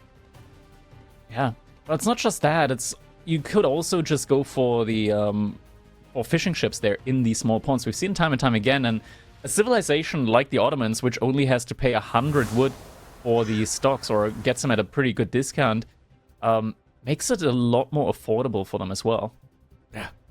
Absolutely. So we'll see what the game plan will end up being for LucifroN. We'll see if he does end up moving out, you know, building some docks. Obviously, we expect MarineLorD to do the typical House of Lancaster feudal age play. People wanted to say House of Learning for some reason. It's House of Lancaster. The House of Learning, that's a good civilization. Maybe that's the next variant that they could introduce. I mean, we've already had JD, we've got Order of the Dragon. House of Learning as a variant civilization, is that really too far off?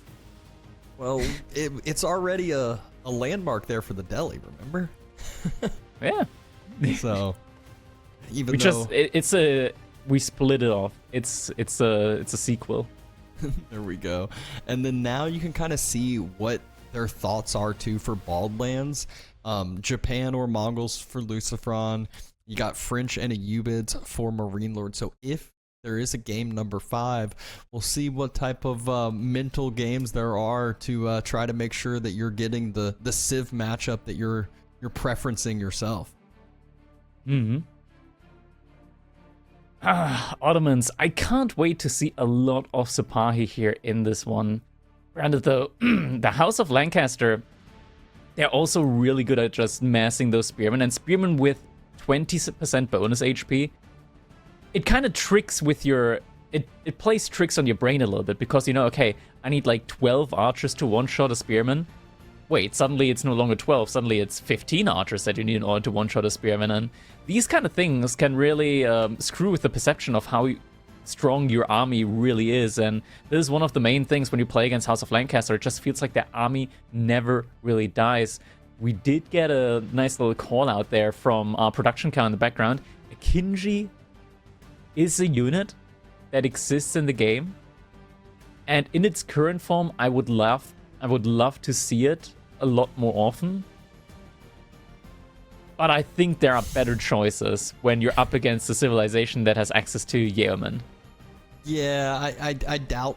If they come out, I feel like it would be a misclick. I actually love the Vizier point at the moment, where you immediately get 3 Akinji in immediately, because that's a lot of value. Like, Akinji are expensive, getting 3 in immediately, that's pretty big value. Like, you can use that. The issue with that is that those... I genuinely wish that was Vizier point, like, level 1 or something like that, because then I would genuinely use that a lot. 3 Akinjis immediately as the first Vizier point, you could do so much damage with that. Yeah, almost like a mini military wing type of thing for ABBA, where you can just get a bunch of units out, do some early pressure, and kind of do with what you want behind it. But we all know what LucifroN has, you know, favored the most. It's been cav units, it's mobility, and that's where the Sipahi plays right into his hands. That's what he loves to play with, and those kind of...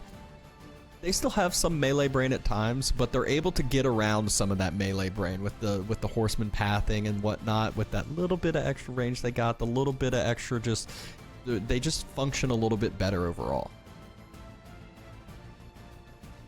They really, really do. I'm wondering if we're gonna see like the early military school opening here from LucifroN. I feel like it makes a lot of sense to just get those 3 initial spearmen, right? Like, in theory, the military school, it is just that. It is 3 spearmen that you'll be getting in Dark Age. After that, slowly you'll be getting those Sipahi in. And just being able to start off with these 3 spearmen right away in the Dark Age, it is such a nice ability to constrict your opponent out of the map, especially if we do see a move out onto water here. But enough about that. We are now moving into our potential match point in the grandest grand finals of the EGC Masters Fall tournament here. We got LucifroN in the color green playing as the Ottomans here. It is his match point as he's leading 2-1 up against Gentle Mates MarineLorD in the color pink, and he's playing as the House of Lancaster and is opening us up here with the Dark Age Barracks play. Yeah, so Dark Age Barracks from MarineLorD. LucifroN did opt for the military school, so I think having just units in general, having more units is always better, especially against the House of Lancasters, but LucifroN will need to react to this early spear gameplay from House of Lancasters. There's so much stealth force here on the front side too. The gold veins are not as frustrating as what they used to be on this map. There were some times where they'd spawn in between the wood lines behind the base, and it'd be like, wow, I did Dark Age pressure for absolutely no reason. But this is one where with the new Frisian Marsh updates that we've had in the recent history, there's a lot more just better spawns in general, not that frustrating stuff. But look at this. Looks like MarineLorD was actually expecting LucifroN to potentially be going for that Dark Age dock plate that I talked about, and he's investing quite a lot into these early spearmen. Now LucifroN, he's already gathered a good bit of gold so far, and could be... Ooh, he's just trying to ignore it. Like, not trying to ignore the spearmen and trying to get the gold required for the age up. And he does still have another gold vein. He does have the other gold vein that he could potentially like try and sneak some villagers out to. Oh, one of the able to get some taking on the a little bit squirrels. extra damage. How much more gold does he need, though? Is another little bit of extra damage coming in? Needs to watch out, though, for those spears getting cornered, and a lot more damage coming in that time. One of the spears actually just gets sniped from Mars over there. And now the first initial spear comes out from LucifroN, so a little bit of breathing room there. A lot of damage on, what is that, 7 villagers so far. Another drop-off comes in, but still needs 18 more gold. Spearman can just easily get sacrificed here. One villager has to make it out. Just a little bit more gold required here at this point in time. And there we go. LucifroN now has the gold that he needs. Villagers are able to just run back safely. And MarineLorD, he's just going to send out 5 villagers, and he's going to be able to get the age up in at a pretty decent time. This was a lot of idle time on the side of LucifroN. And it's tough to call. It's tough to call if this is like for whom this was the best trading-wise. Because House of Lancaster with their bonus gather rate on food can honestly just be downright disgusting. And you can tell, like, he invested into barracks, he invested into 4 spearmen, age up timing, pretty similar. Yeah, basically dead even on that age up timing. Abbey of the Kings as well, so low health spearmen, not a big deal. Yeah, all good, all planned. Meanwhile, those villagers going to stay low health for quite some time unless opted for the Vizier points to get some early monks on out. That's definitely a nice play. LucifroN a little bit house there. House does come in. I think it was only minimum idle time there on the TC. So overall, no big problem there. Villagers now moving out to wood. But yeah, it's a lot of low HP villagers now. Yes, indeed. But we'll see if MarineLorD's going to be able to punish that throughout this game. The biggest thing, no dock in the Dark Age, like you had mentioned, might have been the idea. MarineLorD prepping for the manors already. Yeah, mana play should definitely be up here on the menu, right? Like there's just never a situation where you wouldn't want to make manors as the House of Lancaster, unless of course you're on water. On water, you kind of don't want to do that. And now we have the villager making the trek to those far side ponds. MarineLorD scout, though, he is circling and trying to spot out if there is any docks, if there is any Dark Age play or water play, not Dark Age play. Ooh, great timing. Surely enough, he is going to see this dock right as it's being built. Yeah, that's some great timing here. Does actually hit the dock, so is going to send that message over to LucifroN. Hey, I know what you're doing. I see that dock, and yeah, that message does, of course, like portray to LucifroN. Okay, my opponent most likely will be going aggressive now, and we do see those spearmen. Actually, never mind. They're just chasing the scout, but they will now go for that dock. It's gonna take a while for MarineLorD to really start massing up his military count here, as he is first of all going for those manors. That's his priority at the moment. Sipahi getting built from LucifroN stables, and actually an archer coming out from the military schools, what it was looking like it was queued up, which seems somewhat surprising. Doc, though, has finished on up. Next drop-off, we'll probably see a fishing boat queued up. I think he might want to go for an archer ship first, actually. Right, like that would give him so much agency there on that pond. And there hasn't been anything else yet. Just needs one more drop off. Surely should be that archer ship, right? Yeah, there we go. Timing's got to be kind of close, though. And we do actually have the imam, so the imams did get picked here as the vizier point. Yeah, so imams were able to heal the rest of those low health villagers on up. And the archer ship is going to be able to secure this dock. Spearmen are also going to be able to take... Well, they are going to take a good bit of damage. But if they're able to make it all the way back to the Abbey of Kings, they're going to be able to just heal up. Yeah, that's a good amount of damage. Oh, man. If LucifroN would be able to, like, get a jump on them now, it would be great. But I feel like they're just going to be able to heal back up in the Abbey of Kings.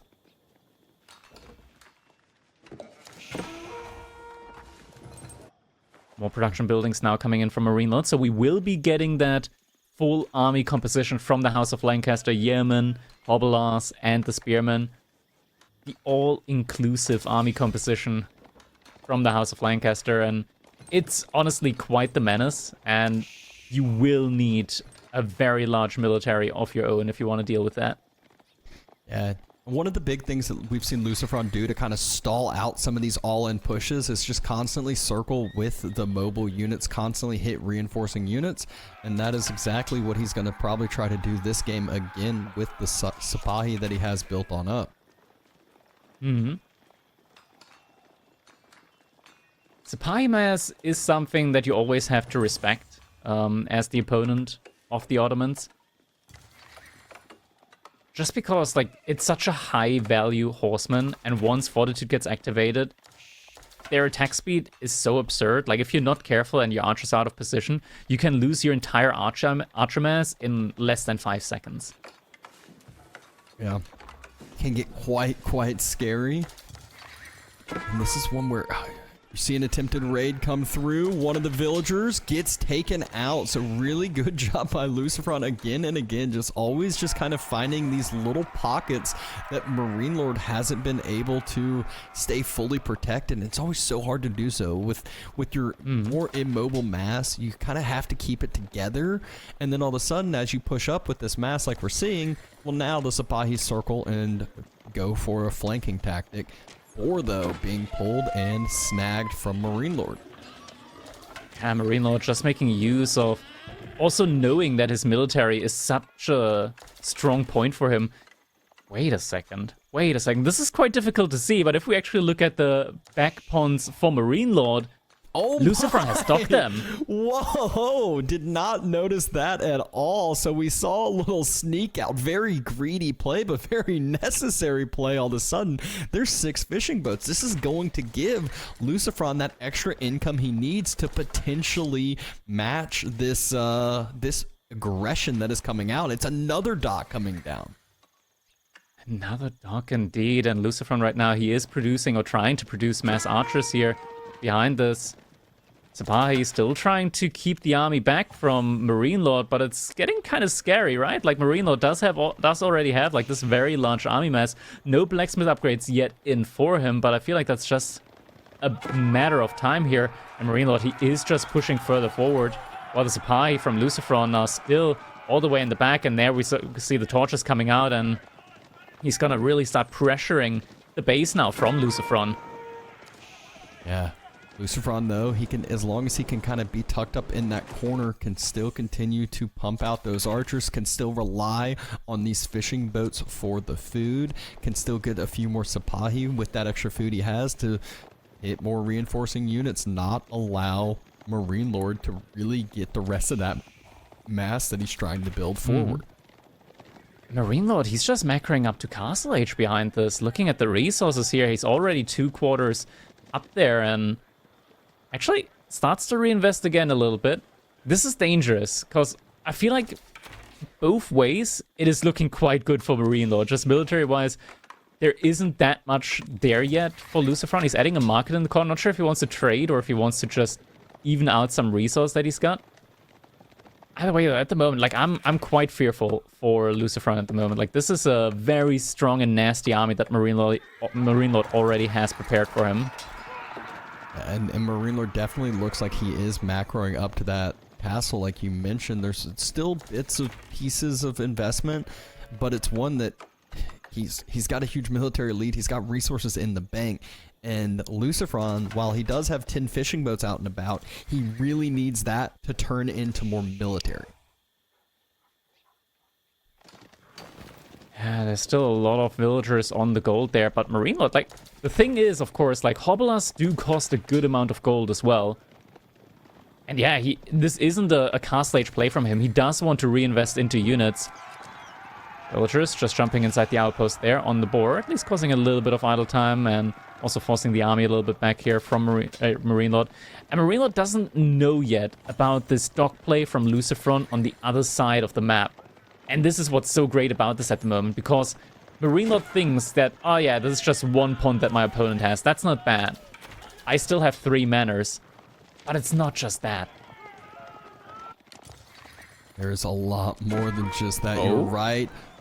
Outpost starting to get burnt down. Rest of the reinforcements now moving forward again for MarineLorD. Outpost at half health. LucifroN forced to push on away. He's still down significant numbers. MarineLorD still sitting kind of at halfway to castle.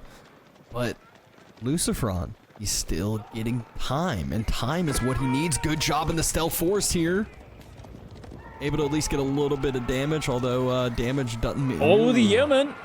There's a big... But it's still the entire rest of the army is here. Yeah, this is so much. So many units here. And the issue is you can't really run away from this. The Hobolas are just way quicker than your units, and pathing can be your biggest enemy here. Scout runs the opposite direction. Matter gets taken down, now has to be remade.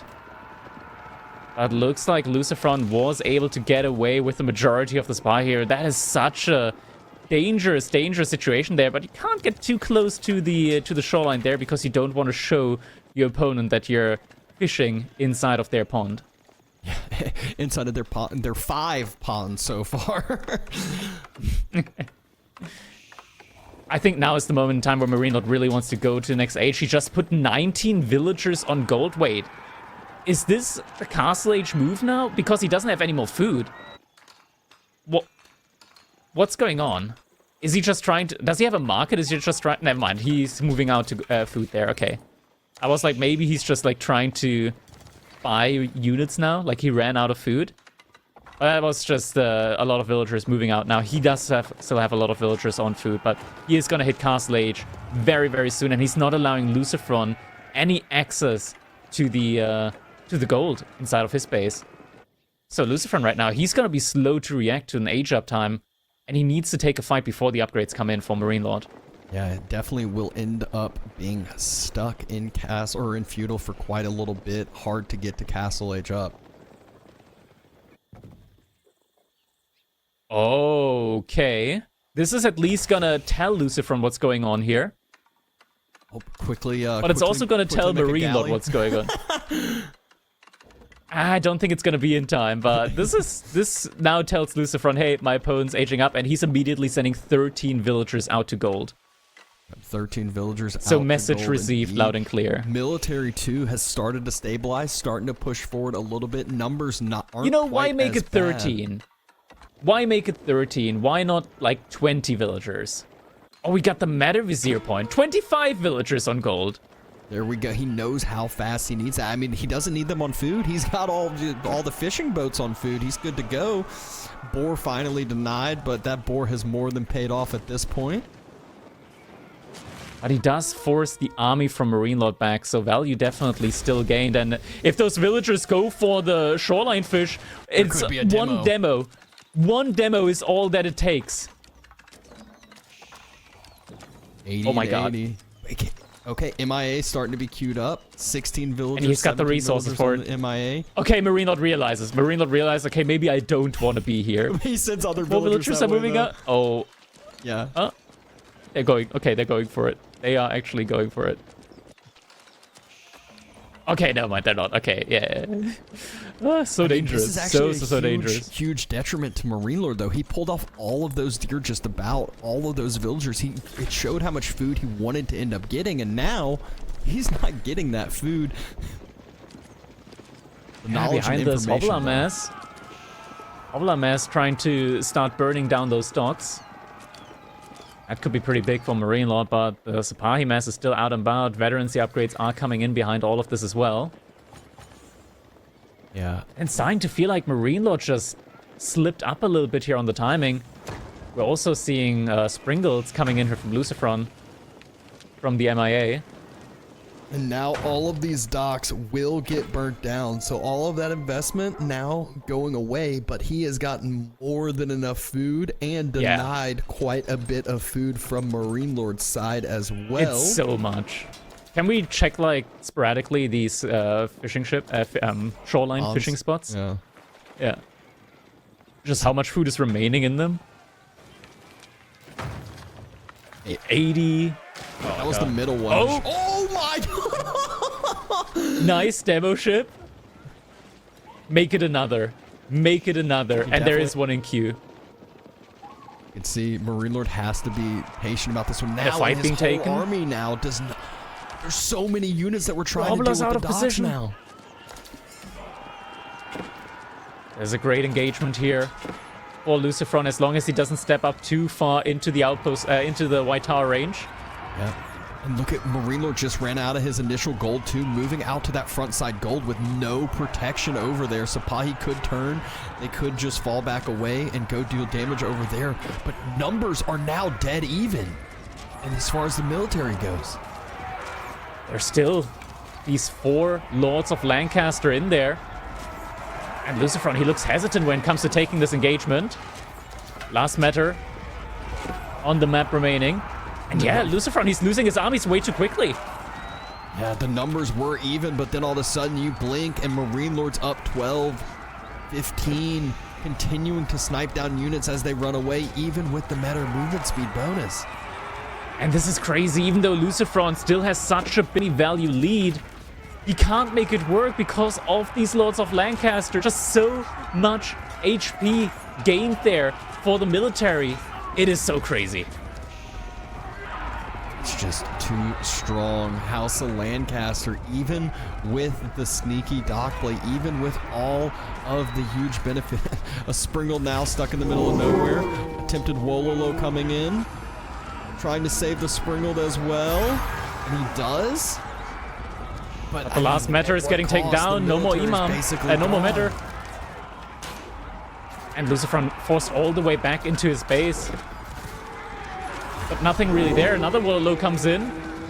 Another Wololo. Another Springle falls. Archers diving TC. It's just too much. It looks like it's just too much military to deal with as of now, but LucifroN holds. At least for now. MarineLorD doesn't think he has enough to full dive on. A lot of his units are lower health, so might just head back home, get some healing on up. Honestly, House of Lancaster is kind of disgusting. The army value difference there, but still just being able to hold up against that. Just 20% bonus HP on all of your units. It's so strong. And with so many units there, it is incredibly difficult to target out the Lords of Lancaster. Maybe a balance point could be to make the Lord of Lancaster bigger, so it's easier to click it. Because honestly, I would not have been able to click the Lords of Lancaster in there. It's like a Where's Waldo image, and it's like, I don't know where he is. I think they forgot to put him in there. I mean, so LucifroN's aging to Imp? Maybe? Potentially? Barely got enough on gold, though. And he barely has military schools. That would be... And he gets a wood upgrade during this time. I think it might just be Miss Macro. Quick mana kill?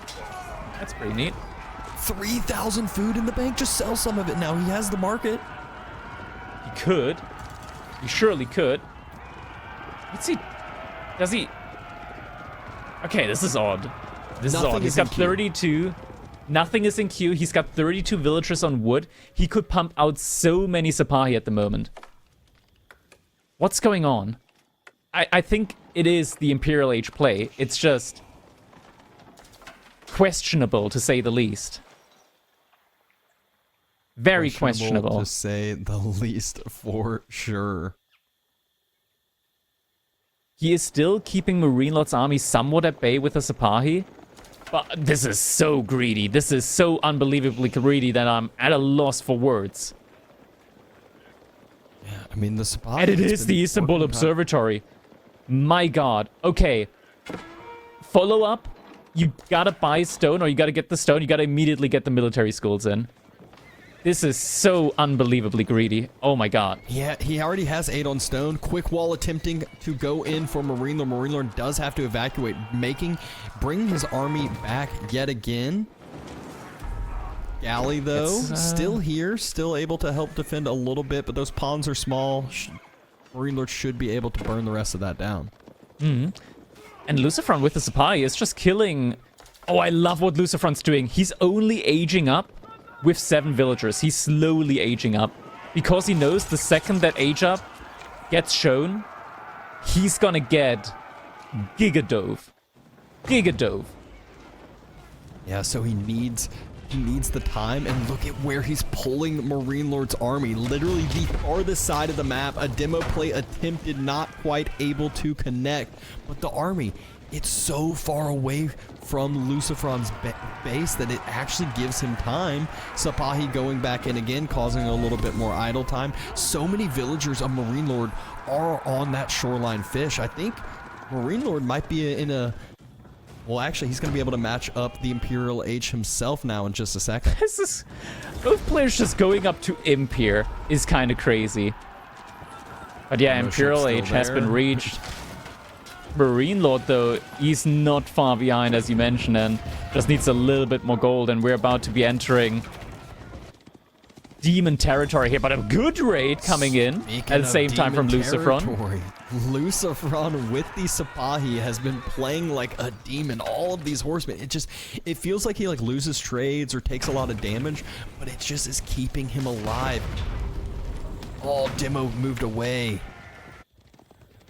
He doesn't have a lot of gold in at the moment, and he does need gold in order to start upgrading his Sipahi right now. He doesn't have any unit in lead at the moment. He is getting a lot of these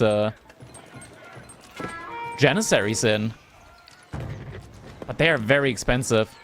Repairs coming in. Yeah, he's not going to be able to burn that down. Lost a lot of Sipahi for it. Age up did come through, and we do now have the Wind Guard. And with that, MarineLorD is now going to be able to start really, really massing up a lot of infantry. Infantry, though, where LucifroN has 6 Springles and now also the ability to get Great Bombards out.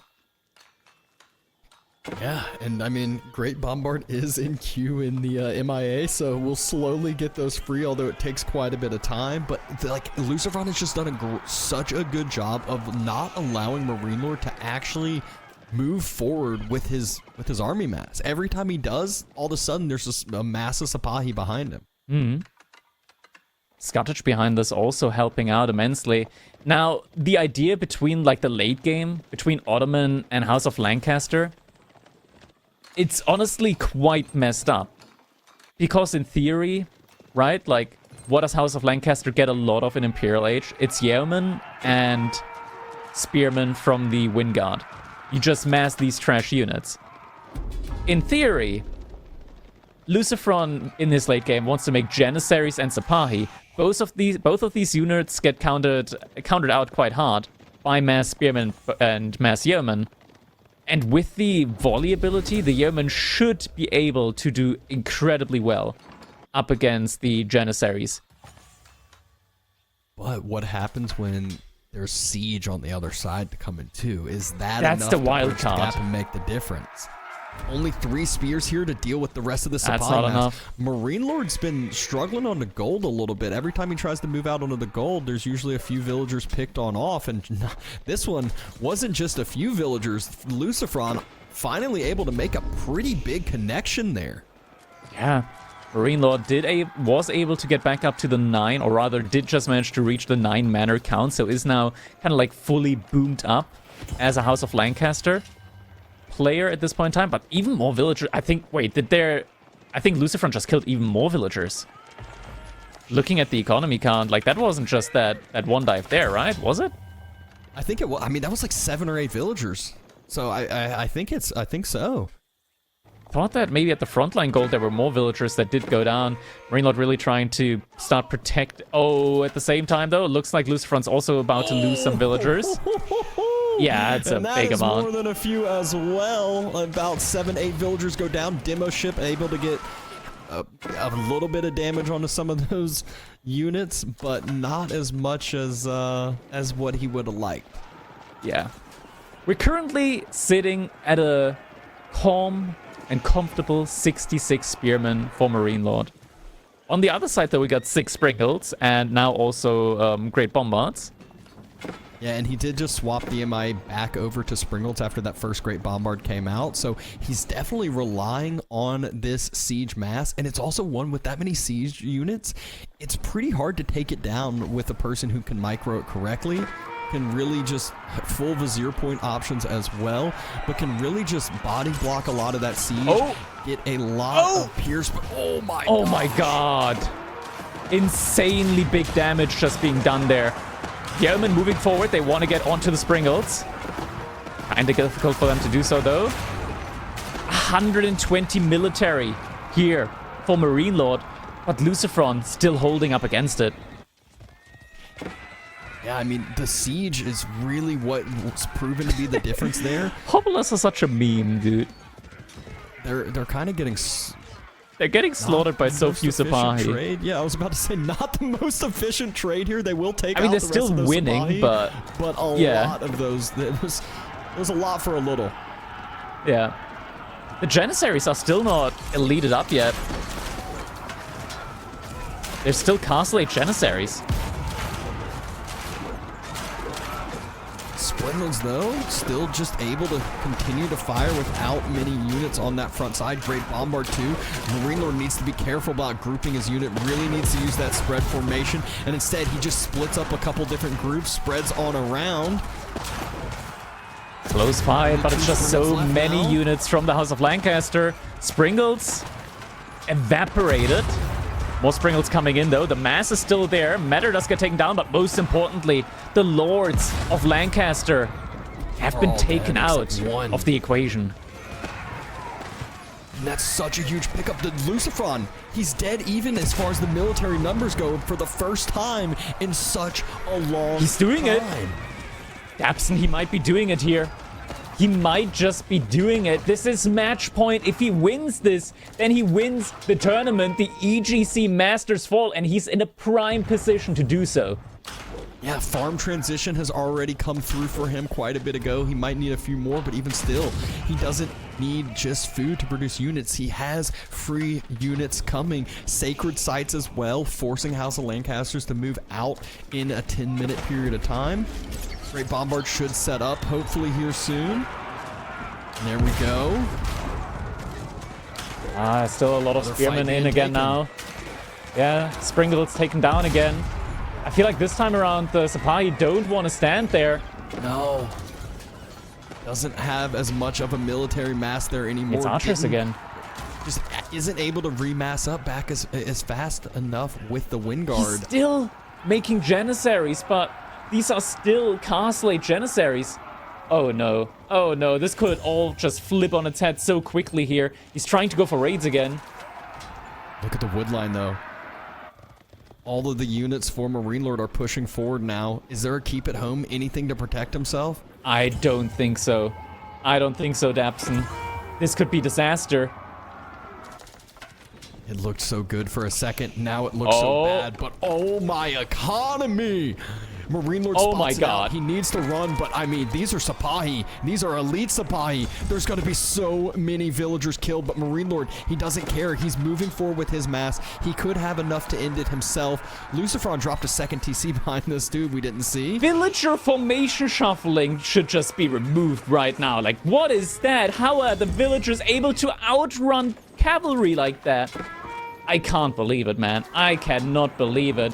LucifroN. Second TC. Unable to get like the big villager kills that he was looking for there. It looked like he was about to just slaughter all of MarineLorD's economy, but like you said, villager formation shuffle was able to give them enough time for the Wingard to pop out the next set of units. There's 62 spears out for the side of MarineLorD, and LucifroN just now, he's trying to make the transition into men-at-arms, it looks like. A couple more villagers killed here as well. The manors are still working, though, behind all of this. It's always this passive economy. Is round 2. More Sipahis making their way in now, yet again. I'm not sure if MarineLorD's reacting in time this time around. But the Sipahi, they're not actually going for the villagers in the woodline straight away. Looks like they stopped, maybe to burn Oh, they go for the manor? Yes. Great pickoff there. Down. Now just taking out units one at a time. So as MarineLorD rallies single units, that definitely is hurtful. Having to deal with raids at multiple spots. The Sipahi did decide to move along to that wood line. I believe they did manage to find some more villagers up there. Indeed. They found a good amount of villagers there. 64 economy to 80, but MarineLorD's army mass is nothing to joke around about. If there is not static defenses at home, LucifroN will have trouble holding, although he is up to 18 men-at-arms rather quickly. He's trying to pump those out as fast as possible. Please tell me these are elite. Against 75 spears. Please tell me that the men-at-arms are elite. Great volley here! Oh my god, and the men-at-arms, they're not elite. These are still Castle Age men-at-arms, as Castle Age as the Janissaries here. Springles in there as well. This is an absolutely wild game that we're seeing here. There's so much on the line. Another Sipahi raid. More villagers being taken out. Not a quick reaction here from MarineLorD. And just 4, 5, 6 more villagers get taken out. He is hurting on the economy, but I feel like as economy falls, just more military comes out. It's just 17 yeomen, but almost 100 spearmen, and it might be 100 soon, Dabs, as we still see more and more being made from the Wingard behind the Stow LucifroN.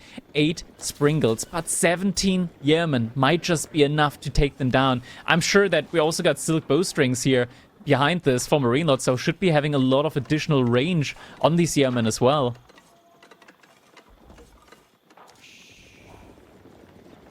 This is crazy. We're all the way up to 4 Lords of Lancaster as well. Still not able to close out this game on either side. Is 22 villagers enough to make a difference to help LucifroN start catching up? It doesn't help too much when you got 16 idled, though. Yeah, he needs to get back up on the gold and is finally able to do so. Gold is really the one thing that he's been struggling for. Oh, what is that? He went to the corner to grab the wood and he didn't drop a lumber camp. Oh, man, those villagers, they're on a trip right now. And you better notice that soon, because that is inefficiency peak right there. I think he noticed. Half of them. Yeah. He's going to go on the gold with them now instead. Also worthwhile. MarineLorD, he's moving in. MarineLorD going to the main base, but there's actually a ton of those units are rather low health. The Springald's a lot more effective, you know, when you don't have to do too much. He's just taking down the military schools. Oh no, he's just burning them down. And an emplacement for now, but the military school's falling. I feel like that was one of the main It's too things many. keeping LucifroN in this game. There's 131 military units from MarineLorD. This might just be it after a crazy 35-minute game so far. We're still going to see, can LucifroN hold? More villagers getting taken down yet again on MarineLorD's side. He's sitting at 60 economy behind all of this. More villagers yet again being found out here by the Sipahi from LucifroN. But still, it just feels kind of hopeless in a certain aspect as well. There's just so much infantry mass from MarineLorD. It's so difficult to take them down. Some of the military schools are being rebuilt now by LucifroN, but it's such a heavy loss for him, stone-wise especially. He finally has enough resources to upgrade. Please get the elite men-at-arms upgrade. You've got 40 of them on the field, LucifroN. I'm begging you. And Janissary as well. Oh no, these volleys have been so dastardly so far this game. Springolds trying to do what they can in that stealth forest, but just not able to get like a nice piercing shot. It's really only hitting 2-3 units each time. On the retreat at least, getting a good couple of trades in there. Still difficult to take these fights. The Yeoman just doing so much damage here, adding so much value to the fight, and now MarineLorD, he's doing the switch up. Mass Earl's Guard now coming up as well. 1,100 gold in the bank, still lacking quite a few elite upgrades on LucifroN's side. Springald's getting sniped out by the Yeoman. Needs a stealth forest.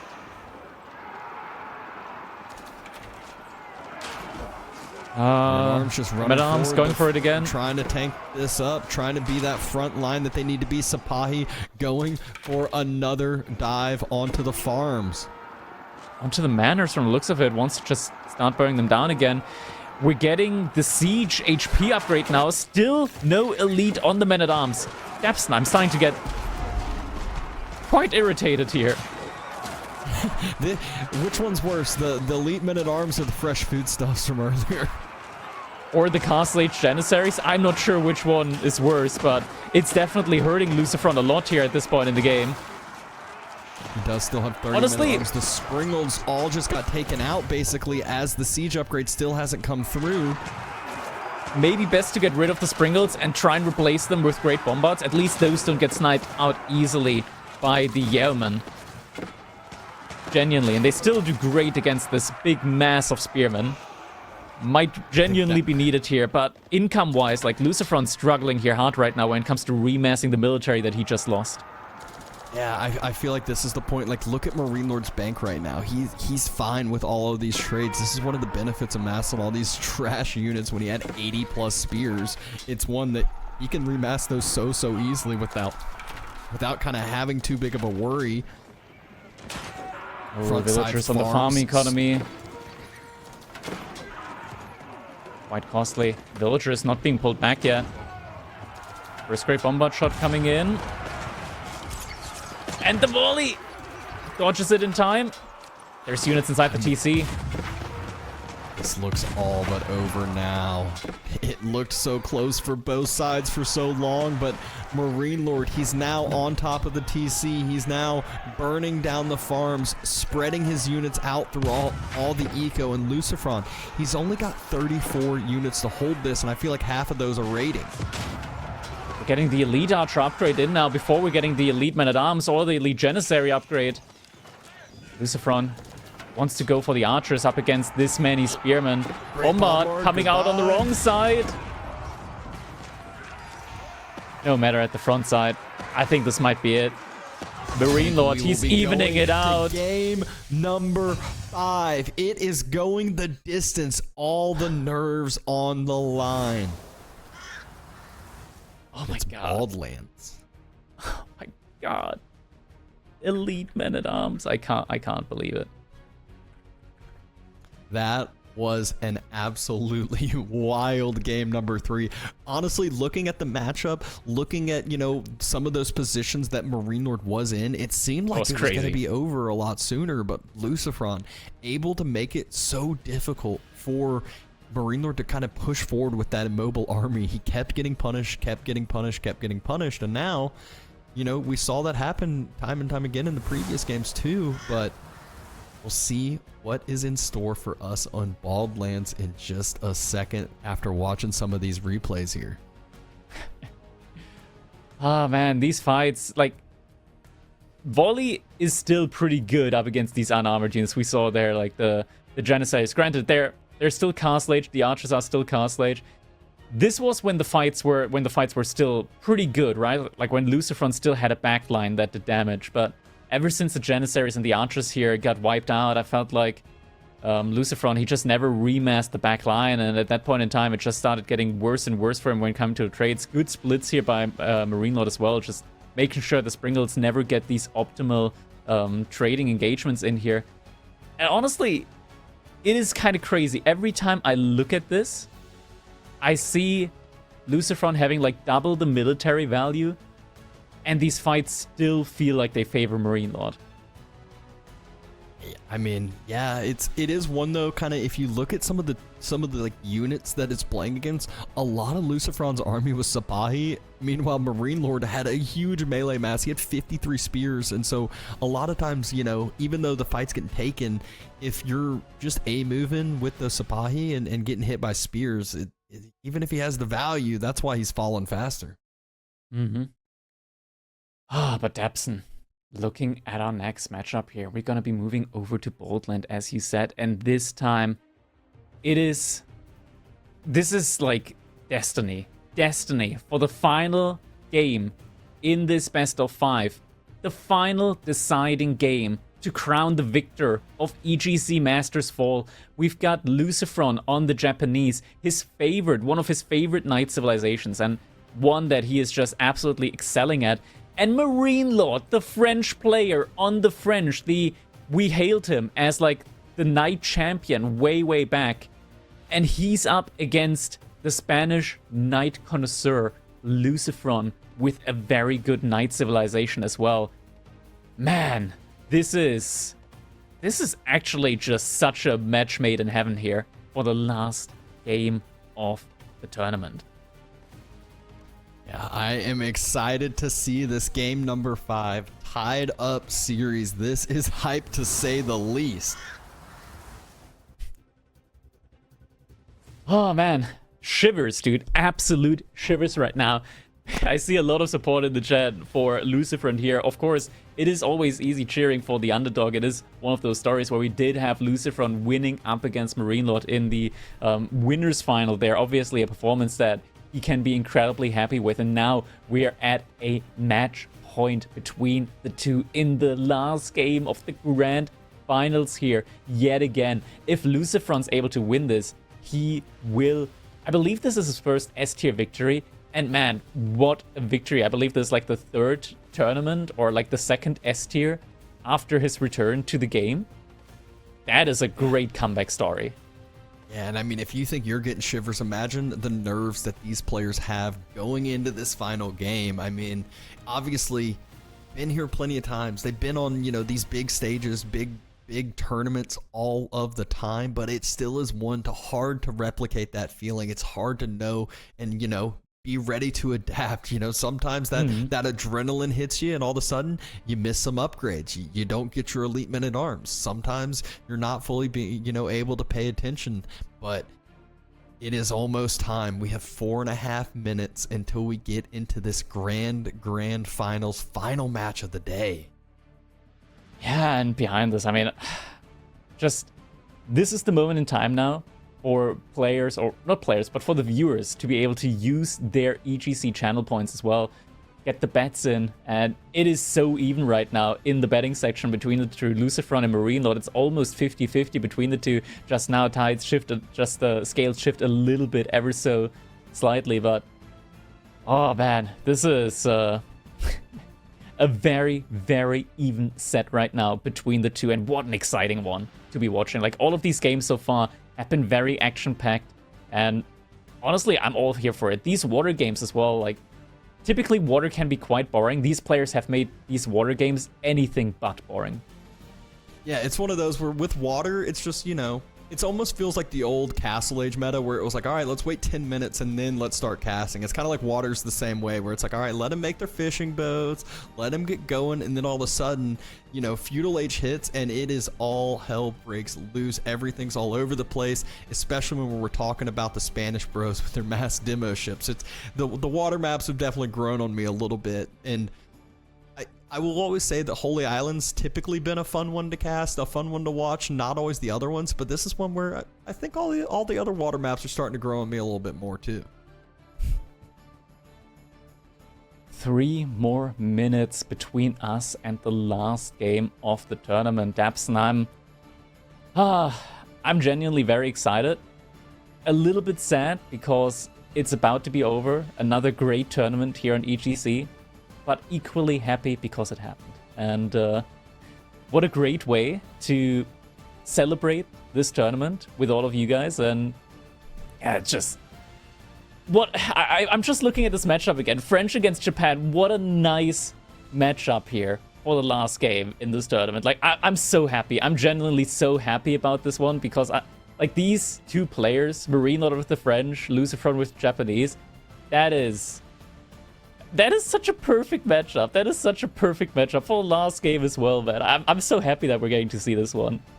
Yeah, super, super exciting. And obviously, the viewers are excited too. Look at we got 3.2 million plus bet on this right now as far as channel points go. I mean, that's a lot of channel points. I feel like this is one of those where someone randomly comes in with like a 500,000 bet on one of the sides or the other. Genuinely, we must have some like hidden channel point millionaires here as well. I have, Cal just said he has 1.4. I got 1.3 million EGC points as well. God. So we could definitely skew the numbers. And as we say that, I think we just saw another big bet come in on the loose. Let's try to get this at least to 5 million before timer runs out here. 1 minute remaining on that, so definitely get your channel points in right now if you want to, like, you know, make some big bank here. Or, you know, lose it all. Could always lose it all. You got to spend money to make money. That's what they always say. It might not be money, it's channel points, but, you know, there's still high value here. The things they don't tell you about gambling, you could be making 1000% profits, but at maximum you can only lose 100%. Yeah. Sure. Simple math. Sure, we'll just don't question it too much. Just, you know, go with the flow here. Oh, but anyways, this is one where obviously with Japan, LucifroN, he wants to get to that Castle Age. He wants to get to the Mounted Samurai, but it's not the easiest thing to do against French. It's an easier said than done situation because we all know French loves feudal. They have their pseudo Castle Age knights because, you know, the Royal Knights in Feudal Age can still kind of hold their own for a little bit, especially if you've just pumped them, especially if you got those pure numbers advantage like we can see plenty of times. But enough of talking about it, enough of hyping this game up. We have the grand final match starting now. And here we go, LucifroN in the color green, playing as the Japanese here on board lane, starting us off with the Dark Age barracks, so we'll be getting some Dark Age Spearman aggression going here early on. And MarineLorD, he's immediately getting an outpost up on the gold. Wait, LucifroN's gonna see it. LucifroN's gonna see it before he even invests into the first Spearman. Did he? I think he did. Oh, yeah. He did. Yeah, he definitely did. And he's not making a Spearman. He cancels it. He's not making a Spearman. Oh, let's go. Okay, no Spearman invested into is just going to be able to have the barracks for later on the line. Once he ages up and there's a knight coming out from MarineLorD, he's going to be able to get those Spearmen in when he wants to. Not when he, well, mistakes it. Like, not when he goes for it early on. That's not when you want to. Obviously, This is one where it would have delayed his own feudal age, but now he can get the Cura storehouse down a little bit earlier. That means the farms start getting produced a little bit earlier, kind of saves yourself those food resources, saves yourself from having to move out and about. And also, once the Cura storehouse doesn't have any more farms to build, it starts to generate some wood for yourself. And guess what is not the easiest to gather on this map? Yeah, both players going for their wheelbarrow here behind this, and makes a little sense. When you're playing with Knight Civilizations, movement speed on villagers is key. Sometimes you have to just move very quickly with the villagers in order to evade these very dangerous situations where the knights are charging after your villagers, or where you might want to just evade the line of sight of the knights in the first place, so as to not have them know in the first place where the villagers are.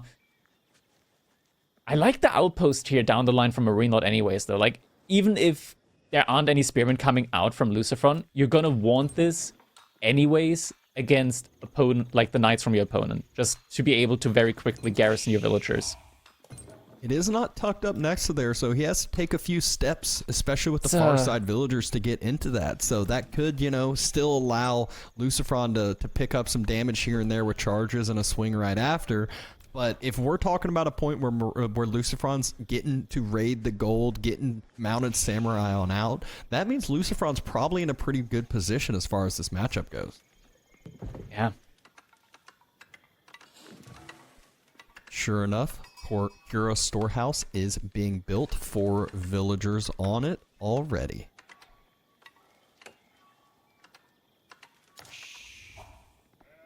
MarineLorD not too far behind with the age up, will be able to get his own Royal Institute. Not Royal Institute, The outpost... School of Yeah. Cav. The outpost investment does mean that it's going to take him just a little bit longer here in order to go for that age up. But we'll get there nonetheless, and we'll most likely be seeing pro scouts coming in from him eventually. That's one of the things that he has like a leg up on against the Japanese, where Japanese most likely aren't going to pro scout. That's a French thing. But Japanese can be very efficient on the berries and have a very fast gather rate there. So it's kind of like give and take, but Japanese will have to move out on the map. Cross-Stohos, though, does give them the, like, a very fluent farm transition as well. MarineLorD able to, what? I don't know how he stole that one. Able to just pick up two more sheep, almost get stolen out, and I think LucifroN won this this early sheep game by a decent little bit. Not really 100% sure there, but still hear a few more coming on in.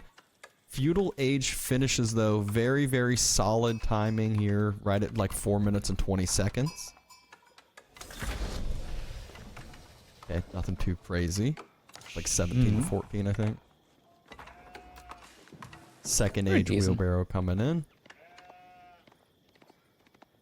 Yeah, getting that one in immediately. So LucifroN gonna be gathering from these berries very, very quickly. And it's important to gather them up first when you're up against the French, because once the aggression comes in from the French, you're not guaranteed anymore to have access to the berries at that point in the game.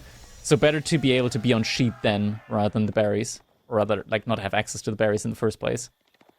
The Royal Knight is in queue. I love that LucifroN's immediately trying to get across the map with the scout. You always want to track that first knight so well, especially when you've already pumped out a few spears, sees the archery range, knows exactly what is coming, and it's really no surprise here. French is not one of those civs, even though there are a few different builds. It's, you can 90% of the time I feel like it's knight archery.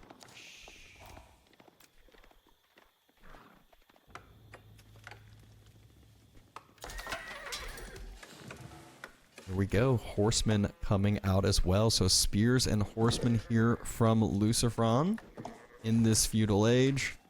Still has plenty of gold in the bank. No outpost on the gold though, so like could be a potential point where that's where MarineLorD's gonna try to put some focus in, but I think a few spears have been rallied over that way.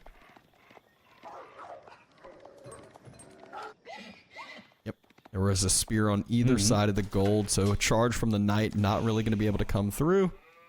Very early archers here from MarineLorD. Makes a lot of sense. You want to play this matchup super, super aggressively now as the French, because LucifroN, he will want to invest into a castle age up, and that is very expensive, and that is like the prime time for MarineLorD to start like really go on the aggressive here.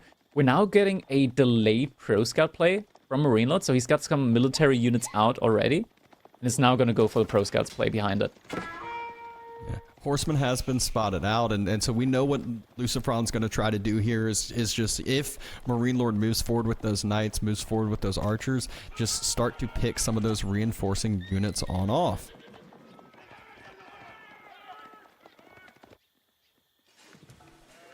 Spear number, though, building up pretty quick, looking pretty healthy so far. The issue is always that horsemen, like the knights are going to focus the horsemen, obviously, but they do so much damage baseline that the horsemen die incredibly quickly. Yeah, so you don't really have them available against the archers quickly, like for long.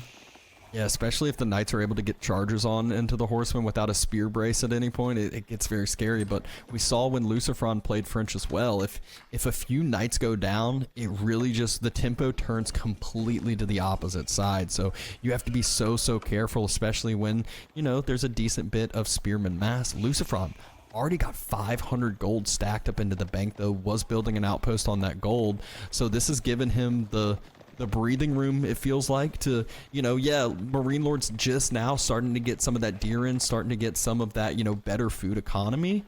But soon enough, MarineLorD has to worry about LucifroN aging up the castle. Yeah, outpost now coming up from LucifroN. And then the horsemen are going to be able to potentially find a villager kill. Nope, MarineLorD does realize in time, pulls them back on the wood line. So no early villager kill there from LucifroN, but does cause some idle time. Yeah, also in the TC from MarineLorD. Wait, knights are in the base. The villager, yeah, the villagers from MarineLorD were actually in the TC for quite a while. So a good amount of idle time caused there. Age up's coming in soon. There's going to be quite the tight timing for MarineLorD if he wants to punish it. Yeah, it's going to be very difficult here. And there's still going to be, you know, a decent amount of gold already built up as well. Force drop off, and there we go. Floating gate on its way. Obviously, stables has been built with the horsemen that we have been seeing already. And will we see some damage? Oh, the one horseman to try to bait away the knight. The charge does happen, but more villager idle time. Not by much there on this one. And MarineLorD's now starting to move across the map. Once knows something is up, obviously, he needs to get some aggression on. If you're French and you're on your side of the map for half the game or the whole game, usually you're not in a good positioning point here. Yeah. MarineLorD, he doesn't have any blacksmith upgrades yet going for him, so diving TCs is going to be quite tough, especially the Japanese TC here, as it does have a good bit of additional damage there with the daimyo in as well. Now, knights are going to be charging in. Villagers jumping inside the outpost, but looks like MarineLorD is actually committing here to the kill on the outpost. Outpost could start targeting down some of the archers here. Upgrade coming through onto the outpost just a little bit late. Ooh, villagers from out. Nice play. Escape. Great job escaping. A few spears going to be thrown away. MarineLorD, he's full on pumping out those knights right now, and LucifroN, he's lost gold access. He's moving down to the bottom gold there. Very risky, tries to get that in. Oh, he's building an outpost as fast as possible, but I think MarineLorD, he knows exactly what, you know, he would do if he was in LucifroN's position. Move out onto the other side gold. It's so crucial, though. If he even just delays some of that gold access, it gives him the ability to keep pushing those up. Wololo comes in. No charge through. Outpost. Oh. A couple villagers will definitely fall here. They're going to commit to it. Need to try to finish this up. Are they going to finish it? They're all dying. Oh my god, that's such a big villager loss. And there's still no gold being gathered from LucifroN's side. He has 2 mounted samurai. That's it. And MarineLorD, he's not stopping, not even remotely stopping here. So many more knights in queue for him. 4 more in queue, 11 on the field already. And now is the moment in time when the blacksmith comes in. 3rd stable being put up as well. LucifroN in a very rough spot right now. Yeah, I really feel like if that first initial outpost had been able to get upgraded early, or even, you know, had some range damage in, it would have been so much different. But that's where there's so little resources. You have to prioritize, and just wasn't a big enough priority. Villagers have to run again. There's going to be more villager kills, and at this point, even if any villagers go down, this is looking bad for LucifroN, chasing down the rest of those villagers. They go into the South Forest. There is a scout there still. That is 4 more villagers down. MarineLorD has 50% more economy than LucifroN after this. Behind this, MarineLorD is not just making units, but also aging up behind all of this, or getting close to. Now a knight on the gold vein. On the other side on LucifroN, where he just sent so many workers out to try and get some more gold. Gets the knight there again. Yoshiro inside of the TC. So it's getting the villagers out a little bit quicker. But yeah, the economy count here, the live graph, it paints the picture. And it's not a pretty one for LucifroN. MarineLorD in full control here in the final. It looked so good for a second there from LucifroN. He got that castle timing at a really, really solid point, but just didn't have enough to protect that gold. Even if it had maybe been one more outpost or one more upgrade, it could have made the difference. But just it wasn't able to do so. Resources were running so low. He does have a few mounted samurai. The only chance he has in this game is to try to be somewhat aggressive. Now the Shinto priest gets sniped out, still wasn't able to bring a relic back, and now the Guildhall comes up behind us. MarineLorD, he's got 18 knights on the field, ready to be upgraded with chivalry as well. Yeah, all those knights healing on up, getting back nice and healthy. LucifroN does a good job baiting those away, allowing his mounted samurai mass to get across the field. Like I said, he needs to have some sort of aggression, needs to try to do some sort of damage here. But it's going to be hard to do so. There we go. Guildhall comes up. Immediate upgrades. LucifroN. This is a doomed situation for him, but he still tries to make something happen. Raid comes in from his side. Tries to kill some villagers. Only able to get one pathing, blocking him there as well. Knights going down. Mounted samurai. Goes down as well. Yep. And now the dive on the outpost. Veterancy in as well. This has to be it. There is no way out. LucifroN. A valiant effort. Great games fought here out today. But in the end, was not enough against MarineLorD with the French here. Not enough by any means. He's still going to try, though. You know, we do see him throwing the towel quite a bit at times, but when he thinks the game's over. But this is the finals of the grand finals. This is the last game of the day. You might as well keep on playing, but 4 more villagers falling. It's 48 economy to 34. Looks like he's getting some return picks on the other side gold, so doing what he can. But when you have this many Royal Knights in your base, and now all the rest of your mounted samurai are going to end up falling. Even after getting these villager kills. That's not the problem. When you're playing against French, if their knight mass stays healthy, their knight mass stays alive, it doesn't matter what your economy or what economy damage you're doing against them. Good return rates, but now there's not enough garrison slots inside of your base, so you're not going to be able to keep your own economy safe behind at all. Villagers running for their lives, TC fires coming in, but in the end it is not enough. GG comes in, and MarineLorD is going to be the victor, winning 3-2 up against LucifroN. And that means that he is the winner of the EGC Masters Fall.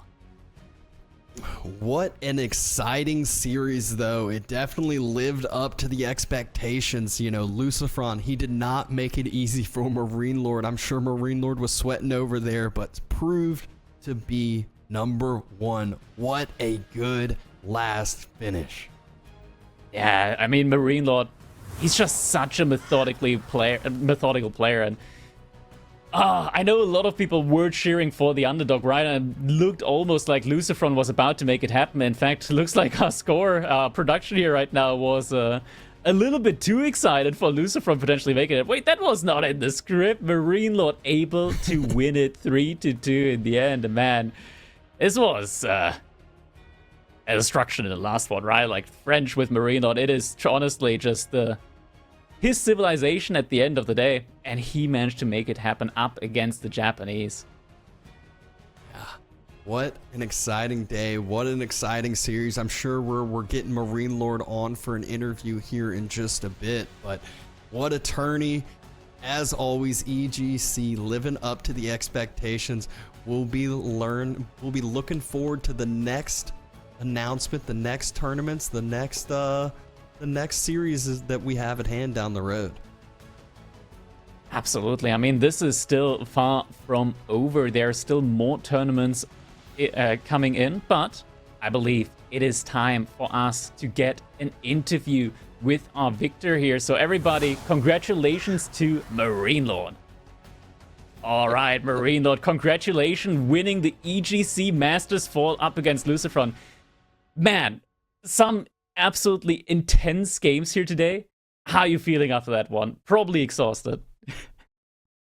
No, I'm not that exhausted actually. I think the first best of 9 was pretty quick, so it was okay.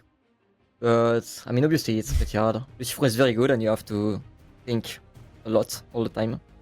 Because some matchups are pretty rare and you don't know what to do sometimes.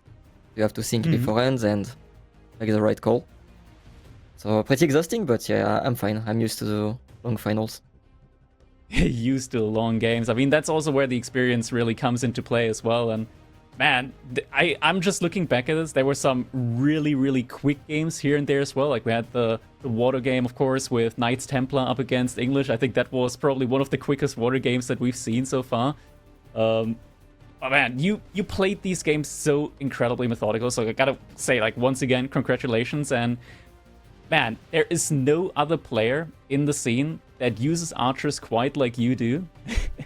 Just massing so many of them. It really feels like the go-to unit. We've had so many games today. I'm kind of struggling, like, looking at, like, the individual games and, like, trying to think of questions here to ask you of this. So I'm gonna just want to, like, play general, some general questions.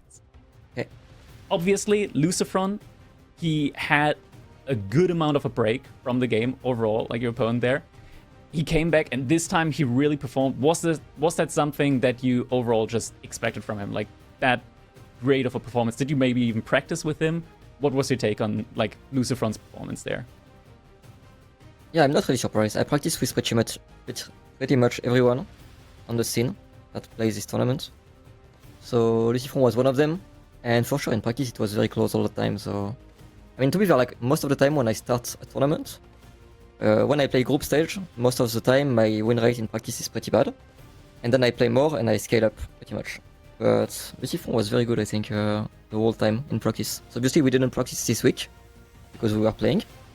But before that he was giving me a very hard time. And he was destroying me so many times with the House of Lancaster. So at the end of the day I decided to become the main House of Lancaster and leave China for them. That is very interesting, man. That's a very nice tidbit. Like, your House of Lancaster here, like, we've seen you get it in, like, pretty much every single set. And it's so dominating whenever you play it. So hearing you say that LucifroN used it against you and had, like, really good success with it, that's honestly kind of hilarious to hear as well. Oh, man. Honestly, like, this is just, once again, like, amazingly played. Every time we watch you play, it is... You never really give us anything to nag about just because you play it pretty much perfectly all the time around, so it's always, like, difficult to find things to nitpick or complain about here. But I want to talk with you a little bit about, okay, game number 10, the HRE versus Mali game. When you played, Mali, what's your general opinion there? Because I feel like you went for, like, the empty Fulani Corral there, right? Like, with just the 6 cattle. What's your general opinion on that matchup? Because I feel like it can be quite mixed, but the Pro Scout play there, it kind of flipped the script on its head a bit. I feel like HRE runs out a lot earlier on food. I think it's a pretty close matchup, but maybe on Gorge it's not the best one because the second gold is very far away, which is a problem. Overall, I think it was maybe a mistake to pick Malians here. I think Malians against Japanese on Boldland will be so much easier than French, and French HRE will match better too. So I think that's a small mistake, but I think if we speak about that game, I think I should have, since I had a decent gold spawn, I think I should have opened spear to defend myself. Because every time you go tower, you just feel like you're always behind, and like no matter what, you're gonna need some spears at some point. So if you have a bad gold spawn, you can't really do that. But in this game, I was not sure if I should do it or not, and for sure, I think it was a mistake to not do it. I want to also, I think most viewers as well are really like itching for this game as well. The Ottoman versus House of Lancaster game. That was such a wild ride from start to finish. Yeah. When you saw that LucifroN had your entire pond line docked the entire time, what were you thinking then? Were you like, oh my god, I'm dead? Or like, what was going through your head in that moment? I felt like I was winning easily, and when I saw that, I was like, okay, maybe I'm not winning anymore. I wasn't sure. He got me twice with this shit. It's so fucking dumb, but I don't know when he got out with a villager. I was scouting pretty well. I made sure the villager that made its first dock went back home, or at least it looked like he was going home. And then 10 minutes later, That's how he got you. there are docks. Yeah. And it's hard to scout because, like, normally the Ottoman is gonna stay under his TC because he cannot really do anything normally against King Push. So I can't really have a full vision of his army. So I was not sure, but in this game I was like, yeah, it's fine. There is no way he's docking. So I'm good and I'm gonna win. But then there are 4 docks and I'm close to dying, I guess. It was quite the intense game from start to finish. We got a little bit heated in the casting booth as well when it felt like LucifroN forgot to upgrade Elite like on the Janissaries and the Men-at-Arms from start to finish throughout the entire game. But Really? it was... yeah, he did not have a lead on any of those units. To be fair, he was very like... his gold was running Yeah, out it was everywhere and he starving didn't for have much gold. So I was like, maybe he's Yeah. gonna focus on Sipahi and Biology for the University upgrade. And maybe Siege upgrade, which is the best part of his army. So I was not surprised to not see him making those upgrades. Maybe Janissaries he should have made it, but because he had 20 at some point. But they die so easily to Yeoman, so... I think he made them because he was scared of Master Oblars. But actually it was not the best thing to do, I guess. Maybe he should just have made Archer and Sipahi. But obviously like both armies are so strong. So it's really not easy to win as Ottoman against House of Lancaster. The chat also desperately wants me to ask you about your thoughts on demo ships after this one, because we had quite a few of these today. Yeah, I mean, I think yesterday I think I didn't play very well on water, but it was still enough. And today it was even worse. Like, I mean, the game I lost on the second best of 5, on the best of 5, I think it's mostly due because I just grid and I go 2 docks, and it's stupid. I shouldn't do that.